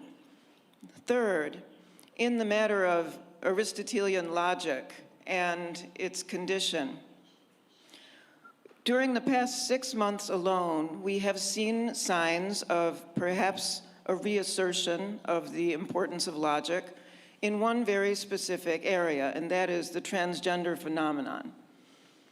During the past 6 months, a number of new voices have come to the fore, have courageously come to the fore, questioning this phenomenon, asking whether it's really good for people. This includes doctors, primarily in Europe, who are giving second thoughts to the medical, quote, treatment accorded to these individuals. And it also includes the successful boycott for the first time in American history, I think, by conservatives of a very popular product, a working class beer that has been boycotted because it was identified by the company with approval of transgenderism. These are three small, but I think very significant examples of a kind of reassertion of rationality in these matters. And now that we have seen the beginnings of this, I am hopeful that we will see more.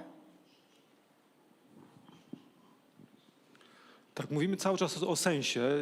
To jest ten sens. Well, we keep talking about sense, about the meaning, where we think, where we can pause and look around and think. We can perhaps slow down this train of history, so to speak. Here, the royal castle is an important consideration, perhaps. It might seem that the train is going in one direction, the Hegelian train, although I would not venture to discuss Hegel with my colleague here, that this train can be stopped or derailed. We do not have to jump on this bandwagon, so to speak. Looking for the atoms of sense, of meaning around us. We can pause and do just that and stop the chaos which is invading us. Anything else that should be added to the question of the search of meaning and hope? Well, a lot could be added to it. It is a multidimensional phenomenon. Our guest from the US rightly mentioned the sparks of hope that can now be seen. People stand up against these nihilistic phenomena, destructive ones for their civilization and cultural community. In Europe, not just in Europe, I think. The whole political problem is that in the Western world, we are dealing with a situation where the political establishment here has been hijacked, has hijacked the ideological agenda, and now the right wing does not seem to differ much in the West. In other words, they are using the ideology of emancipation, they carry the standard of human freedom and creating the world, emancipation from any identity. It is a good justification for power, for wielding power, but the European nations seem to be more and more fed up with it. And it seems the political parties are slowly getting the upper hand if they question this status quo. Now, in our part of the world, it's a slightly different situation. Law and Justice, Fidesz, now these are all classic conservative parties. We don't have to agree with the agendas they carry entirely, but they are conservative parties that have maintained their conservative character. But in the West, the situation is quite different. The traditional right wing has been colonized completely and has nothing to do with its own heritage. If you look at Christian Democrats, for example, it's just grotesque, too grotesque to mention here. Then there are populist parties. They can Fratelli Italiani, the League in Italy, Vox in Spain, that haven't yet won the elections, but are getting there and achieved a lot in the local government's elections. So there's a wave which represents a rebellion of European nations who stand up for their civilization. Perhaps we can take a deeper look at the meaning as well, as Zbigniew Stawrowski mentioned, irrespective of what we actually declare, because this is a typical situation. Those who declare the principle of self-creation of man and emancipation do not draw conclusions from it. I would even say uważam, że ewolucja liberalizmu that the evolution of liberalism towards the left wing has been a very consistent process. It's not that you're now astounded by seeing what happened to this good old liberalism. It's been a very consistent process. The creators of liberalism did not realize that. They did not think over all the consequences. They were deeply rooted in their culture, identity, religion. All these things were to be taken for granted by them. And they did not quite understand the destructive nature of liberalism that they were setting in motion. In fact, in the middle of the 19th century, John Stuart Mill, who is full of internal contradictions, proves that. So on the one hand, all the time upholding and raising the topic of moral order, which has no foundation to be built on. On the one hand, they want to embrace the higher meaning, but if you look at Marx challenges traditional morality as an ideology which justified class exploitation, the domination of the capitalists. He rejects this morality in full. But at the same time, across his writing, there is this moralistic tone all the time. The exploitation of workers is founded on a very traditional morality. He was scandalized, he was outraged by that exploitation. Well, we know these principles, that the strong live at the expense of the weak, and so on and so forth. And Marx did adhere to the old principles, not only in the first stage of his writing. His outrage, his moralistic outcry is to be found in the capital, where he's outraged by the living conditions of the workers. But that's not what I'm talking about. I'm talking about an inner contradiction.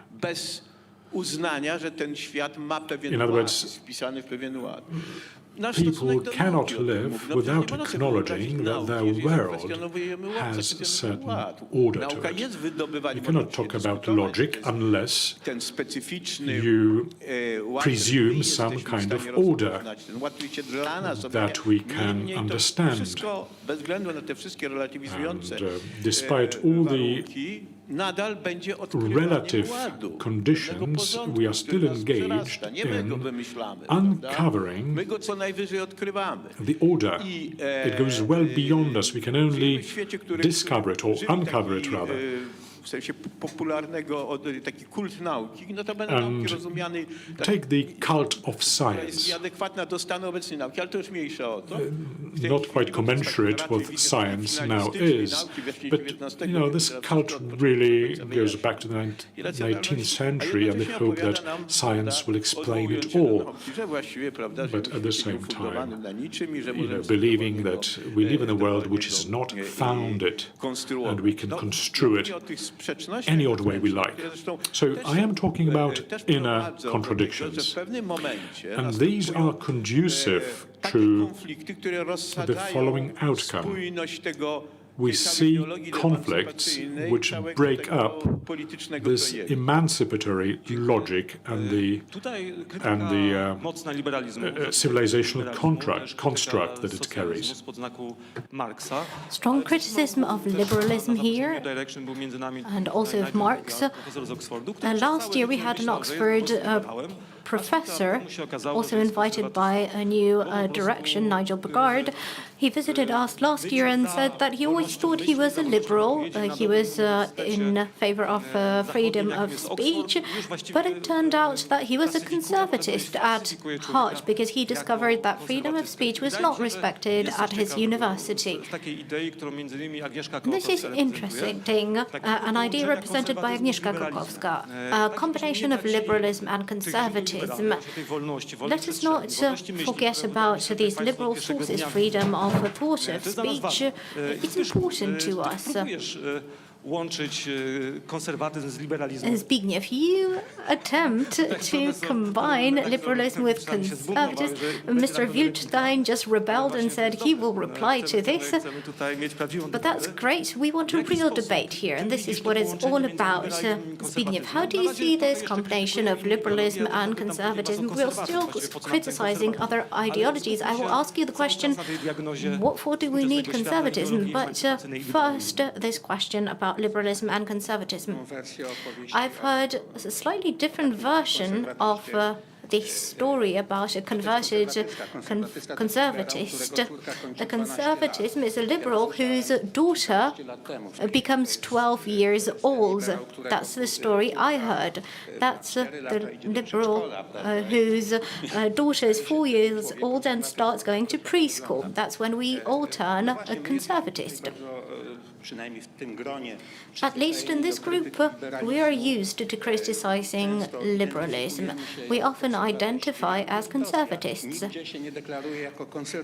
I do not identify as a conservatist anywhere, and I'm clear about that. I don't declare myself as a liberal. I don't identify under any label.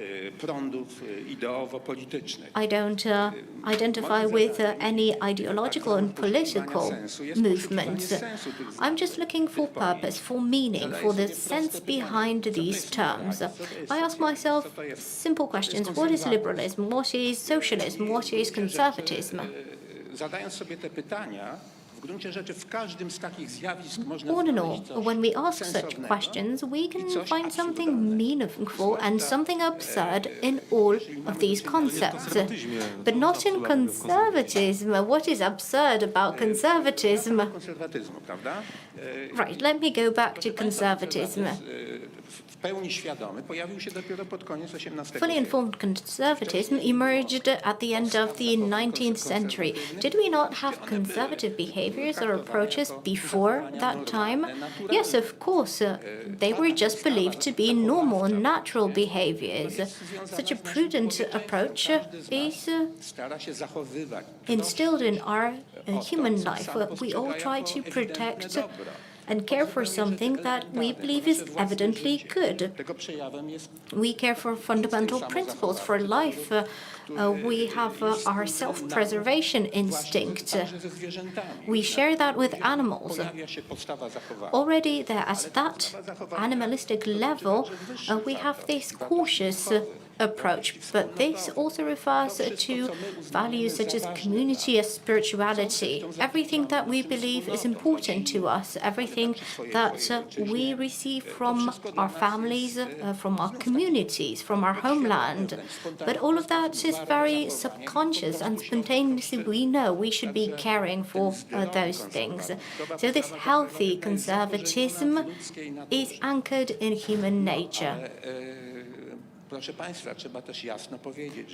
Ladies and gentlemen, still, I have to clearly say that the most important and most obvious good is our freedom. That applies to every single human being. Freedom is the basic human good.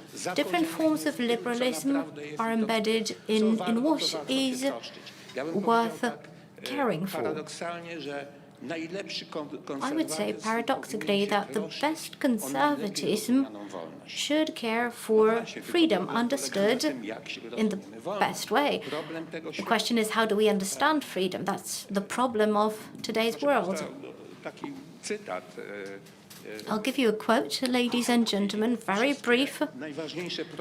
All the most important moral problems of this world, resolved in very different ways, boil down to the problem of human freedom. That's a quote from John Paul II, Veritatis Splendor encyclica.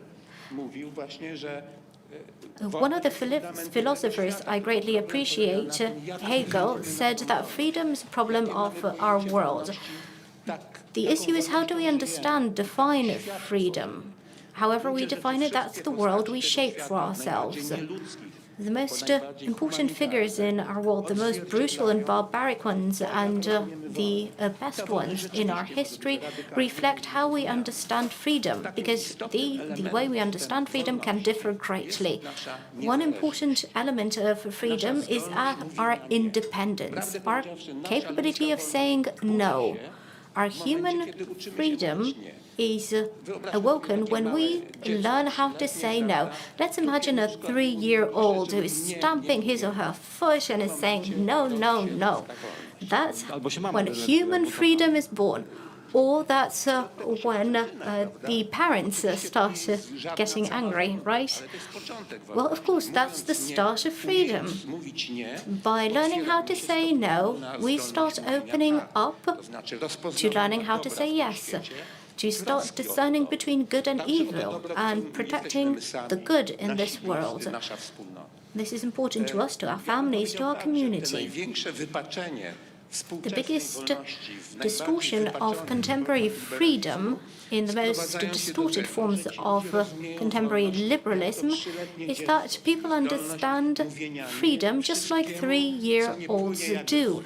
They think it's about saying no to everything, negating, rebelling, protesting, wreaking havoc, destroying everything, and then they are surrounded by emptiness where they can create a completely different new world.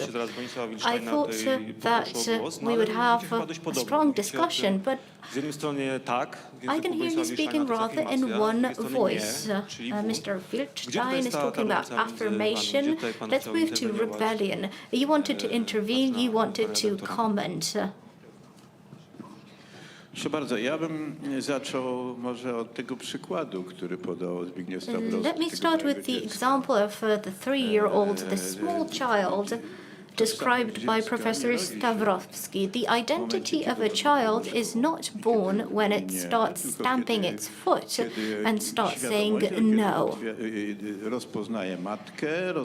It starts when it starts recognizing its mother and other beings in its immediate vicinity. This act of defiance, when the child opposes something that is different, contradictory to its will, is a moment when a different phenomena is emerging. The child wants the world to be exactly what it wants it to be, and if it is not, then I will stamp my foot or throw myself to the floor and object. I see this completely differently. The concept of freedom was not born together with liberalism. We repeat that as if liberalism discovered freedom. That is untrue. Ever since human thought emerged, we have been thinking about freedom. Still, freedom is a problem. Freedom is a cultural phenomenon. That is how it was understood in classical school of thought. It's not a simple matter. We're a cultural being. Culture is a set of limitations. So where can we find space for freedom? This is a set of very complex problems related to freedom. Freedom is not releasing one's instincts, so freeing oneself from culture.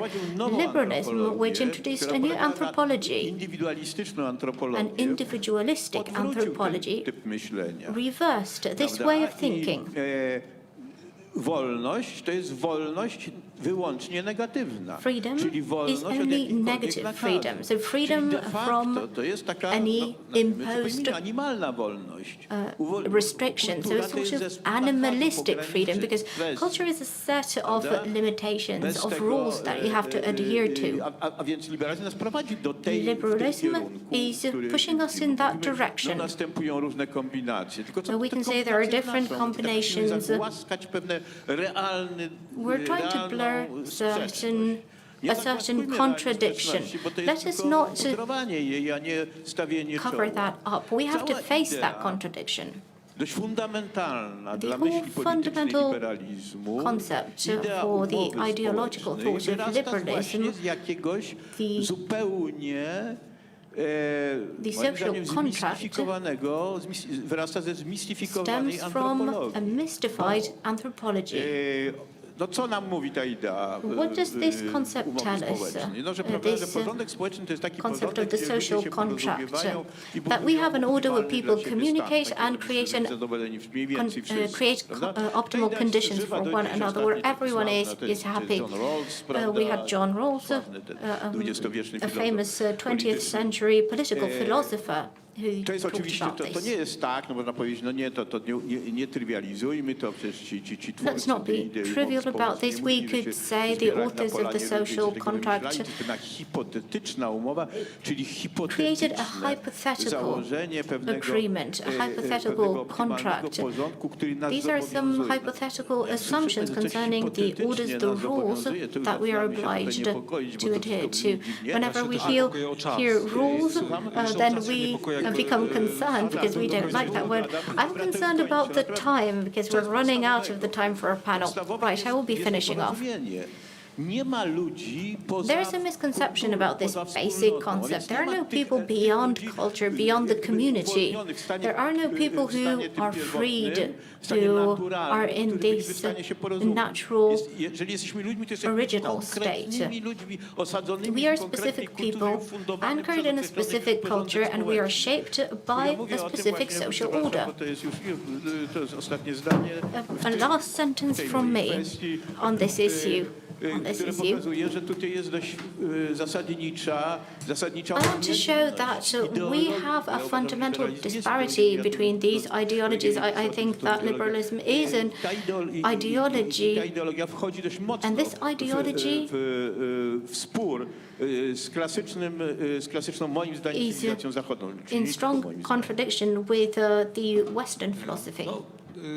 Nie rozgorzał ten spór tak, jak myślałem, że jak I thought this debate will go into in a different direction. We're talking about freedom. Was it hidden in liberalism? Did liberalism create freedom? In a way, we talked about children as well. Mamy tutaj doświadczenie, jeśli chodzi o dzieci. Zbigniew Stawrowski. I've been wondering about our experience with children. Zbigniew Stawrowski has a son called Piotr. I know Bronisław Wilczstein's son, David. And we have a mother with us, a mother of Frederick Isabel Alexandra, to whom this book is dedicated. This book refers to family. So when does the freedom of the child come to life? I'm asking you as a mother. We're disputing the moment of when the consciousness of a child is born. At what point? How do you see this combination of liberalism and conservatism? Anyone with children will learn more about the nature of will and reason than they will ever from reading Rousseau or Rawls. Back to this question of conservatism. I actually don't mind the label. I accept it by process of elimination, knowing I'm no progressive, I'm no Marxist, etc. But I think it's important not to get too involved with taxonomy and questions of taxonomy, especially when things are as serious as they are for us. And since the 1960s, I believe, the Western world has been descending into a crisis of identity. And this crisis has happened for two large reasons. One, the decline of Christianity, which has left people unable to answer the question, who am I, by reference to the cosmos. So that vertical way of answering the question of identity has been severed for many people. Simultaneously, the other way, the horizontal way of answering that question, who am I, by relation to my family, I am a mother, I am a cousin, I am a grandmother, etc., that also has been taken away for many people. In other words, identity is a relational phenomenon, and if we reduce, again, our relationships in the world, our relationship to God, then we are left adrift. And the point I'm trying to make here is that the misery being caused by this identity crisis, which I'm sure you see in your students, the misery is finally starting to be noticed, at least in the United States, and not only by conservative thinkers. Suddenly, people are starting to ask, why are so many adolescents and young adults depressed? Why are they anxious? Why is there a drug problem on a level never seen before in the United States? So people are starting to ask these very good questions, which often get back to this idea of freedom. Has there been too much of it? The character of American conservatism is changing over that word. 35 years ago, it seemed as if the answer to everything was more freedom. More freedom will make us better in every way, more commercial freedom, more freedom of choice, etc. This was the dominant mindset. This has changed, and it has changed partly because of the drug problem, which looks to have been instigated by too much corporate freedom, corporations being a little too free with their products, including very addictive products. That was one phenomenon that raised the question of freedom, but so did others. So, for example, the question of obscenity, of internet pornography. This, too, 10 years ago, was virtually undiscussed in the United States. And more it is being discussed because it is obviously a major social problem, and not only in the United States, but anywhere there are smartphones. So again, I find this encouraging, and I also find encouraging that the younger voices on the American right today are by and large not libertarians. They are social conservatives. They look at the older generation of conservatives and wonder, why did you make all these mistakes? Why did we, young people, inherit a world where it's harder to get married, where being a father is not honored, where we have all the pornography at our disposal, but nobody has taught us about romance? Why are we cut loose in this way? So it has taken a lot of suffering to get to where we are, but in that way that good is made out of evil sometimes, I think we are seeing this in a modest but important way in this change, in the new questioning about how much freedom is too much. Jeszcze dopytam o konserwatyzm. Let me ask you about conservatism, because that's not enough for me. It's not enough to decide we're conservatives by elimination, that I'm not progressive, not this, not that, so I'm a conservatism. Perhaps we shouldn't call ourselves conservatives if we're just eliminating other labels. Conservative is a political label, and in that sense, it is limited like any other political label. One of the novel problems we're facing is that our deepest issues have non-political roots. our deepest issues, I believe, and this goes back to something we discussed earlier, is the repudiation of creation itself. It is the taking on of the role of the creator and repudiating the role of creature. So the question becomes, what do you do politically with a problem that has the deepest metaphysical roots in original rebellion? Some people today say, give up on the West, give up on the liberal order in any way, turn your back on that and create something new. I'm not convinced by that kind of apocalyptic thinking. I'm very wary of it.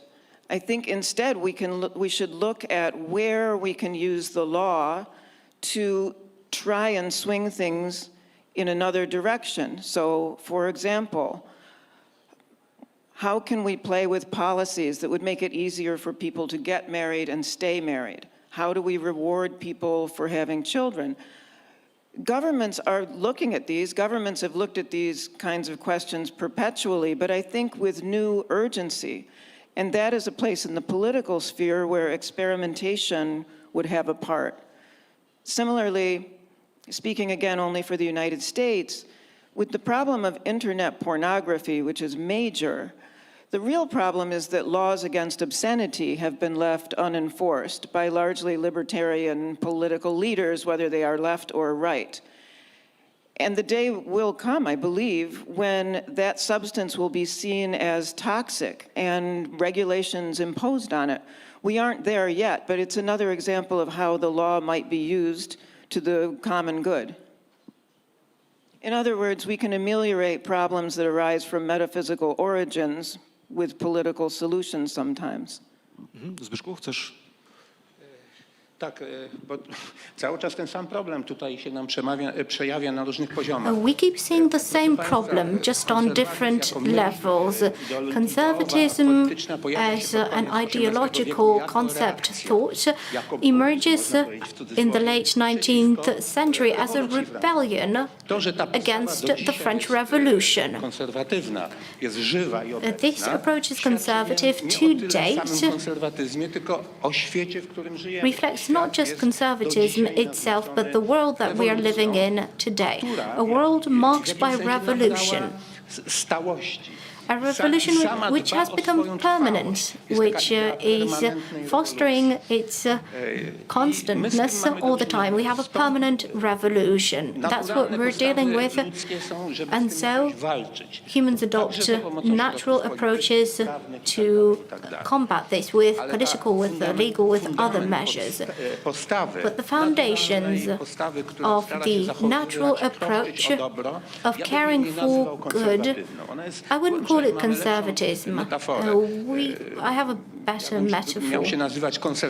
If I were to call myself a conservatism, I would feel as if I were responsible for conserving historical monuments.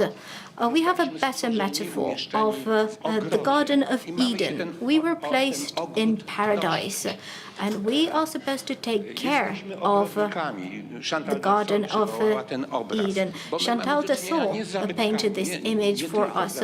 We're not working with historical monuments with objects. We're dealing with real people, with flesh and blood, with communities, with thriving life. It's dynamic. It's a certain whole which has a permanent element to itself, but it keeps developing. We are to take care of this development and make sure that it goes in the right direction. The gardener is someone who waters the plants, who fertilizes them, who lets them bloom and produce fruit. But the gardener should let the plants behave in that way. We create conducive conditions. That's what should be doing. And I find that metaphor very apt. While not in the conservatist metaphor, the word itself has its disadvantages. It is a formal term. It does not have content. We should conserve, we should preserve, but what? We can add different elements here. We have contemporary conservatives who want to conserve, preserve, maintain homosexual relations because it has been founded in a certain society. We would use the term conservatives for the most conservative members of the partners. So I would like to stay with the metaphor of the Garden of Eden. I'm looking at Bronisław Wilczstein. Maybe you can defend conservatism. Maybe not everyone wants to be gardener. I'm rather conservative because I am more humble towards the reality. If we have an orientation called conservatism, then I accept it.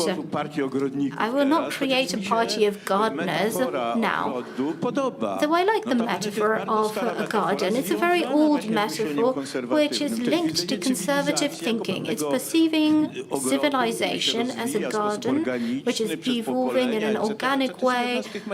Generation after generation takes care of that garden, and it is connected with this way of thinking. We could come up with different metaphors, but I adopt an approach of humility. Why are the associations with conservatism negative? Because that's what has been perpetuated. The battle for the world is also a battle for language. Revolutionaries are trying to add a negative understanding to the concepts and terms they don't like. They try to present their concepts and ideologies as good and assign the meaning of evil to conservatism. So liberalism is freedom and conservatism is clinging on to something that belongs to the past, that is outdated, that is based on anxiety and fear. It's clinging on to the past while the new things that are coming in are better. To describe the history of the political parties in the opposition of liberalism and conservatism, that was present in the West, but was in the Kremlinology from the Kremlin, the science of about the Kremlin. I think we should bring that back. In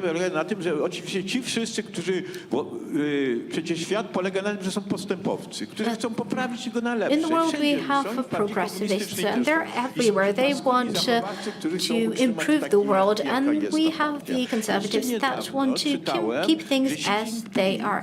Recently, I read that Xi Jinping is this new element who wants to break the opposition of conservatives in the Chinese People's Party.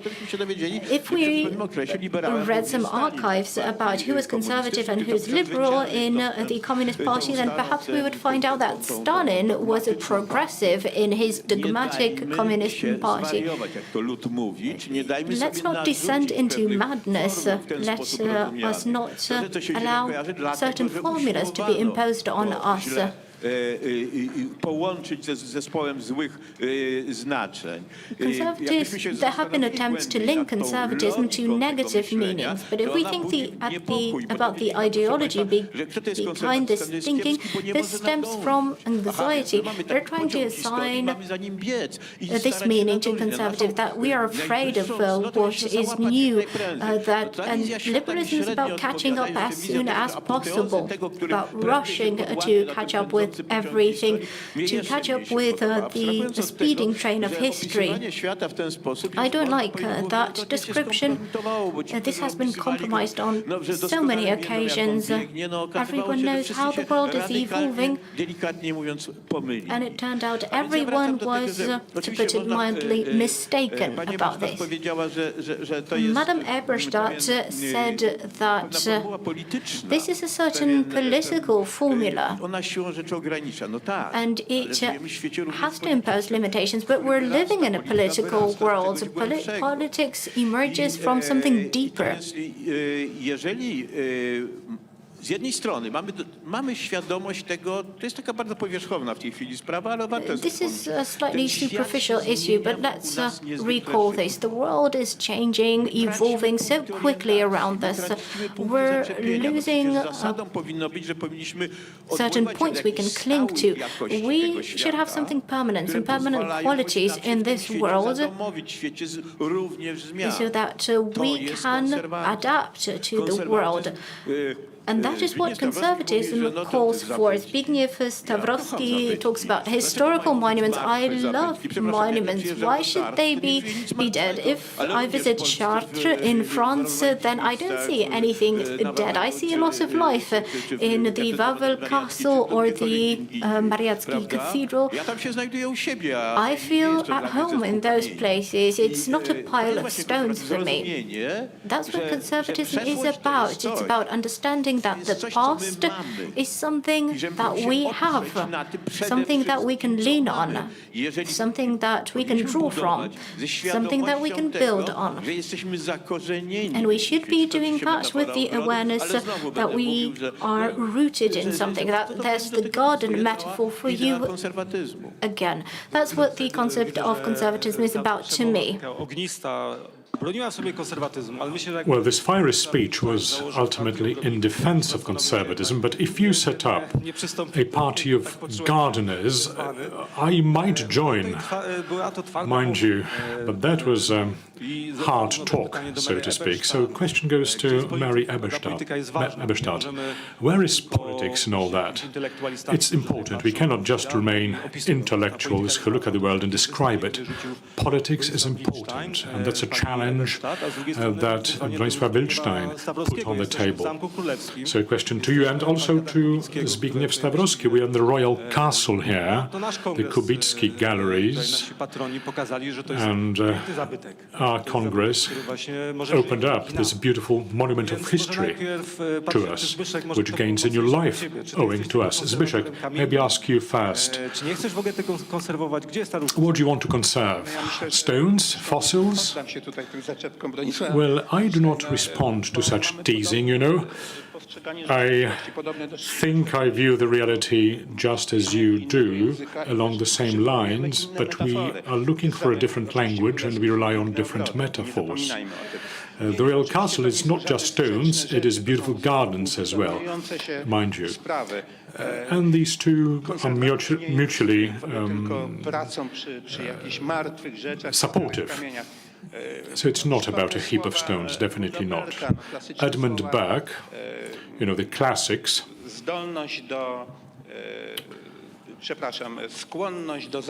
the proclivity to conserve and capacity to improve is my ideal of a statesman.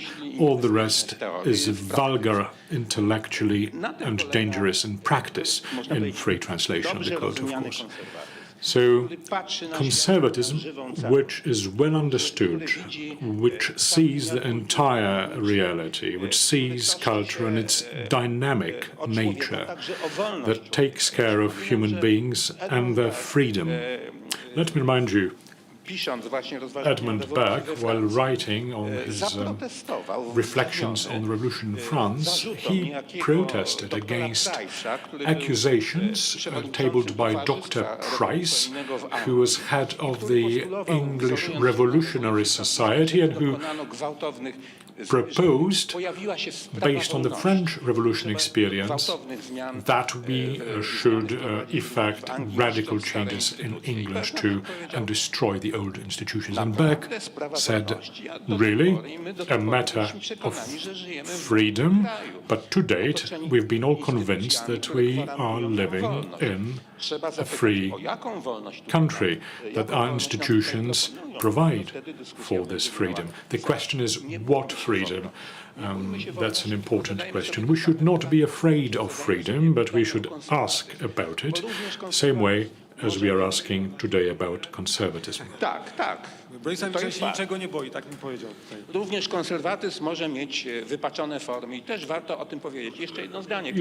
Conservatism can also be distorted in many ways.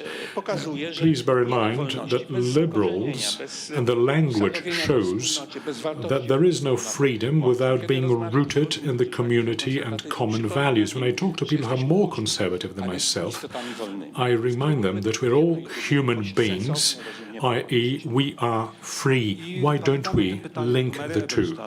And the question to Mary Eberstadt, she was engaged politically as well, so politics, you are no stranger to political world. We're talking about this new language. Conservatism is a new term in a way. It is used to depict reality in abstract terms, hence you get this ism in it.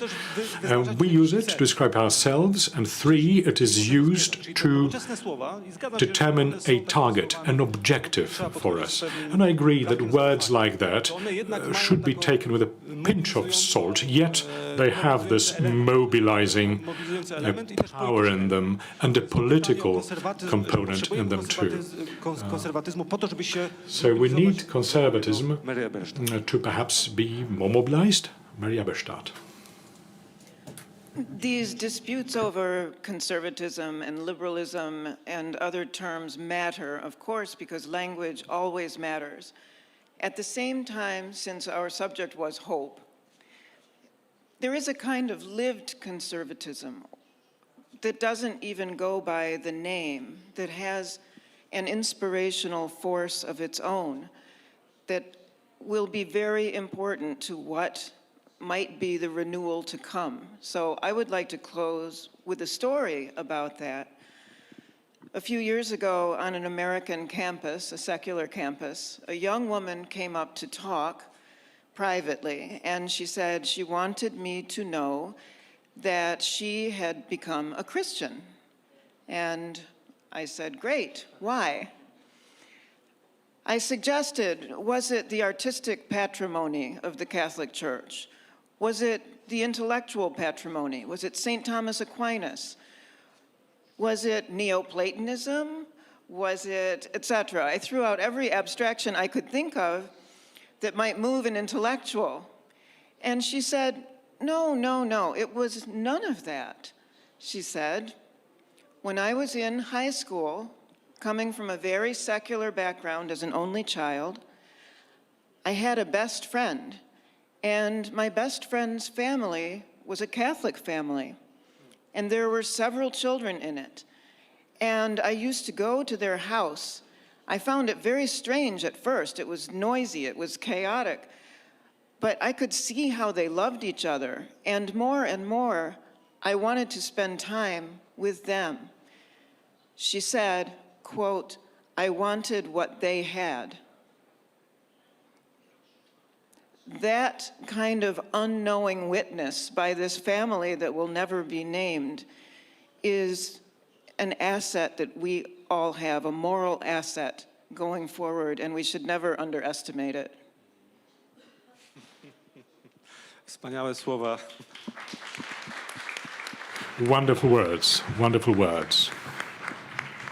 Trudno coś dodać, bo miałem takie poczucie, że rzeczywiście it would be hard to add on to this statement. We talked about isms, we crossed swords, and Mary Eberstadt walked in a motherly fashion and said, calm down, boys.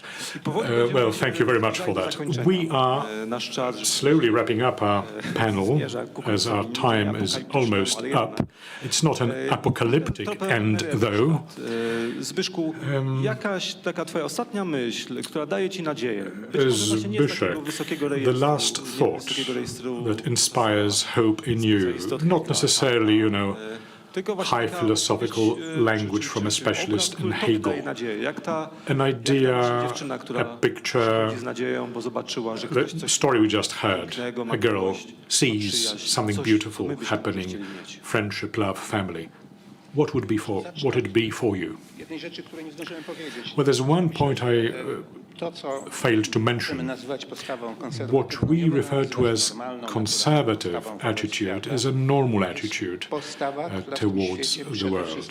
And this attitude recognizes and notices what's good, beautiful, and intelligible, which means that we do have the capacity of being enchanted by the world, enchantment by the world. Another point which sets normal, natural people from the others, you can call them conservatives, and that's a sense of gratitude. A sense of gratitude towards the creator of this world, the creators of this world, and the other people. You can feel that, you can sense that. Their perception is different. It's not negation, it's not rejection, it's not fighting, always at all cost. Zbyszek, what are you grateful for, personally?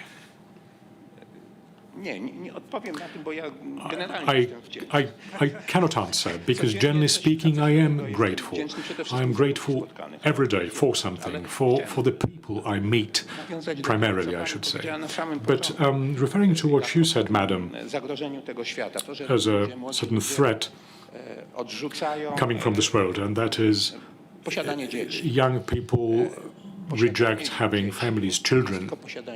Well, having children is not just about having children. It is perhaps the most profound act of creation. People reject families because they pursue their own self-fulfillment. And it is not about physical relationship, it's also about spiritual relationship. A teacher and a student, something you can give to them. It's the highest form of creation, because your material in this creative act is human beings. We cannot make people, but we can inspire them. We can envelope them in a creative, caring space. And that is perhaps the most important point, being full aware that we are acting within an order that is given to us. Well, the closer to the end we are, the more applause we're getting, which is a good sign. And finally, should I ask Bronisław Wildstein for a sign of hope? Would you give us one? I think I did mention in the very beginning that herding me, prodding me towards this hope is slightly disquieting for me. We are mortal beings. We live in the world which will always be imperfect, full of evil and tragic, which at the same time is wonderful and fascinating, and it's the only one we do have. It's our world. Therefore, we should do our utmost to make it the best possible. I would subscribe to whatever the other panelists have just said. Zbyszek talked about gratitude. We owe it all to the others. The fact that we are human beings, we owe it to the others. The culture we live it, we owe it to the others. This makes me realize that we live in a continuum. We were raised in a family, we raise our own children, they will raise their own in turn. It is a continuation. And this also gives us a sense of responsibility for this world. And that is really all we can do. The more crazy the world around us is, the more we should be doing what we actually are doing without too high expectations, perhaps. We do not know what will be the final end of our actions. We just need to do that. Tak, więc jest dla mnie to jest nadzieja, że ten świat to jest Well, this is a spark of hope for me.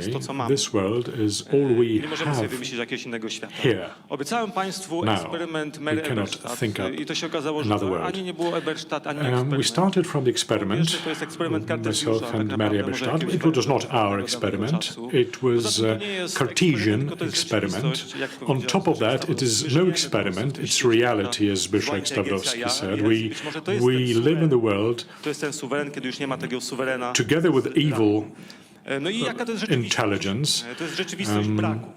And this is the reality of a deficit, of a lack of law, lack of identity, lack of purpose, lack of God, lack of mental health, lack of health in general, lack of freedom, and the lack of fellow human beings.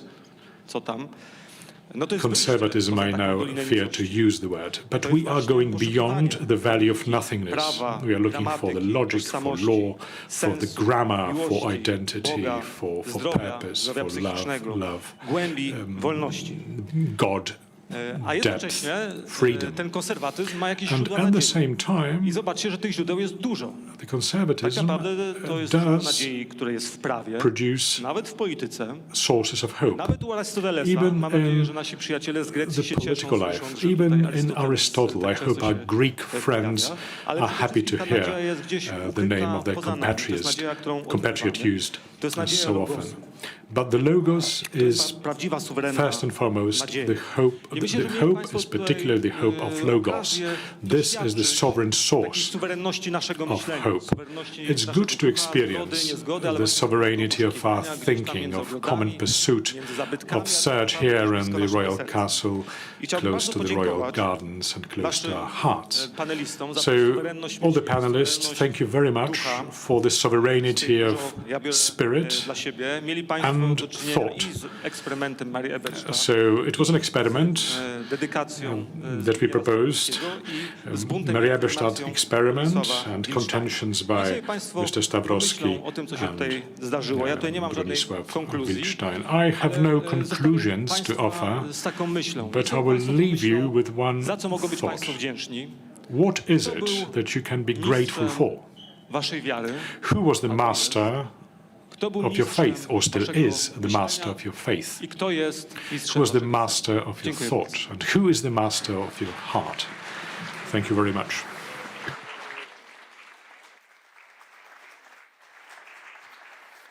My też bardzo dziękujemy za wspaniałe słowa, bardzo inspirujące. Well, thank you very much for the very inspiring comments. Philosophy is by no means an easy science, but a propos, to moja żona mi zawsze we're mówi all wieczorem, delighted. czy pamiętałeś, żeby podziękować za przynajmniej 3 rzeczy, które ciebie do dzisiaj spotkały? Tells me in the evening, did you remember to thank for 3 good things that happened in your life today? So let me thank you for the good thing. Thank you, the panelists. Let me remind you that there are books on display that can be purchased. Various publishing houses show the books by the panelists, Zbigniew Stawrowski's and Bronisław Wilczstein's books are also to be purchased there. You can ask for an autograph as well. A unique occasion, perhaps. Now, the most important item this afternoon is the Lech Kaczyński Award, but before we go there, the final panel, Quo vadis universitas? A very important question.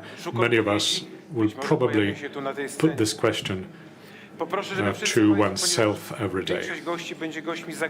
Most of our panelists come from abroad. Make sure you're equipped with the headsets for interpretation.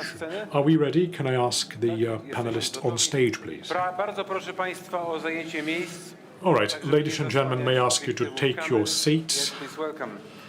and let me welcome Bourbon, the filozof, panelists. Uniwersytetu w Dallas, z Brett powitanymi Bourbon, brawami. philosopher and Dziękuję bardzo. theologian from the University of Dominik Dallas. Dobrze znany Państwu z wczoraj, Dr. prawnik, doktor prawa, Barbridge, Instytut that you already Hamburger. know, you met him Nicolas yesterday from Eberstadt, ekonomista i Canterbury demograf, Institute. jako trzeci nasz dzisiejszy panelista. Nicholas Eberstadt, Welcome. economist and Thank a you, demographer. I Piotr Czekierda, And współzałożyciel i Piotr członek zarządu Czekierda, Instytutu co-founder Wings. of the Two Wings Będzie Institute moderatorem tego and panelu. member of the Quo board. Vadis That's our Universitas. panel, Zamieniamy się w słuch. Dziękuję panom. Quo Vadis Dziękuję państwu. Universitas. Proszę We are zajmie all miejsce. ears. I give the floor to I you. do zobaczenia, do usłyszenia.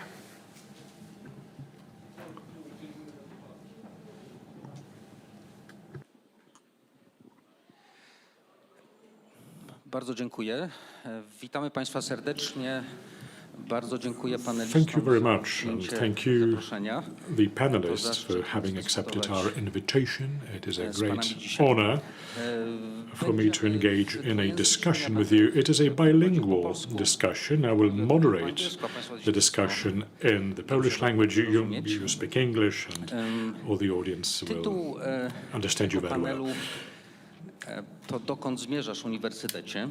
Quo Vadis Universitas. W polskiej tradycji In the związane z jedną z Polish ważniejszych tradition, książek, it is actually related która to a została very napisana, important nazywa się book Quo Vadis Henryka under Sienkiewicza. that title, Quo W Vadis, tym roku by miałem Henryk przyjemność Sienkiewicz. podczas In fact, it was rodziny this year, wydarzy mu być na Via Appia, during a family gdzie znajduje się ten pilgrimage mały to Rome. We went to kościółek, Via przy Appia, którym, jak mówi tradycja, where you find this small church, where according to the tradition, St. Peter, as he was leaving Rome, he met his master, who asked No i him, dla Piotra to był Quo taki znak, Vadis, żeby where are you going, przemyśleć jeszcze raz swoją Peter? decyzję, zatrzymać się i For wrócić Peter, i dokończyć. it was enough to pause, Dlatego pierwsze think it pytanie over, chciałbym and zadać complete his panom, mission.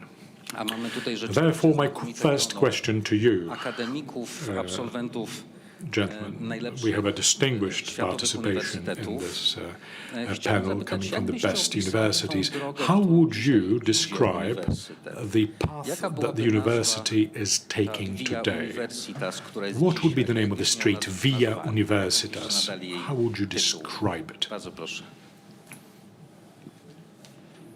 Well, I think the university now thinks it knows where it should be. Wydaje mi się, że uniwersytety wiedzą teraz, gdzie powinny być. That it already feels like it's reached its destination, and the reason is there's an underlying equation that I think guides too much of the university. It's basically all is politics, by which they mean everything is ideology.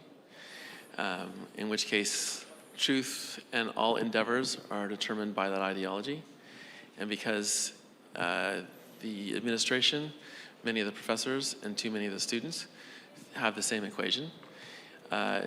The purpose of the university is no longer defined by discovering truth, exploring new kinds of knowledge, recovering and holding on to old kinds of knowledge. Everything is framed by that ideological question, which means that the answer has already been decided. So it's not going anywhere. It's where it wants to be. Unfortunately, there's always down that it can go, and so it's spiraling down as it completes its ideological purposes. There's always counter forces, however, and hopefully those will ultimately win, but we're not too hopeful at this point. Bardzo dziękuję za ten opis, ale Thank you for this description. może z Teksasu. Jak by But let's, brzmiała ta nazwa jednym słowem? Jaka byłaby nazwa tej Do this the Texas way. What if you would use just one word to describe this path, this direction? Which word would you use? Descent. Bardzo dziękuję.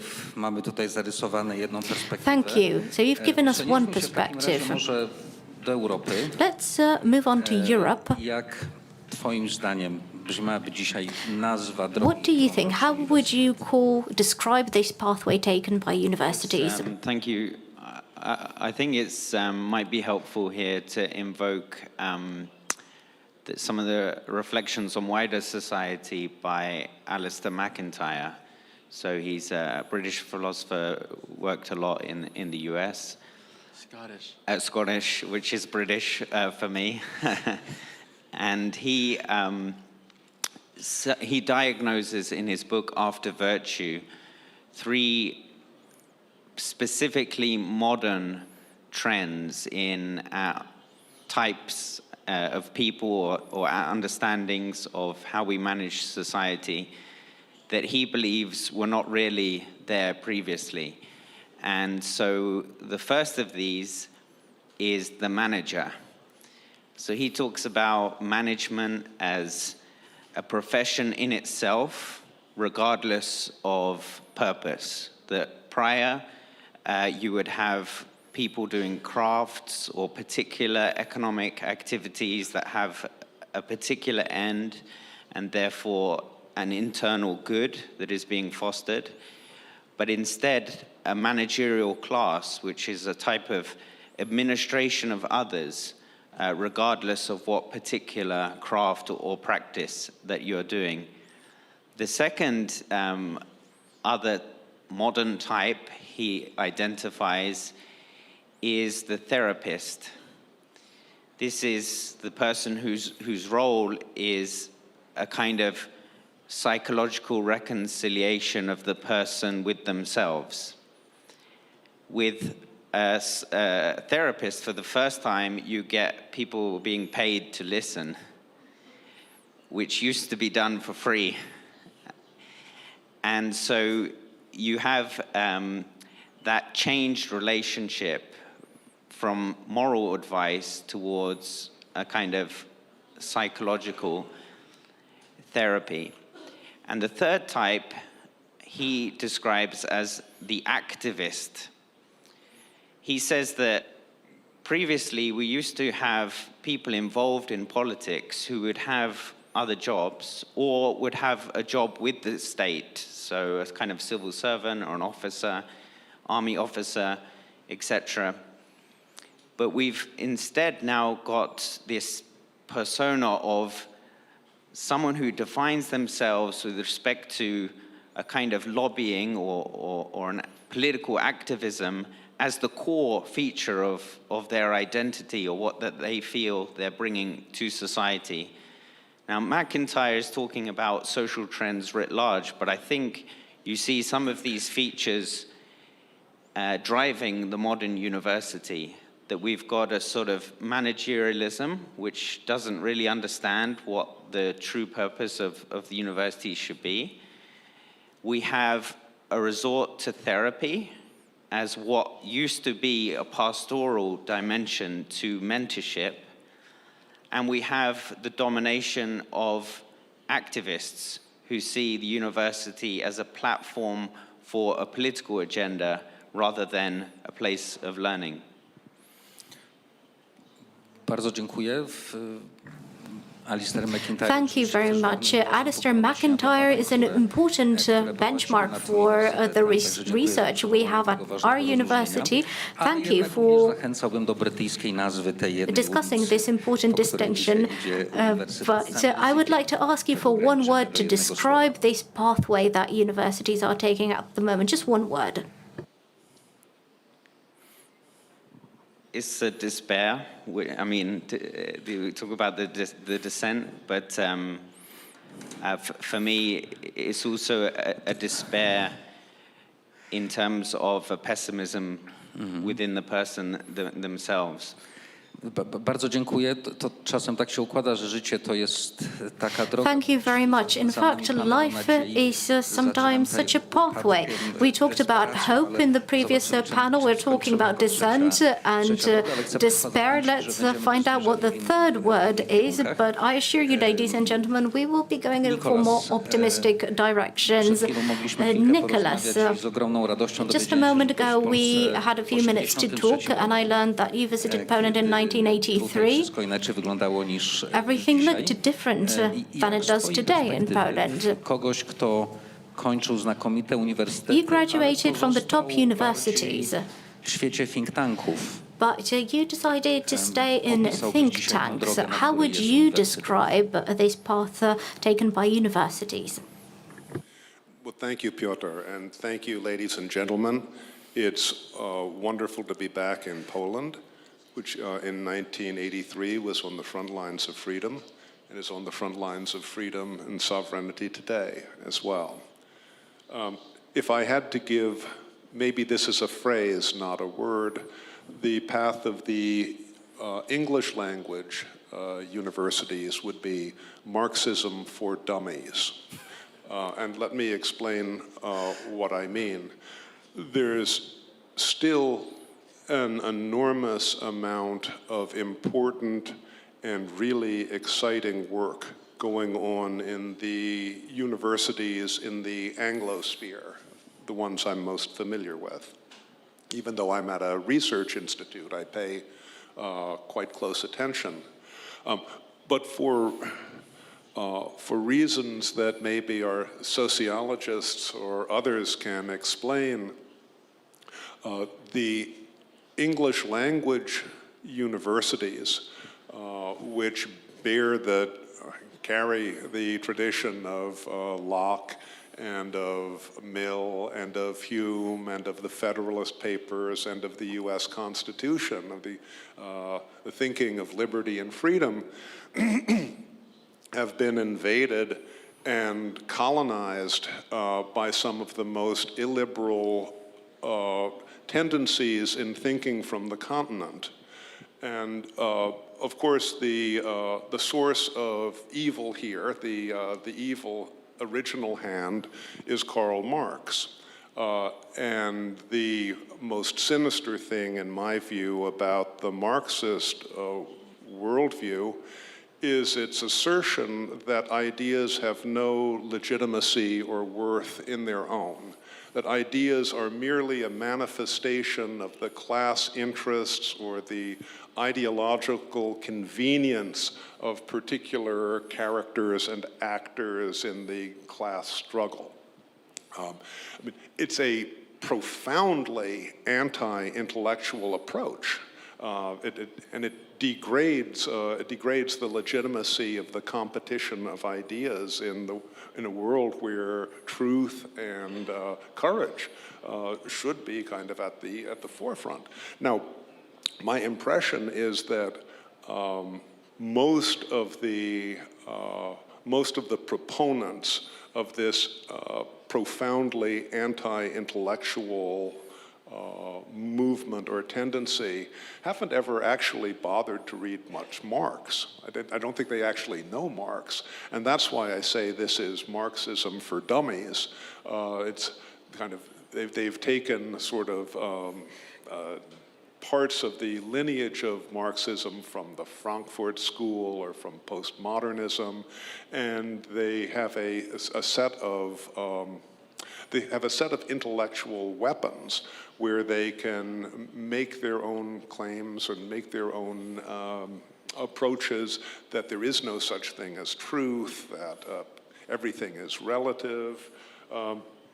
And it's a little bit more than that now, at least in the US universities.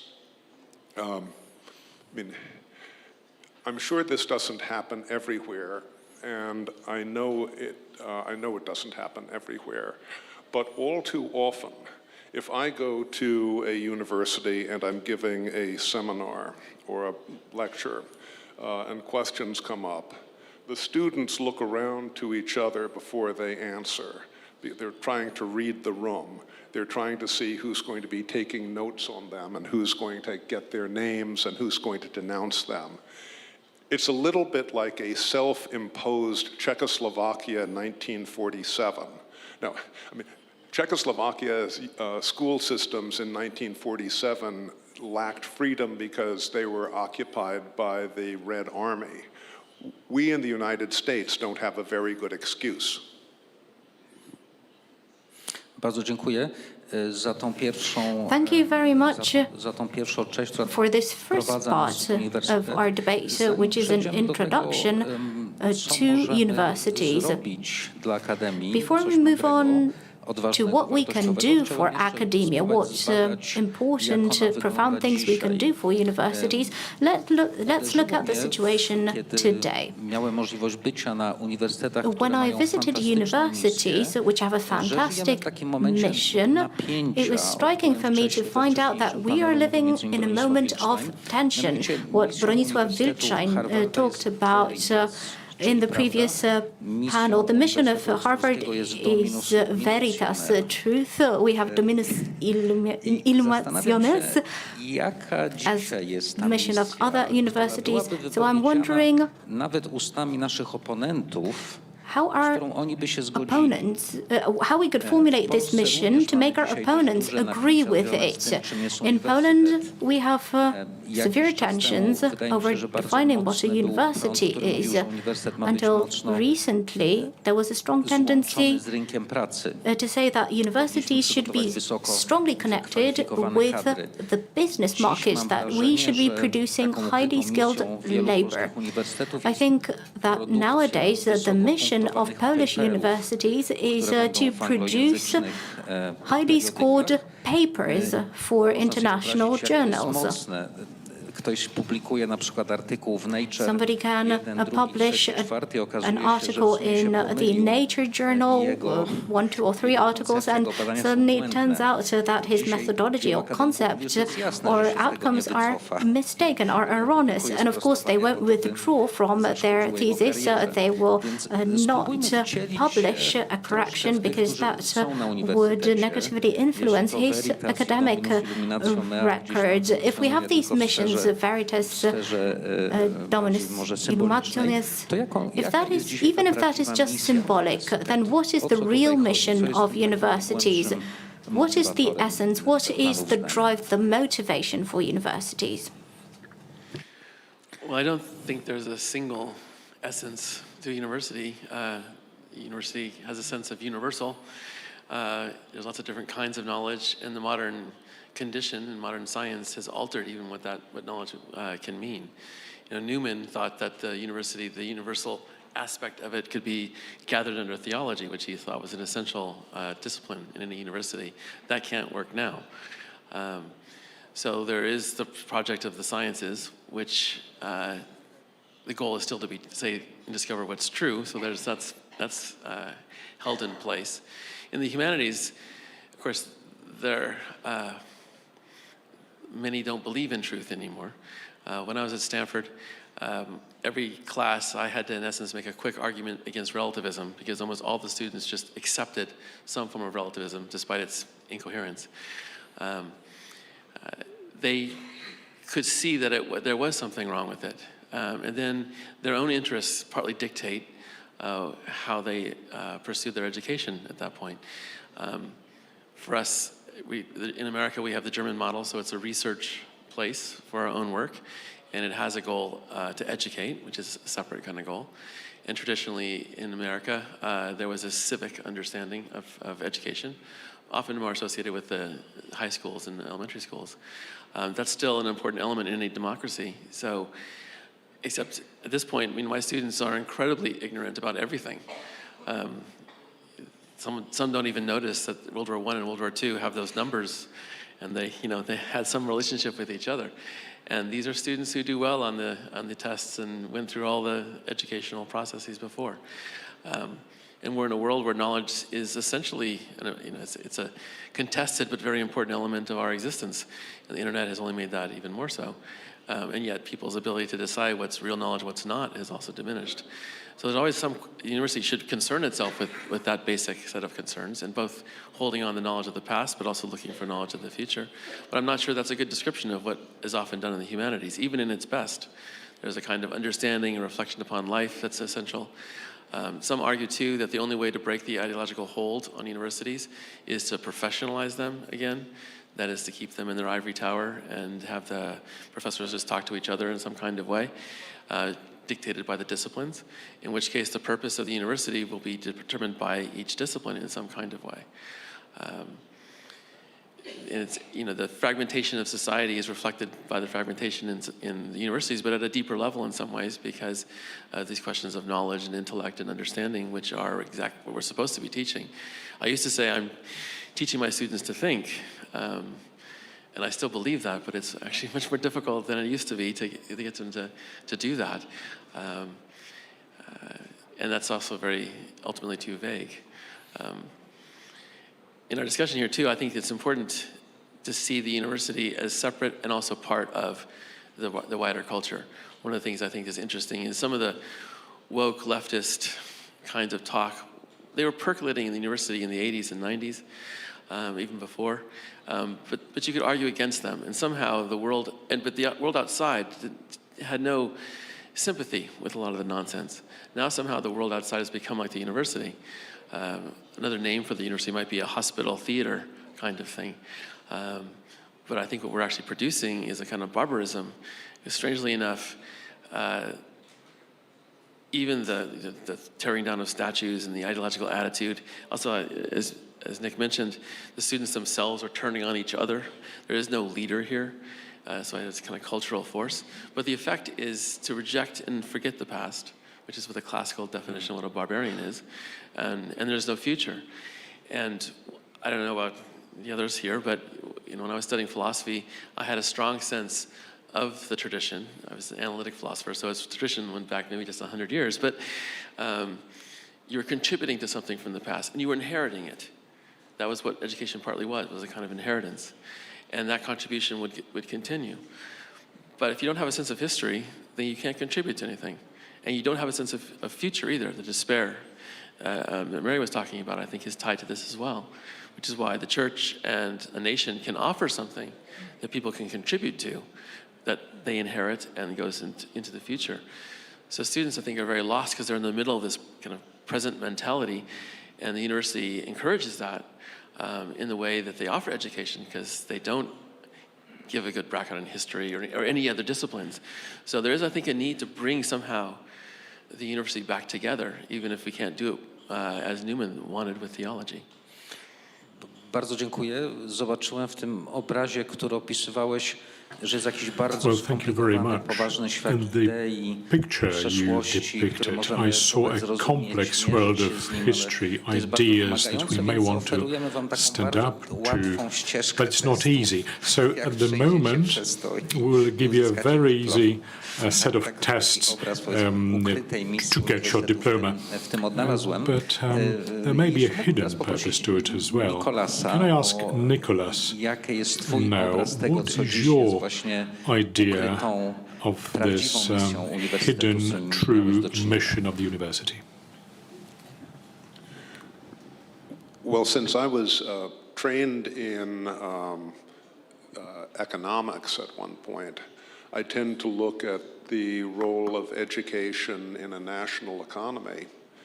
And in the United States, there are two sectors of the economy which grow and grow and grow. And those are health and education. And both health and education are vital to building the so-called human capital that a modern society depends upon, because in all of our lives, wealth in the ground matters less and less and less, and wealth in human beings matters more and more and more.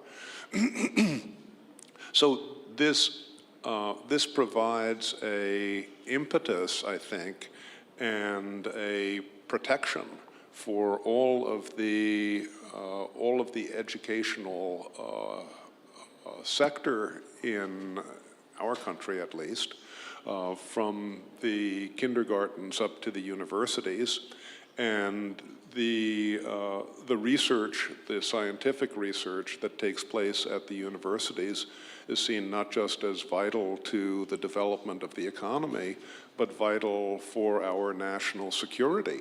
And so, so it's a protected sector. There are all sorts of things which naturally happen then, because the government becomes not just a financer of university activity, but also inescapably a director and a master of some of these activities. There's an inescapable politicization, even under the best of times here. But we're not in the best of times, I don't think, with universities in the United States. One of my professors at Harvard was a man named Daniel Patrick Moynihan, who went on to a great career in the US Senate after that. Professor Moynihan had an aphorism, you are entitled to your own opinions, but you're not entitled to your own facts.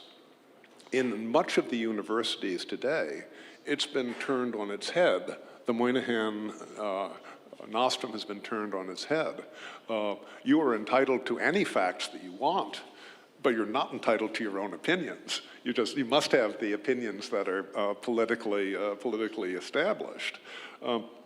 And what we see, I think, Piotr, is, again, going back to the Marxism for dummies notion, we see kind of power relations acting out in faculties, among students, where learning becomes sort of subordinate to the who-whom sort of domination. And I think very directly there of something that occurred at my alma mater at Harvard about more than 15 years ago, when the president of Harvard, Larry Summers, was unhorsed because of some, I think, not terribly controversial things, if you read his actual remarks, that he said at a conference on science and women at MIT.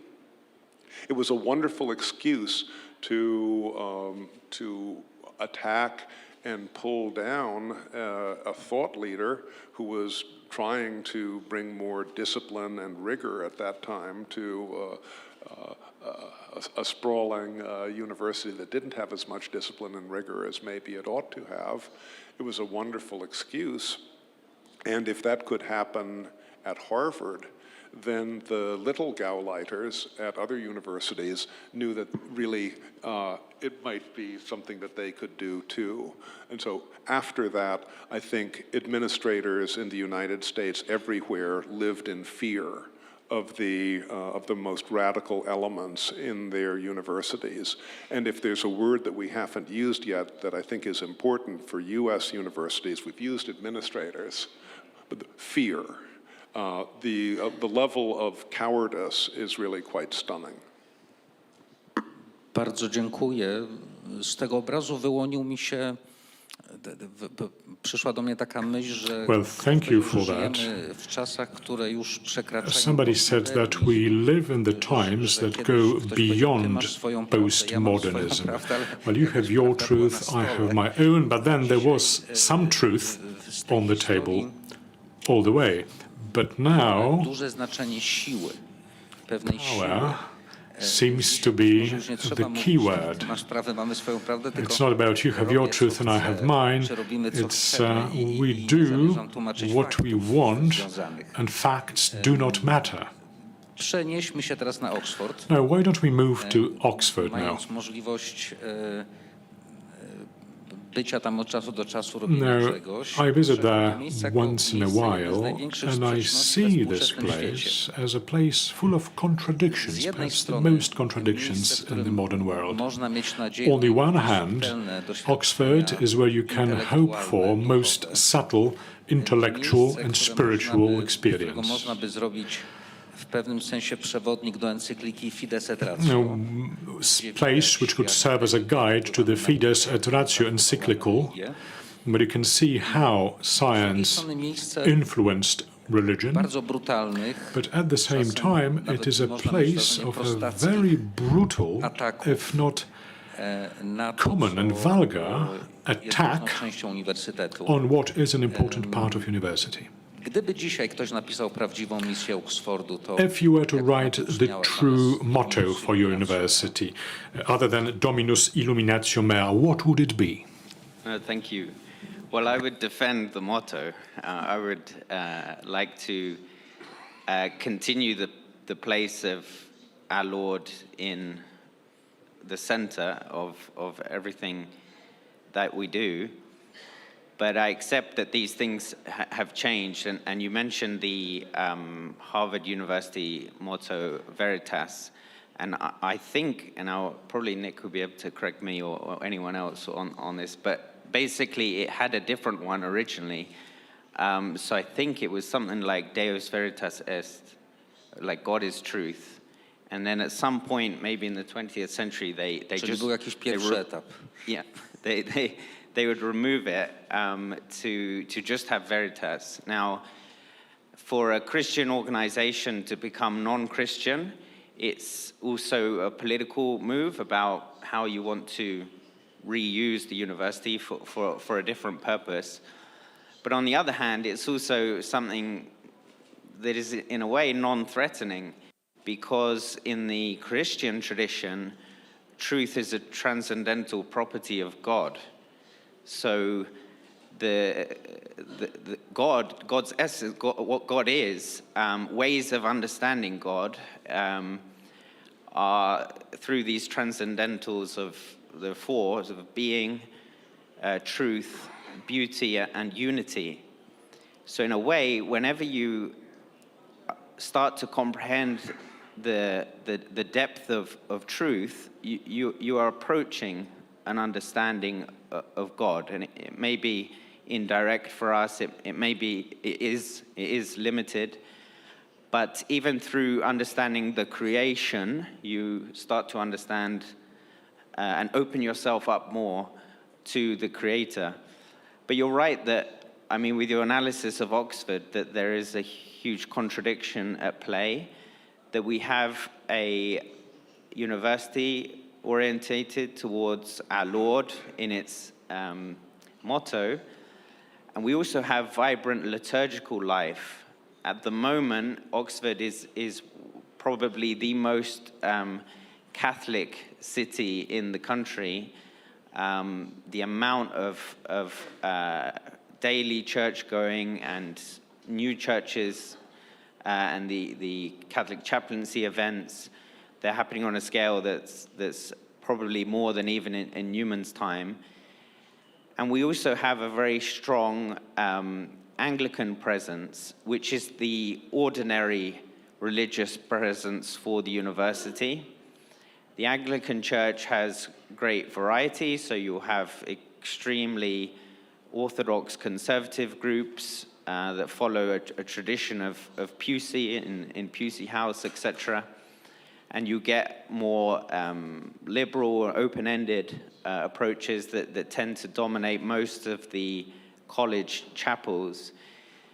But what's interesting is that even though the university is secularized a great deal, and its research focus is always on the latest trends in science and rational philosophies, we haven't de-liturgicized the university.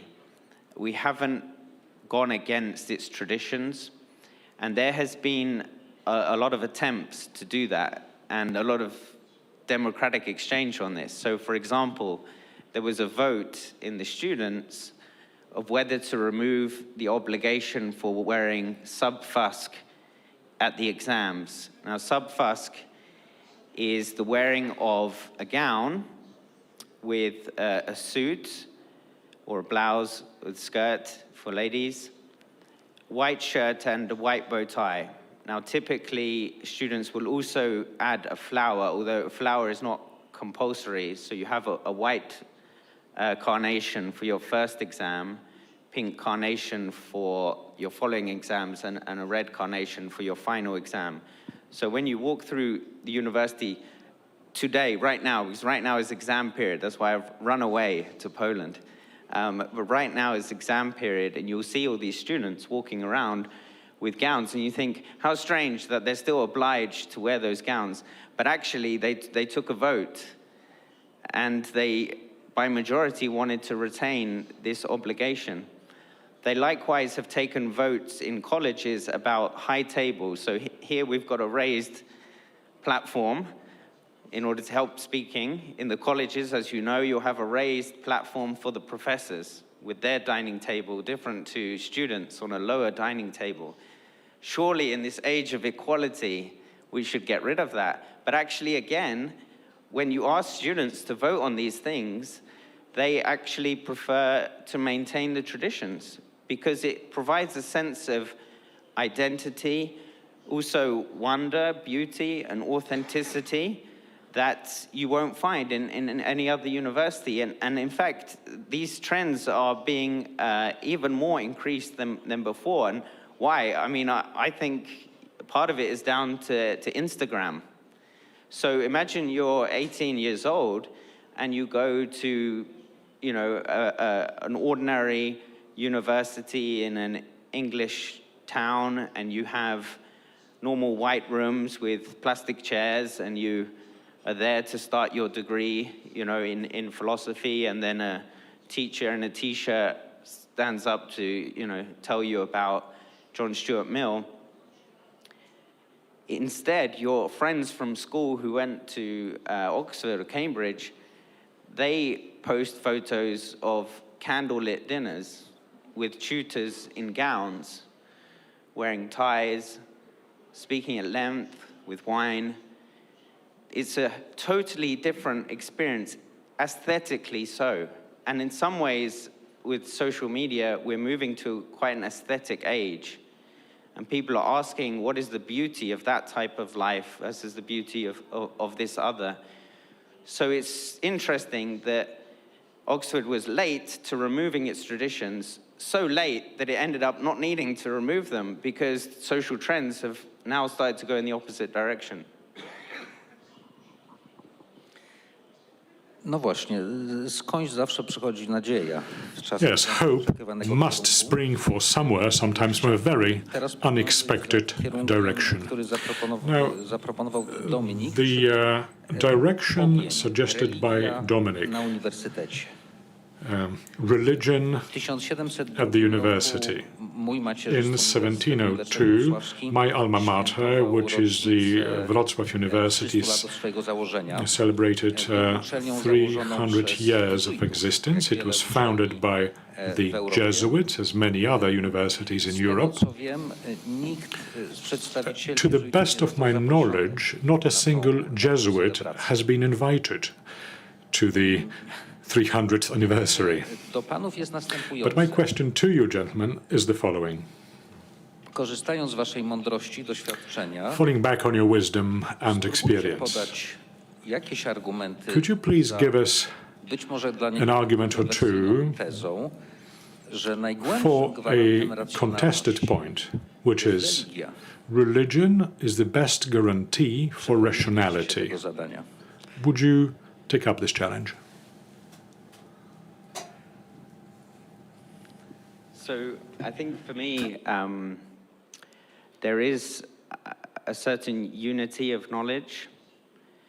That means we have to respect or appreciate the place of theology within the disciplines, which is a different claim, however, to saying that we need religion. So sometimes universities are workplaces, and sometimes they are operating in the midst of very diverse religious followings of students or the population at large, etc. Now, for Oxford, among the Anglican chaplaincies, they have done everything they feel they can to basically open up the Anglican space to being multi-faith, which changes somewhat even the practice of that religion within the college setting. I don't know if that level of change is required, But it's certainly the case that when you explore the history of thought and even history of philosophy, you can't get away from the influence of theology. Like, for example, in the previous panel, which discussed questions of hope, as a civilization, our whole notion of hope is bound to our notions of time and what we expect at the end of time. All of these are theological concepts. So, for example, J.G.A. Pocock, who writes the book The Machiavellian Moment, actually starts by saying that history and the doing of history, what we discuss as historiography, it really is predicated on notions of time that have changed, and that you have in the movement from like Aristotle to Newton, you move away from notions of a kind of balance and harmony of society and history towards a kind of single progress. These are all based on debates that are already happening within theology, and there will be a filtering down of ideas and thought within theology to philosophy and to the sciences. So I think that a removal or an underappreciation of theology is definitely part of, maybe symptomatic, or could indeed be causal as to why there is so much disarray and division within the university today. Dziękuję bardzo. Bardzo proszę. So as a philosopher, one has to ask questions about the terms religion and rationality in this case. Islam is a religion too, and rationality can mean a lot of things. And in my experience, human beings, especially academics, are really good at rationalizing. They can please the professor. They learn how to play the game. And rationalizing is reasoning backwards. And you don't necessarily get the truth in that way. And reasoning is a very complicated process. I started in physics. And I'm not sure that, strictly speaking, theology was essential to my understanding of physics and how I'd reason that way. But I think what is true is that rationality and truth are things that you subject yourself to. There is a humility and a necessity to see that there's something greater than your own understanding, that you could be wrong. In fact, that's the most essential thing in thinking, is to look for how you're wrong. And if you can't be wrong, then you can't be right. And so religion is one way, and a deep way ultimately, if the religion is the right religion, to see that there's something that's constraining you and your understanding. And this is tied to virtue. So if I am on some kind of sports team and I want to win, and all I want to do is win, then I might cheat if I can get away with it. Although sports often involve some necessary cheating, but beyond that. And I might find that I have a teammate who's not very good, and I talk bad behind his back to get rid of him because I really want to win. Now those are all examples of, in some ways, betraying the sport. If I find that I love the sport and I want to win within the context of that love, then I might help my teammate get better. I might figure out ways of improving the team that stays true to what the sport is, and expresses a set of virtues in the playing of that sport that also allows me to ultimately win. And it's simply a function of accepting that there's something constraining my pursuit. And when you have that kind of constraint, then you have the possibility of virtue. If you don't have that constraint, you don't. So I think there's a deep connection between virtue and reasoning, especially towards something that you want to say is the truth or is the case. And that takes finding some kind of constraint, both in your understanding, but also of yourself.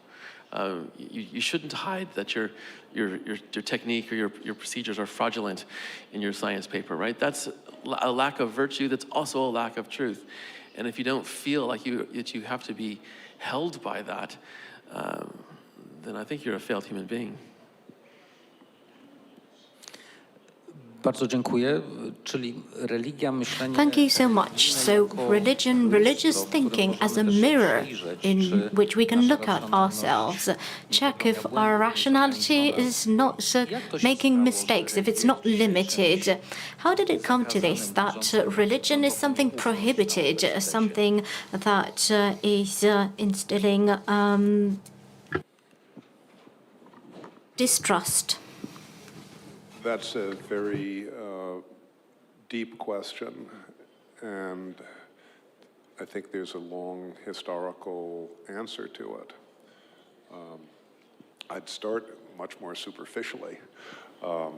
As an economist and a demographer who became a convert to Catholic Christianity in my 40s, I obviously don't see the slightest conflict between faith and reason in my own work. And I look back, as Dominic was intimating, to the history of not just Christian thinking, but of Christian thinkers who were striving to find the truth, struggling to find the truth. And there's something, I think there's something very, not incidental, but absolutely integral to Christianity there, because it's the love of the Creator and understanding the truth of creation and trying to learn more about the world in which we are creatures. I think how we got to where we are now has two important chapters at least, if we're going to do it as a short history. And the first chapter is the French Revolution, and the second chapter is the Russian Revolution. And both of these chapters were part of a greater book that you might call the short history of the anti-God movement. But I mean, from the committees for public security on to the KGB, we saw that once absolute truths were removed from public life and from human life, power became an instrument for lies. It became an instrument for dishonesty. And so I don't know that religion is the absolute guarantee for rationality in our thinking, but I don't have a better offer for you than that. Bardzo dziękujemy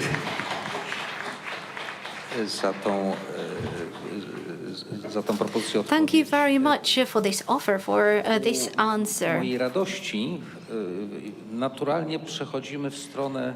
I'm very pleased that we are moving in the direction of something that we can call the inner life of an academic, of someone who works at a university.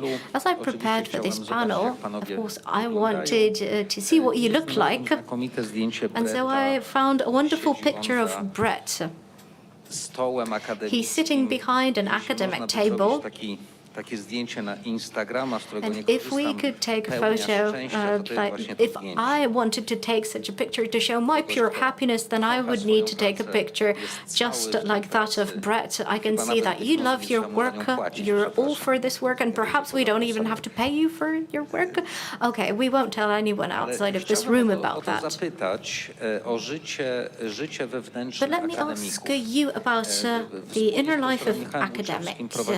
Together with Michał Łuczewski, we have a project where we research academic leaders about their personal life.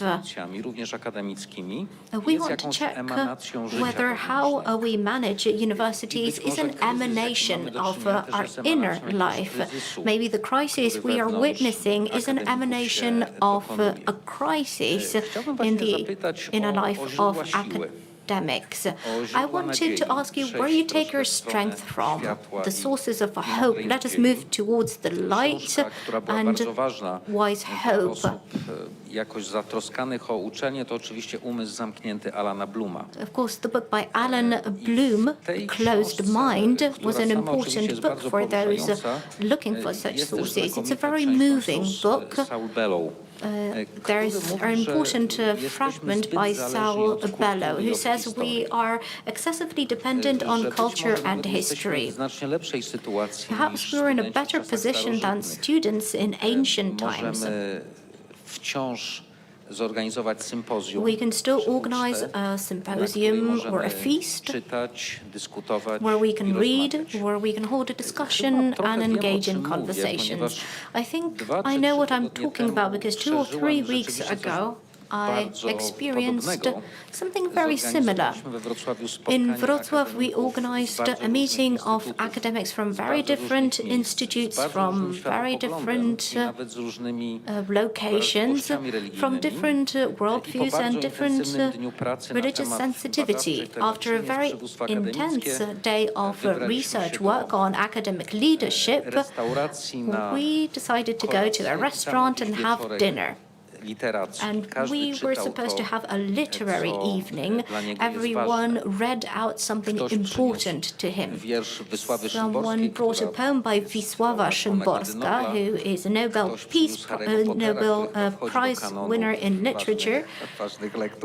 That is certainly on the list of important books. But someone brought a text by Brodsky.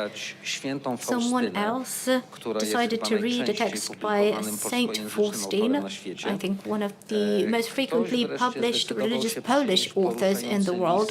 Someone brought a very moving letter of a French trapper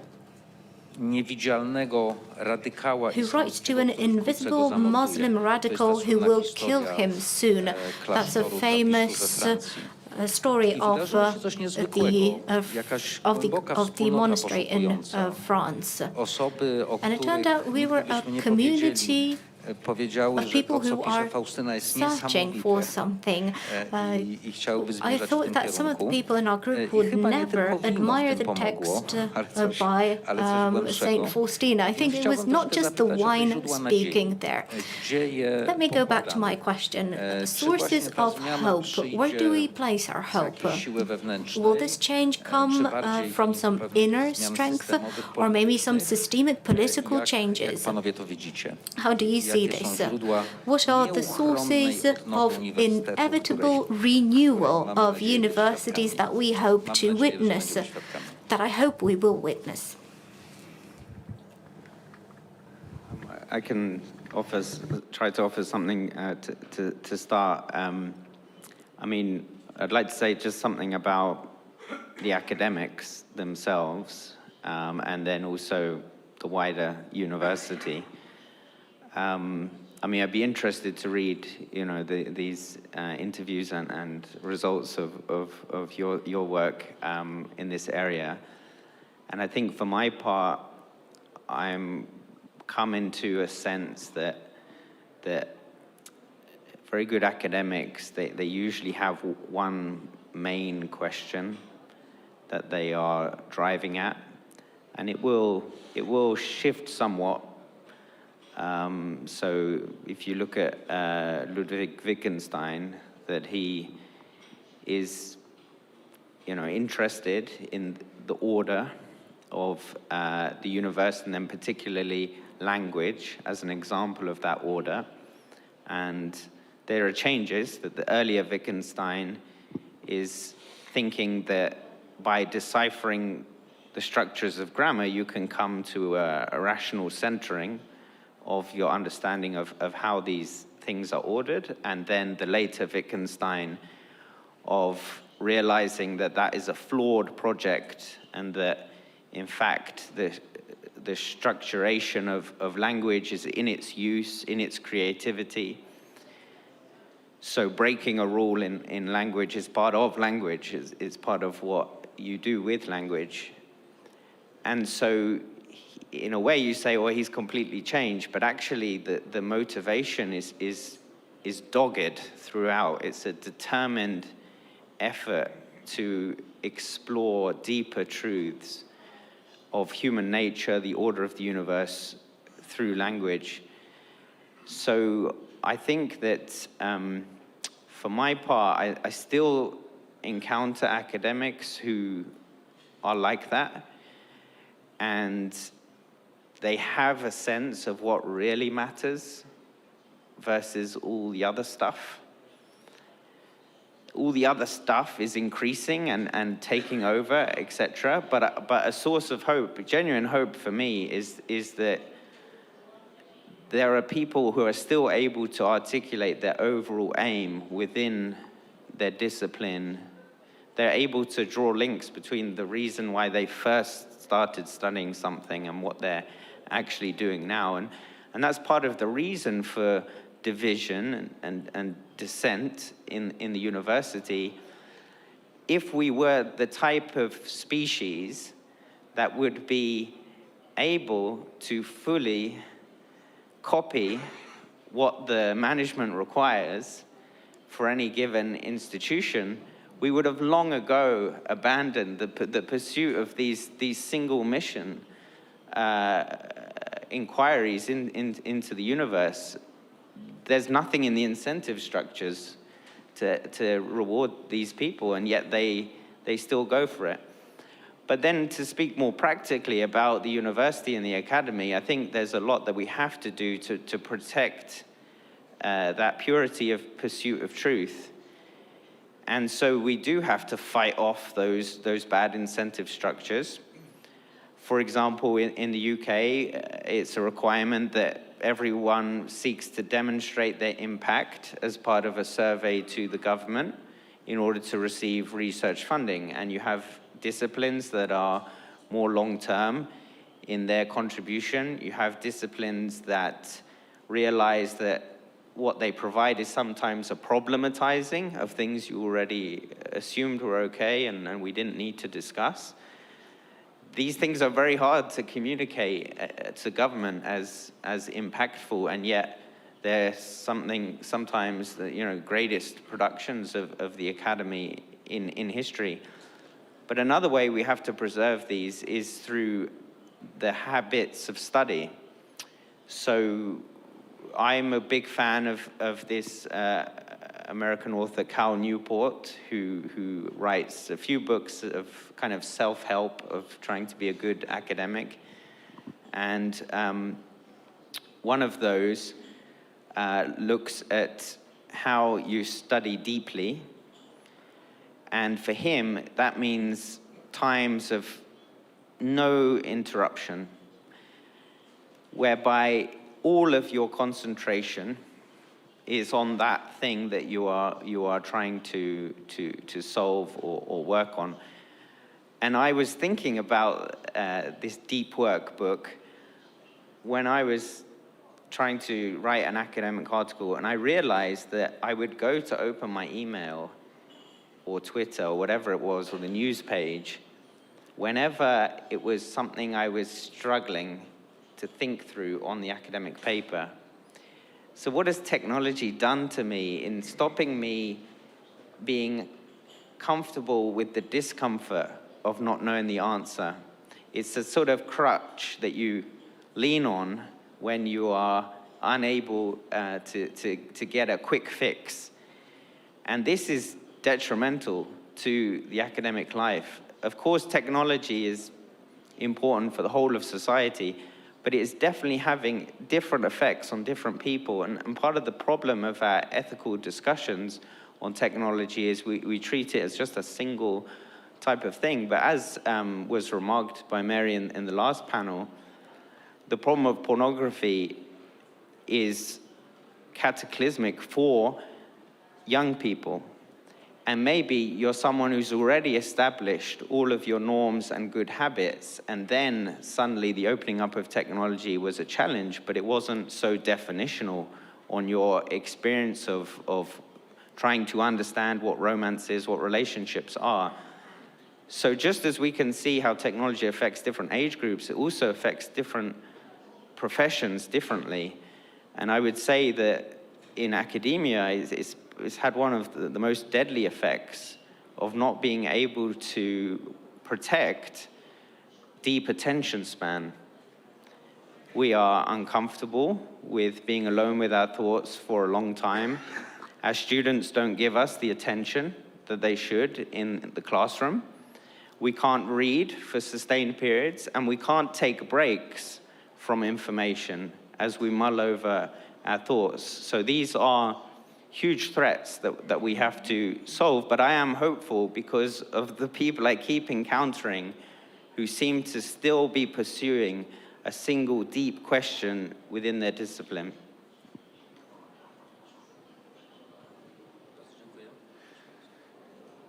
I like to remind my students that the great books of literature weren't written for them to study in the classroom. They're written for other reasons. And as much as I think original sin is a powerful blot in our lives, there is both grace and goodness. And as long as human beings will continue to need and produce works of art, works of philosophy, then there's a place for something like studying them with some seriousness. It's true the universities are working very hard to make that place very small, maybe even destroy it. I remember once when I was at Stanford, we had a drop of 40 students in the enrollment in the English department, and they couldn't figure out why.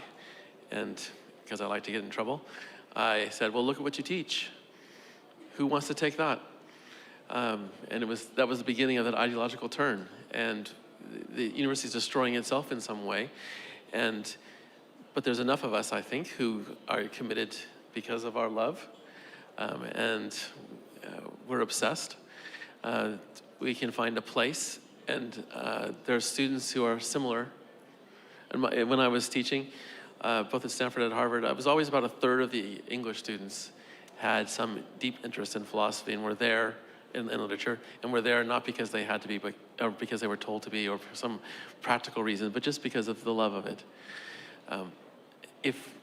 I'm not sure how, given the situation of universities now, how many more generations of intellectuals like us will be able to find jobs.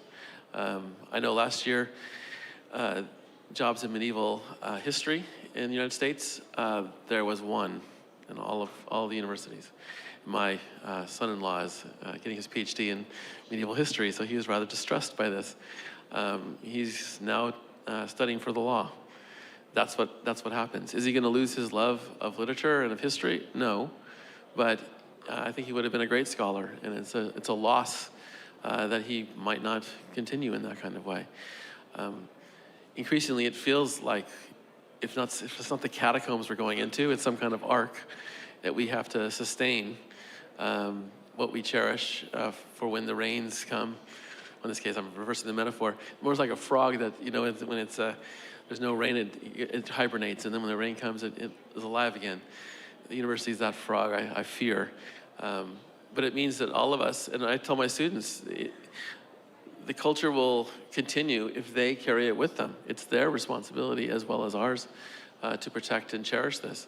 And there'll be enough enclaves, I believe, to hold off until the rain comes again. Bardzo dziękuję. Mamy tutaj zachętę do tego, żeby koncentrować się. Thank you very much. That's an incentive to focus on what we should be focusing on and leave other things aside. We were talking about looking for people who love their discipline, who are not self-interested. What is the answer from Washington? I think there are many reasons for hope for the university, but in the interest of time, I will mention three. The first is that we are created as creatures who love beauty. Truth is beautiful. Courage is beautiful. It can't be eradicated from us. It can't be eradicated from the university. You all in Poland know very well what happened when you had an oppressive dictatorship on you for decades and decades and decades. It didn't eradicate the love for beauty and truth. So I think that we have our own peculiar sort of self-oppression in English language speaking universities, but that impulse will never be eradicated. Secondly, having been a young person once very long ago, I remember that young people liked to mock things that were pompous and ridiculous. And the current cant of the politically correct in the English-speaking universities is immensely mockable. I mean, there is a ridiculous conformity to the way that students in some faculties behave. There's more of a sort of a conventionality than in the literature about the 1950s, which was supposed to be a time of conformity in the United States. And most of all, it's boring. It's terribly boring. And this is just a wonderful target for mockery and satire. And mockery and satire are wonderful weapons, especially if you are living in the world of ideas. I'm actually somewhat curious that there has not yet been more mockery and satire about our current mores. And the third is more practical and pertains actually more to the United States than anywhere else. We have had this sort of inquisitorial apparatus imposed on our universities, which go by the initials DEI, diversity, equity, and inclusion. And to oversimplify a little bit, these are the anti-racism police in our universities.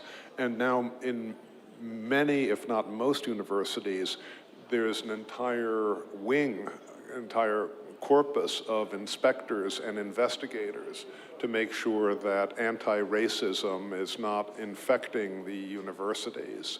And of course, in practice, this just means that this is a new form of discrimination and a new form of racism being imposed in a society which had gotten quite a long way towards color blindness from our problematic beginnings with slavery and Jim Crow and other forms of racial discrimination. It seems possible, and some would say, some observers would say quite likely, that the Supreme Court is going to make a decision this summer to to decide that discrimination in universities, even if undertaken for reasons that the universities would say are in the public interest, but that racial discrimination is no longer acceptable legally in U.S. universities. If that happens, I suspect that the whole noxious DEI apparatus will implode. And once that occurs, there may be further reverberations that come from that as people take a moment to commit truth out loud. I just want to say two things in response. One to respond to that and something else as well. I hope that's true. In Texas, there are specific rules against teaching certain kinds of things in the classroom of the DEI sort, and yet they continue to do it. They change the names, and the teachers are overt about saying they have ways of getting around it. I fear that as long as the culture continues to go that way, they will still have ways of getting around it. I do hope it implodes. But it also points to something I think that's really important that we haven't talked a whole lot about, which we probably should have, which is leadership. At my school, we have a very good president right now who's making a difference. And a while, University of Chicago, they had President Zimmer, who I think made a difference. So much of the administrative abuse is allowed by bad leaders, weak leaders, and academics tend not to be the greatest of leaders. But that potential, I think, is always there. And because I think so much of what's done, so many of these problems are in some ways profound and they're very hurtful, but they're also very superficial. The ideology that's put forward is very superficial. There are a number of easy ways to not eradicate them, but correct them. And that takes a leader of vision and bravery, and one who understands what's at stake. So we need to produce those kinds of leaders, and that might make a difference. Bardzo dziękuję. kontynuacją badań, które Well, thank you very much. ma być właśnie Academic Leadership Development Program, czyli program rozwoju Academic Leadership Development Program is the continuation of our research here. We really need academic leadership. I hope you're going to continue this discussion. But we have 2-3 minutes left now. I would like to take up something that came up in our short exchange before we came on stage, the dual meaning of the word passion. And I have a personal question to you. What is the biggest cost you incur working at the university, and what do you love most working at the university? That'll be the last contributions in this panel. Yeah, so I think one of the costs that some are facing are the costs of personal relationships. I don't know how to exactly solve this problem, but there is a historic attraction to being a professor, of being able to have deep relationships with students. And you see this in the history of thought, that some of the greats also had great teachers, and their process of discovery is something of a collective. It might be a collaboration, a direct collaboration, or it might be a collaboration through the ages that, Plato taught Aristotle, and that they're able to flourish as a sort of, school of thought, even if they have their differences, but it's a common process of discovery. And it tended to be the case that in surveys of job satisfaction, professors would be quite high up, because although they weren't paid a great deal, as they finished their life, they had examples of deep friends they had known for many years who were now at the center of discovery in the things that they loved and had taught about. Now, in the contemporary university, it's not possible to have strong friendships with students for all kinds of reasons of the limits of human interaction that are possible. But there's also a lack of clarity of where you can guide your student to. Do you guide them down the same path you took when the job market in academia has so much of its funds going towards administrators rather than having teachers? And when you know that the environment is so hostile to people who are doing deep, free thinking. So I would say that is one of the core areas of tension for these leaders. Dziękuję. I feel very lucky to have been a professor, to live the life of the mind and to live the passion and the love.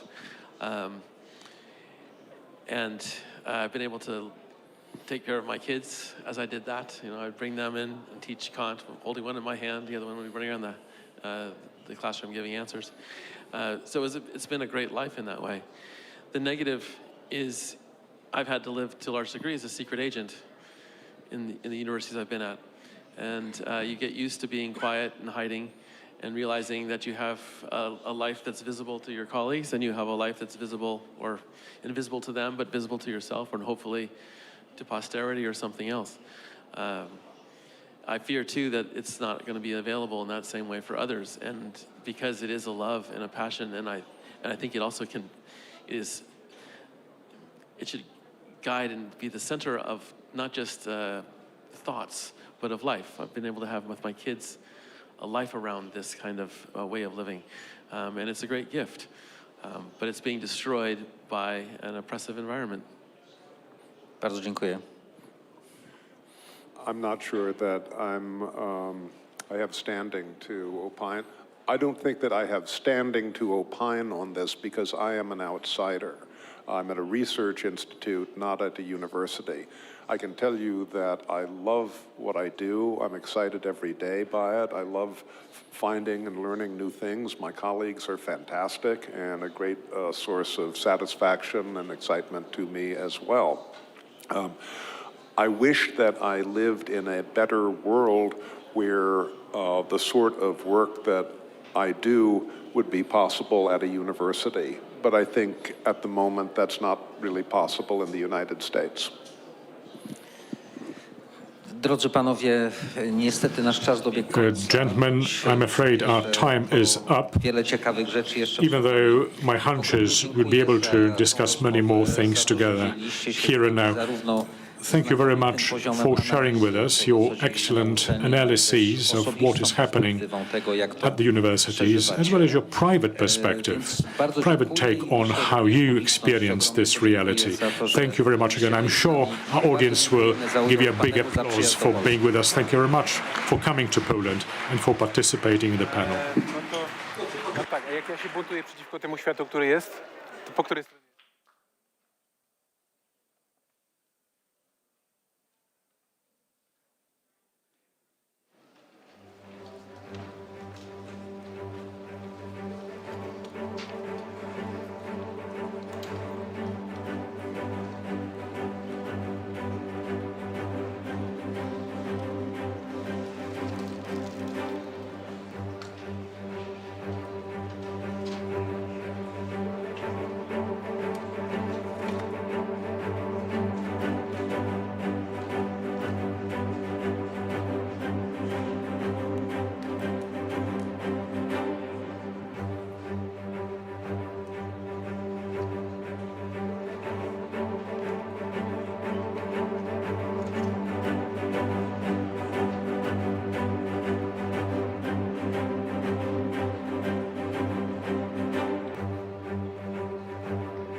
Szanowni Państwo, to jeszcze tak nieformalnie, bo czekamy na najważniejszych gości.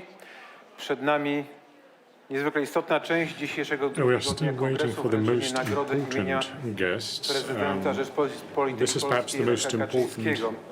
Nagroda, może nie wszyscy pamiętają, ma swoją już całkiem długą historię, bo award ceremony of the Lech Kaczyński Award, which goes back to 2011, kultury i sztuki, które przyczyniają się do lepszego zrozumienia historii, kultury, women and men who contribute dziedzictwa współczesnej culture and heritage. Do 2015 roku było to statuetka Śnienie.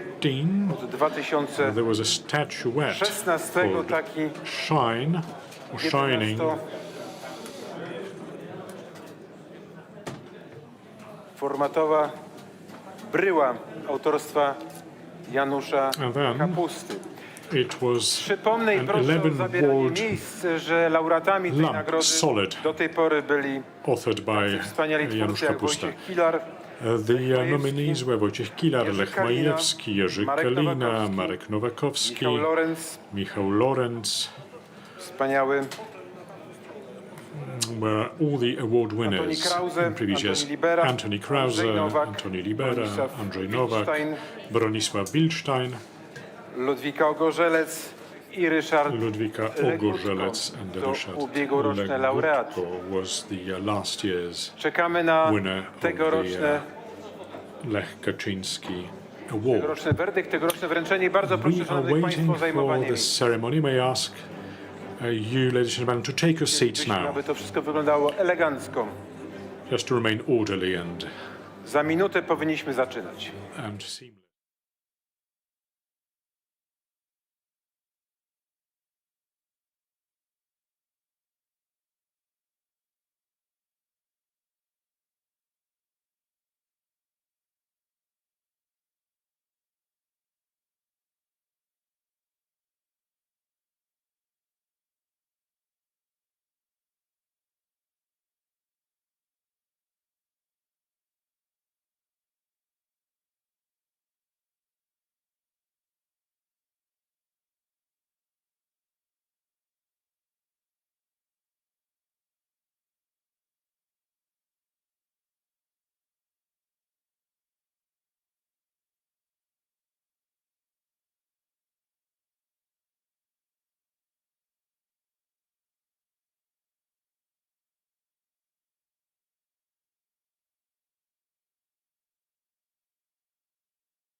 Dobry wieczór, chyba tak już trzeba powiedzieć wszystkim. Bardzo serdecznie witam wszystkich Państwa. Cieszę się, że sala jest pełna.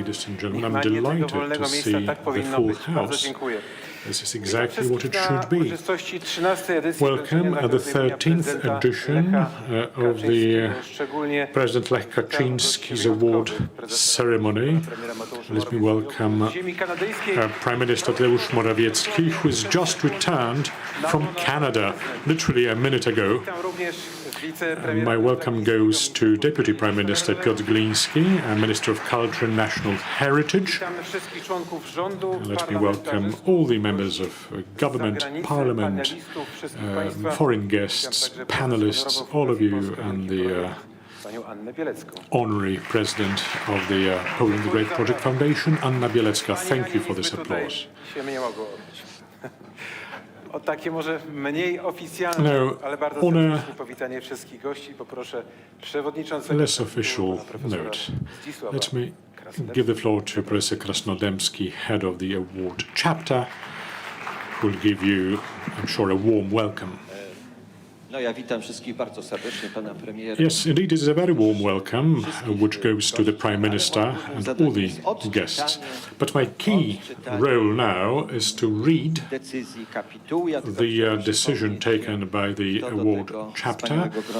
Let me tell you who the chapter members are, who the jury members are. Not all of them are with us. Maryna Miklaszewska, I will always start with her. She was a master of ceremony. We all think about her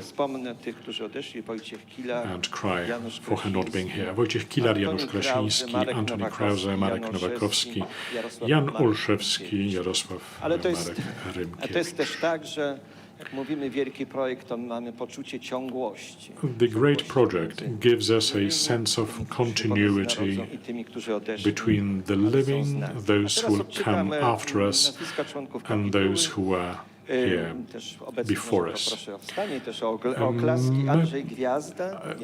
Current members of the chapter, Andrzej Gwiazda, not with us, but please give him applause. Jerzy Kalina, Andrzej Krause, not with us today. Zuzanna Kurtyka. Ryszard Legutko. Antoni Libera. Michał Lorenz. Lech Majewski. Bogusław Nizieński. Andrzej Nowak. Ludwika Ogorzelec. Bronisław Wilczstein. I Joanna Wnuk-Nazarowa. No, grono jest znakomite, ja się czuję zaszczycony, very distinguished przewodniczyć tej kapitule. Chapter. I always feel honored to be able to chair over the proceedings of the chapter. Here is the decision. Chapter of Lech Kaczyński Award extends the award for 2023 to Dr. Janusz Kapusta, painter, draftsman, stage designer,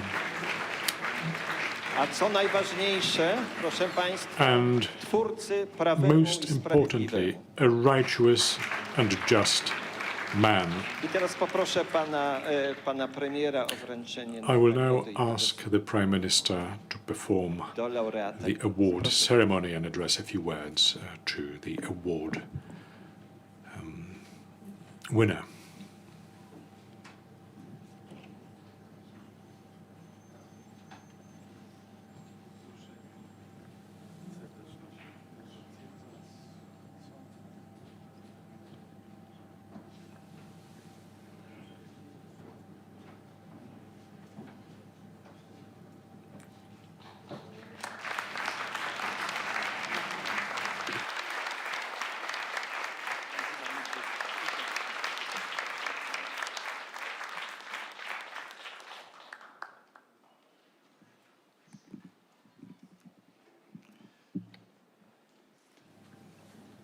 Drogi laureacie, well, distinguished dear laureate of the award, named after President Lech Kaczyński, Prime Minister, Chairman of the chapter, Madam President, ladies and gentlemen.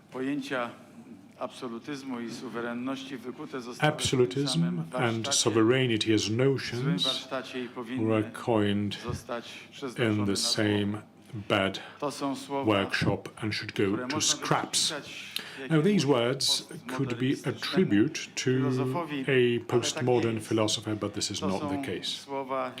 These words were coined by a well-known personalist philosophers,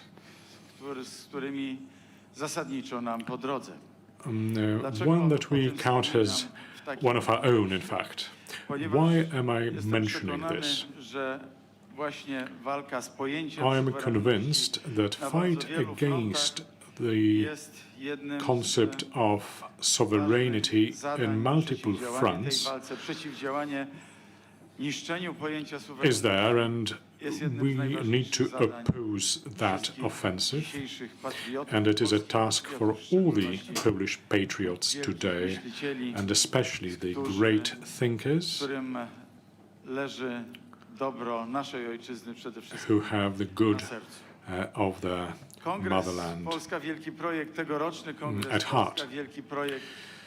Poland, the great project this year, took up the notion of sovereignty this year. Now, sovereignty, more than a debate, is really hammered out in the actual fight, in the actual action. And as a nation which stood up for its sovereignty,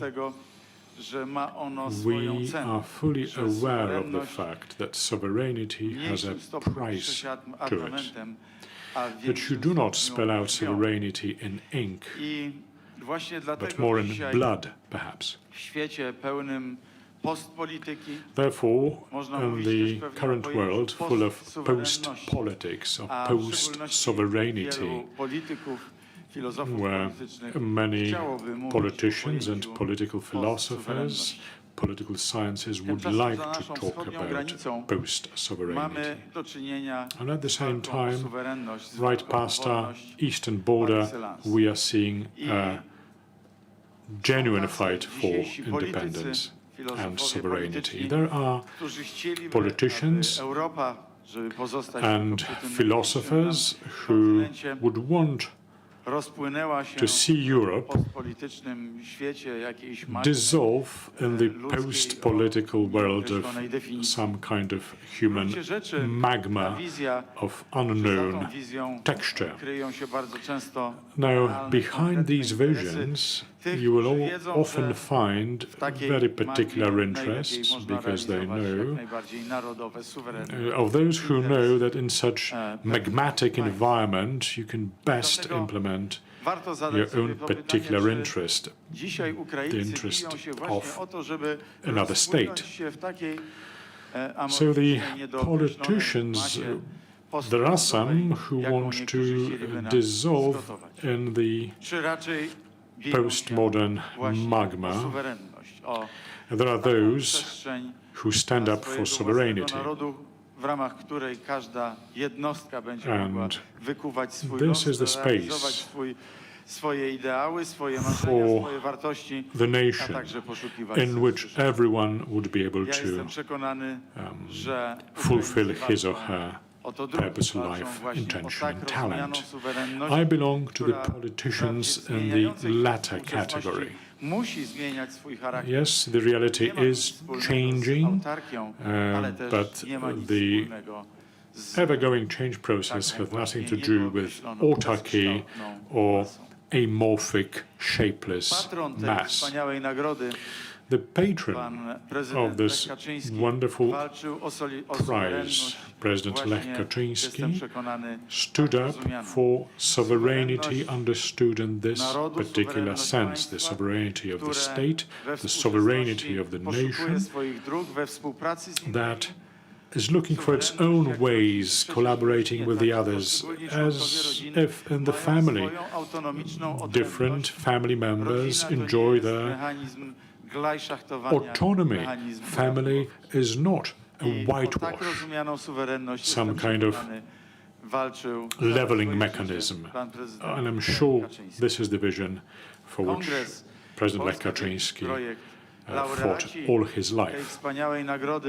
The laureates of this magnificent award, I'm sure, nowocześnie, współcześnie rozumianego patriotyzmu give expression to this modern understanding of patriotism and i sovereignty. właśnie wszystkich laureatów tej nagrody, którym chcę z tego miejsca And I would like to thank all the laureates of this prize for their whole life's work. Their names have already been mentioned today. Today we are adding to that list yet another name, that of Mr. Janusz Kapusta.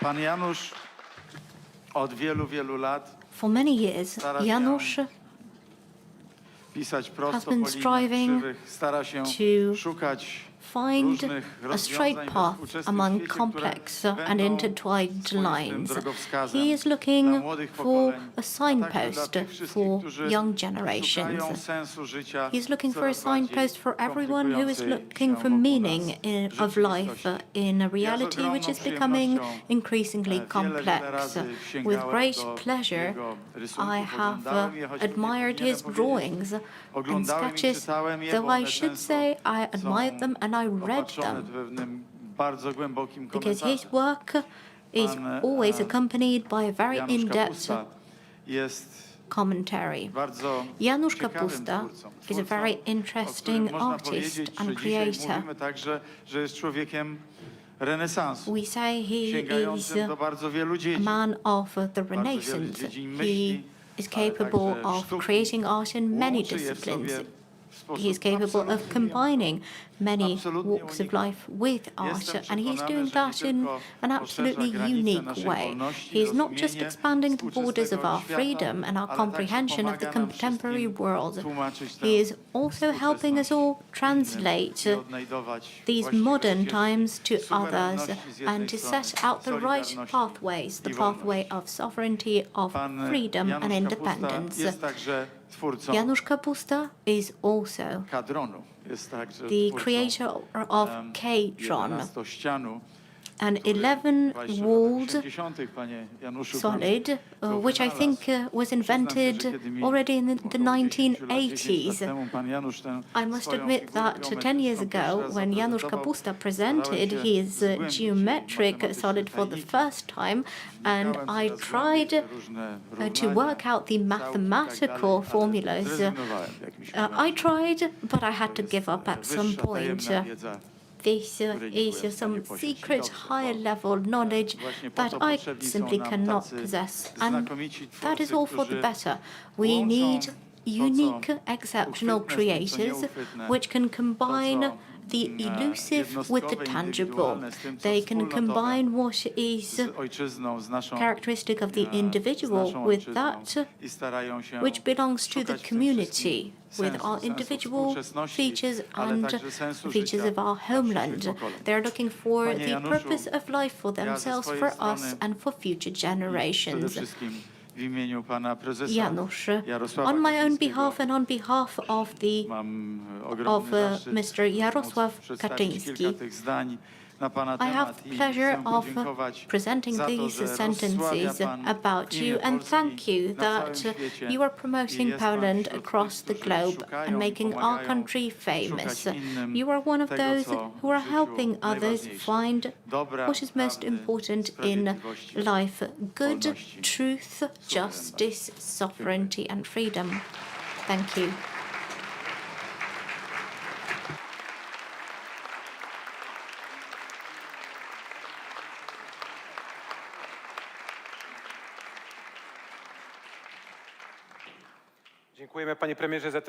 Thank you, Prime Minister, for those words. I now ask Paweł Sosnowski to join me on stage to read out the laudation for our wonderful artist. Drogi laureacie, panie premierze, Our dear winner, dear Prime Minister, our distinguished guests. trudno mi w tej chwili It is very difficult to read out what I wrote because after the laudation of the Prime Minister, I should rip up these pages and just let things go the way they will. But I've been asked to write the laudation. I have to do my job, so I will now bore you with my laudation. Let me put on my reading glasses.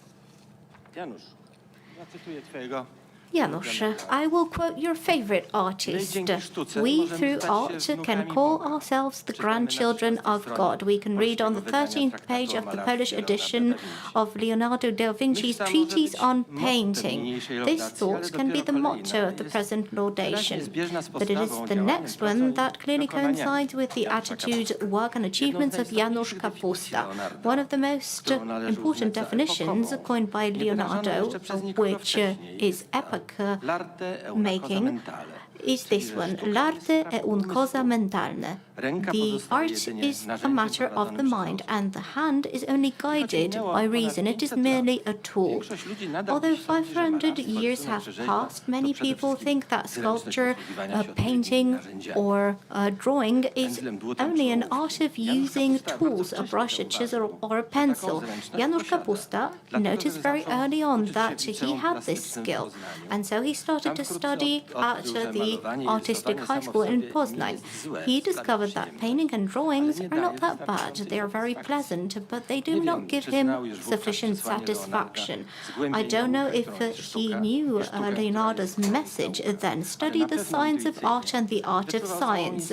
Intuitively, he certainly sensed the meaning of this concept, and he said, for me, art is not expressing what I know, but it is a tool for learning more. In art, we recognize the authentic and artificial limits of our humanity, beauty, and imagination. This irresistible attempt to find new possibilities, broaden his horizons, seek out the invisible, made him choose the Faculty of Architecture at the Warsaw University of Technology instead of continuing painting. He wanted to acquire knowledge to create something, not just drawings and paintings. He wanted something more practical than painting, but even that was not enough for him. After he graduated, he started studying philosophy, and those proved satisfactory. At some point, he arrived at the conclusion that it is not art or science that he wanted to follow, but as he wrote in his doctoral dissertation in the Academy of Fine Arts in Warsaw, it was necessary to follow one's imagination, because only imagination could create things that were not existent before. We all have imagination. That is what discerns us from other beings and makes it possible for us to create art. That is why Oscar Wilde said that art is the most intense form of individuality the world has ever known. Janusz Kapusta has become almost a missionary of imagination. Imagination guides him to this day. He owes everything to imagination. When he drew still lifes in Poznań, a few hundred kilometers away in Düsseldorf, a German artist, Joseph Beuys, claimed that every man can be an artist. Beuys was a great artist. He influenced generations of artists to come and was very popular. To show that it was possible for everyone to become an artist, he commissioned several thousand wooden boxes that were the size of a sheet of paper. They did not have a lid, they resembled a drawer. In every box, he wrote intuition with a pencil. His aim was to encourage recipients to use their imagination. He sold the boxes for 8 marks each and hoped that people would fill them with something they created with their imagination.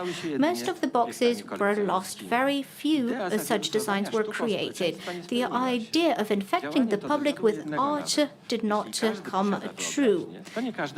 Even if everyone has imagination, not everyone knows how to use it. Janusz Kapusta undertook a similar task but addressed it to a narrow circle. He called this task Expanding Imagination. As a visiting professor at the School of Visual Arts and New Media in Warsaw, for a couple of semesters, he conducted lectures and workshops to unleash the creativity potential of his students. Janusz Kapusta has extensive knowledge in art, maths, geometry, and philosophy. But above all, he has inexhaustible resources of imagination, the imagination he is so devoted to. It was imagination that helped him survive in New York, where martial law found him. Instead of a few months, he spent 40 years outside of Poland. To survive in New York, he made a living by selling drawings.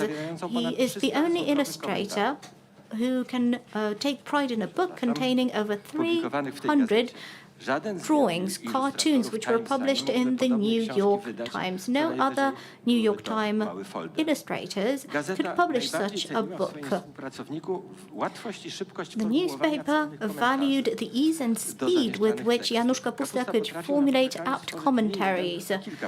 Kapusta could come up with not just one, but many ideas on the spot, which was very useful to the fabric of the newspaper. He was an emergency service for the paper. He's an excellent observer, perspective, and insightful. His drawings are visual aphorisms rather than simple illustration to a specific text. Every gesture of the artist, every idea or project is an emanation of the Cartesian cogito ergo sum. He still publishes his cartoons in American and Polish press. He cooperates with the New York Times, Wall Street Journal, Washington Post, Boston Globe, Graphics, and Print. In Poland, from the very outset of the millennium, he has been a regular contributor to Rzeczpospolita. He has been awarded many times, but the series of the first 3 prizes won in just 1 year is astonishing. The first prize for Best Press Drawing, awarded in Portugal in Sintra, the Grand Prix at the international competition in Ankara on the occasion of the 75th anniversary of the establishment of the Republic of Turkey, and the first prize at the Biennale Press Drawing in Tehran. Janusz Kapusta says he's an artist with mathematical and philosophical interests.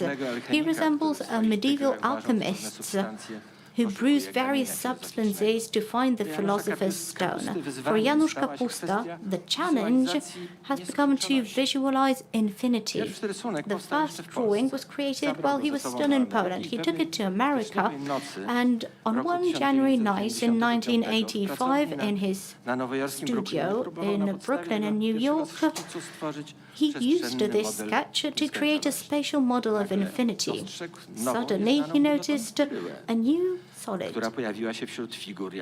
which appeared among the figures he was gluing together. For him, it was a moment of enlightenment. He discovered a new universal shape that he could create a whole new world with. He ran to his wife, who was sleeping in another room, and said, "We are millionaires." He shouted out happily. She wasn't that happy. She said, "And is that a reason to wake me up?" Only a couple of years later, the solid received a name of its own, K-Dron. The artist recalled, since the solid has 11 walls and the 11th letter of the English alphabet is K, I called it the K-Dron. And in one of the elevations, the shape takes the form of the letter K. To my delight, my name also begins with the letter K. The history of discoveries and inventions show how in many cases we have to wait many years for finding their practical use. Sometimes we don't live to see it. The wheel, which became the driving force of the Indo-European and European civilizations, was unknown to the Mayan, Inca, and Aztec civilizations. They did not know of the wheel's existence, and they only used it for children's toys. On the other hand, this civilization made such astronomical calculations that made it possible for us to repeat only thanks to modern electronics. They simply did not need the wheel. Podobnie dzieje się z K-dronem.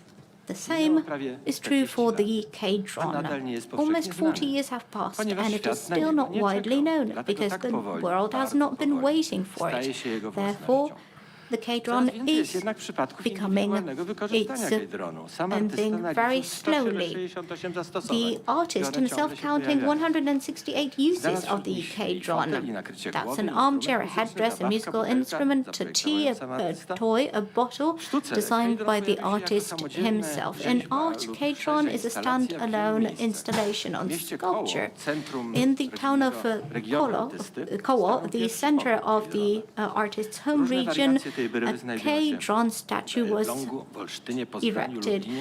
Many variations can be found in Elbląg, Wolsztyn, Poznań, Lublin. And a mirror version has been commissioned by Professor Andrzej Szczerski and is on permanent display at the National Museum in Krakow. On the 500th anniversary of Leonardo da Vinci's death, the National Museum in Warsaw decided to create a monumental work at the initiative of the museum's director, Professor Jerzy Niziołek. A few years ago, Prime Minister Mateusz Morawiecki chose K-dron as the logo for innovative Poland, and the design was used at the International Trade Fair in Hanover in Germany. Based on K-dron, Kapusta designed 2 awards, the Honorary Membership Award, granted annually by ZAIX, the Polish Institute for Artists, and the Poland Great Project Foundation, the Lech Kaczyński Award, which has been awarded to the artist today.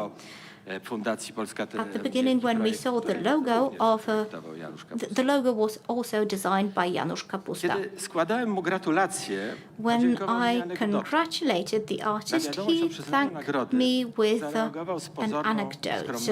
At first, he showed modesty, his innate modesty. He said that he hadn't earned it because what he did is only the beginning, and he should receive the award later on.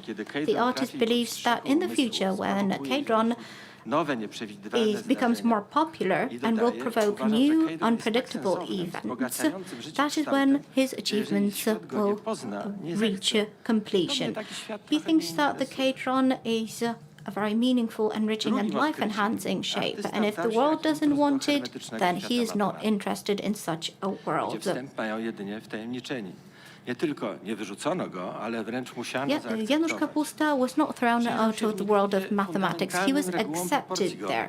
He looked at the fundamental rules for proportions formulated by Euclid 2,300 years ago, today known as the golden proportions. This time, he didn't discover something new. He just saw something nobody has seen for centuries.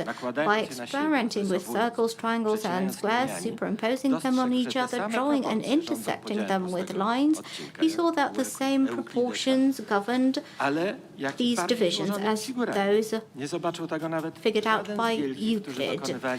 But none of those great mathematicians discovered the richness of Divina Proportio.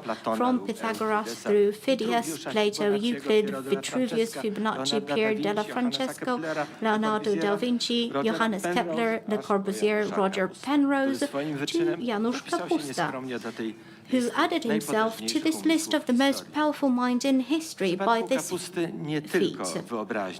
In the case of Kapusta, it's not just imagination and the determination of a researcher, but also deep admiration for this divine proportion that helped him achieve final success. This tenderness and ardor can be seen in his description. The golden radio affects everything, nature, the cosmos, and also human thinking and feeling. People are very different, and yet everyone is human. Everyone shares the same code, algorithm, number. We do not need to learn gravity, just like the golden ratio. They are simply within us. Poland recognized Janusz Kapusta's versatile achievements. He was awarded the Merit to Polish Culture badge, and he also received the annual prize of the Minister of Culture and National Heritage. And the Warsaw University of Technology, which he betrayed in a way for art, awarded him with a medal for creatively combining technical and scientific elements in his artistic world. Hermann Broch, nominated more than 70 years ago to the Nobel Prize for Literature, in one of his texts written after the barbaric hecatomb of the Second World War, wrote, "Science and art is about creating a new language of reality. Were this process to be interrupted, there would no longer be science or art, and man would also disappear. For it is precisely by discovering and creating new things that man differs from animals." These words sound particularly alarming today. The new millennium has brought in many changes. Some of them are decidedly worrying. Posthumanism heralds the end of the Anthropocene. New philosophical and ideological currents are contesting all values of the Western civilization. We could reduce it to a common slogan: humans are fiction. The Vitruvian man, the man as defined by Plato and Thomas Aquinas, the man of progress, could become history. They could disappear. Thus, the only being capable of creating science and art in an egalitarian world in which humans, animals, plants, and even man-made entities, robots, and artificial intelligence will be equal. Cogito ergo sum is becoming a rusty signboard nobody needs. Although posthumanism is a list of wishful thinking, promises that in the future we will all be young and immortal, that hunger and war will be eradicated, more and more people are becoming enthralled by it. In order to achieve their future dream, we are told we need to discard everything, to reset everything. When I look at the list of distinguished recipients of the President Lech Kaczyński Award, we have artists, writers, poets, directors, scientists, I see one common denominator. They are all equal heirs and ambassadors to the greatest values of humanism. And now, in the face of the ideological offensive sweeping through the world, they are becoming their guardians. Their strongest weapon is their mind. Janusz Kapusta joins this distinguished group today. I am sure that for many years he will be an effective defender of humanism. And if one day, many years from now, in a waiting room to eternity, if Plato, Leonardo, Euclid, and Kapusta could sit side by side, they would have a conversation that would be an endless intellectual feast, a feast that everyone would like to participate in and listen in on. Let me conclude this laudation with the words of Lech Majewski, also winner of the Lech Kaczyński Award. Words placed on the cover of a recently published book by Kapusta, published on the occasion of his 70th birthday, Vertical Level Handbook for Thinking. This is the second volume of a collection of drawings, thoughts, and notes. These words are very succinct and yet the most accurate description of Janusz Kapusta. They read, Janusz Kapusta is a genius. Stop. End of telegram.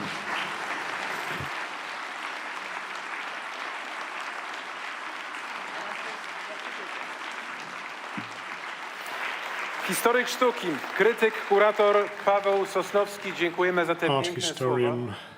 And the critic Paweł Sosnowski. Thank you very much for your words. Dr Janusz Kapusta, laureat tegorocznej nagrody imienia prezydenta the laureate of this year's edition of the President Lech Kaczyński's Award. Dziękuję za to, że kapituła w tym roku jakby przyznanie. Well, I'd like to thank the chapter for giving the Odwołam się do award ostatniego to me. zdania Pawła. I will Na szczęście just mam make obronę. reference to the last W sentence pierwszej książce zbiorów said a moment tekstów, które ago. napisałem, I can defend myself because the opening rodzi się geniuszem, ale nie każdy is nim umiera. To mnie every trochę man is rozgrzesza, born a póki jeszcze genius, żyję. but not everyone dies as such. May this be dziękując kapitule a consolation, perhaps, organizacji, z an absolution którą od początku byłem związany for me. i Fundacji Polska Wielki Projekt, w ogóle wszystkim. Yes, I have been Dziękuję engaged in panu the premierowi work za of dobre the słowa, panu Glińskiemu za wcześniejsze project, nagrody Poland the oraz Great Project, myślenie and czegoś, thank co you very na much końcu, for the award.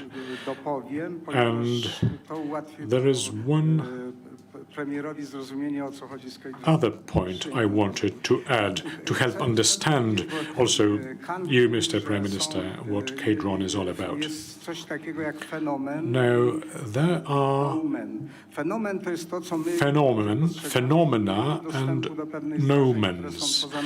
Phenomenon is something that we see, but these are external to ourselves. Why is it that the nomen is hidden from us? When I see a man walking in the desert, far away, I may not be sure. Is it a stone or is it a human being? Is it stationary or is it moving? And when I start talking to him, I will know that it is a human being with his own inner life talking to me that stone could not do.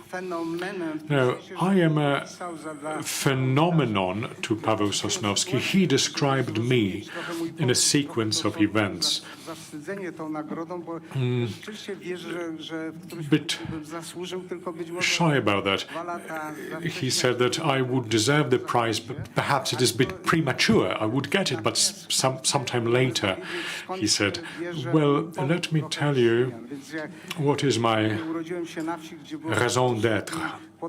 I was born in a village of 100 people around, and then went to school to a small town with 1,500 inhabitants, then Poznań, 350,000 inhabitants, then philosophy at the Academy of Catholic Theology. That was Warsaw, and then New York, which was what, 8,400,000 or even 20 million, depending how you count.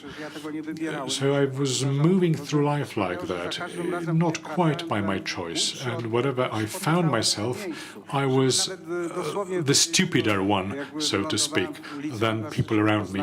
When I was in the artistic high school in Poznań, I had a feeling that colleagues around me were much more beautiful than I was. And then in Warsaw, at the university, when I started studying and collaborating with the press, and then in New York, nobody knew me there, nobody knew who I was, what I do, or where Poland was. In fact, the martial law introduced at that time brought us all a bit closer together. What's the key to the developments of my life, which perhaps explain my expectations? When I was in primary school, my sister, who is in this room now, there were four of us. Our parents were hard-working people. I was best student in class because my father was very happy about that, and he needed to work physically, shuffling and reshuffling coal. So I got top marks in both subjects, where God existed and where God did not exist. How come top marks in the two contradictory subjects? And then it was only later that I started thinking of my own. I went through a breakdown. My whole world broke apart to pieces. Then I recuperated, and I did not find an answer to the question which was bugging me. I could not find answers talking to people. I could not find answers reading books. Therefore, the only option was the future. Now, what is responsible for us in the future? Memory is responsible for the past. Senses are responsible for the present. We see each other, meet each other, we can touch each other now. We cannot touch each other yesterday or tomorrow now. And to me, the answer was imagination. It's not where it is. Where is memory? I don't know. But you can work on it. You can exercise it, train it. My world is an atom, so I do not quite understand, don't make sense of it all. When I was fascinated by someone, I soon realized that there is another, more fascinating individual. And my point was that you people led me to a state which I find terrifying. How could one possibly live in such a schizophrenic state? I do not know where God existed. I don't even know if I know or if I don't know. So I said, perhaps he's there, perhaps he's not there. But without really looking for him,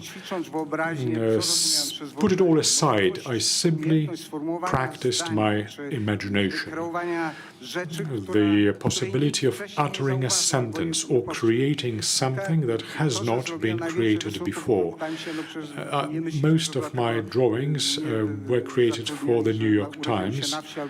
They didn't hire me because I have a nice name of kapusta, which means cabbage, by the way, in Polish, but because I was more dexterous, perhaps, than the others. I chanced upon K-dron as part of my infinity research, and since I was 20, I always kept notes. I made a lot of notes. And if I ended up in New York, from there you have nowhere to go. It's either back to the village or straight to heaven. There is no more important city than New York. The other important one would be where we started, the village, which would be Ciechocinek, a town in Poland. Not be too literal about it. Now, I made a discovery. I thought it was interesting enough for me to tell it to the others. 7 months later, I returned to Poland for good. And then the coronavirus came, and then people would ask me, why did you do that? Why did you return? And then I remember that my sister had a son who went to school. When the teachers learned, or the teacher learned that I was his uncle, she said, I will never let him pass to the next grade. Well, he saw me in school once, and he introduced me to the teacher and then to the headmistress. Then we went to the gym hall, and I think there were 3 or 4 schools combined, gathered together to meet a New York artist, which is myself, who was born in the Koło County. I was stunned, not because I spoke to such a great number of people, but when you're taken aback, when you're astounded, your brain works differently. And then after she introduced me, the headmistress did, that I came from New York and so on. I thanked her for the invitation. I said, Madam Headmistress, you were not exact. I was born in a village of 100 inhabitants. Did any one of you fared worse than myself? Why should you care about an asshole from Paris or New York telling you what to do if your life is helpless and amorphic? I never enjoyed so much attention, never commanded so much attention as in that sports gym hall. And I told them what my most important takeaway from New York was. I said, New York is the center of the world. Why? Because it's the richest, there's a stock exchange, a lot of money, the New York Times, extremely influential. Why influential? Because it's quoted to the highest degree. And if I came here to meet you, is it that I left the center of the world behind me, or did I take the center of the world in my head? They didn't seem to understand what I said. If you think that the center of the world is elsewhere, well, it's there, but not in you. But the center is in our heads. You don't need to be in New York. It's all right to be back in Poland and do something. Thank you very much. Let me invite you to the exhibition dedicated to K-drone. This is a mysterious development of my life. K-drone is important. It looks nice, many interesting aspects to it. Thanks to Professor Gliński, who introduced me to Director Janowska from the Zachęta Gallery. There was an idea to organize an exhibition to celebrate the 40th anniversary of K-drone. Well, this was a magnificent offer, but a bit paralyzing for me, because we are talking about 7 rooms, 24 meters by 14, 8 meters high. A serious project to embark on, to be able to invite you all there. And when I got down to it, K-drone, well, it took me 8 years to identify its place in cosmos, 13 to meet a wise mathematician, 23 to find a person, biologist, to link it to life. You may not believe me, but then do come and see the exhibition. Janusz Kapusta, thank you very much. May I please ask you to take both the flowers and the statuette. Just give a second to the photographers. Present. Now, one of the debates today was dedicated to the strength of the Polish economy and the strength of the Polish companies abroad. Now, this is the export product of Poland, Janusz Kapusta, one of such operators that we spoke about. The laureate of the 13th edition of the President Lech Kaczyński award.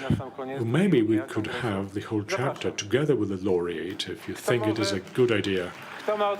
Please come here if you're brave enough, if you want to be part of the photograph, a memento of this ceremony, do come forward.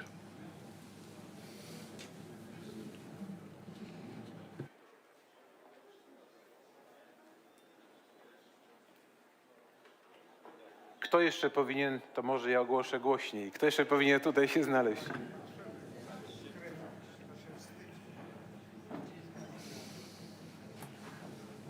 Zapraszamy.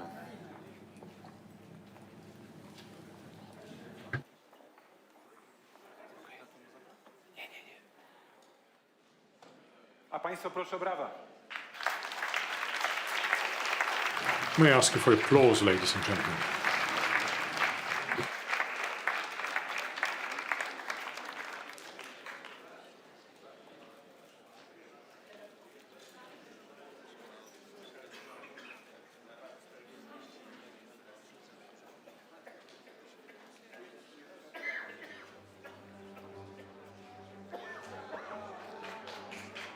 A, tak, jeszcze, tak, pan Kalina, zapraszam.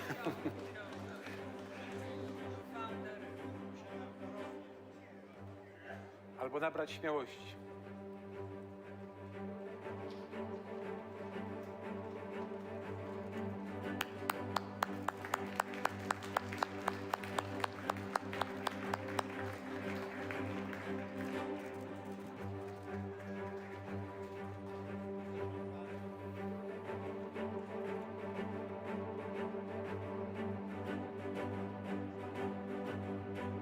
Gratulacje dla wspaniałego artysty, Well, podziękowania congratulations again dla to the werdyktu, wonderful piękne artist. słowa And, wypowiedziane przez premiera i przez pana Sosnowskiego. thank you for Zostaną na your długo w speech, pamięci. Prime Minister, Szanowni Państwo, to and for jest the koniec laudation, drugiego dnia Mr. kongresu. Przed nami Well, jeszcze this is the end of the second day of our Congress. Niemniej Tomorrow is the ważne third and spotkanie, final też ważne day. znaczenie, więc Looking zapraszam forward wszystkich jutro. to Zaczynamy tak jak wczoraj, dziś the o godzinie third 10. day at Spokojnego 10 wieczoru, dobrego o'clock popołudnia i do tomorrow. zobaczenia. Thank you Dziękuję very bardzo. much. Have a very good evening and see you tomorrow.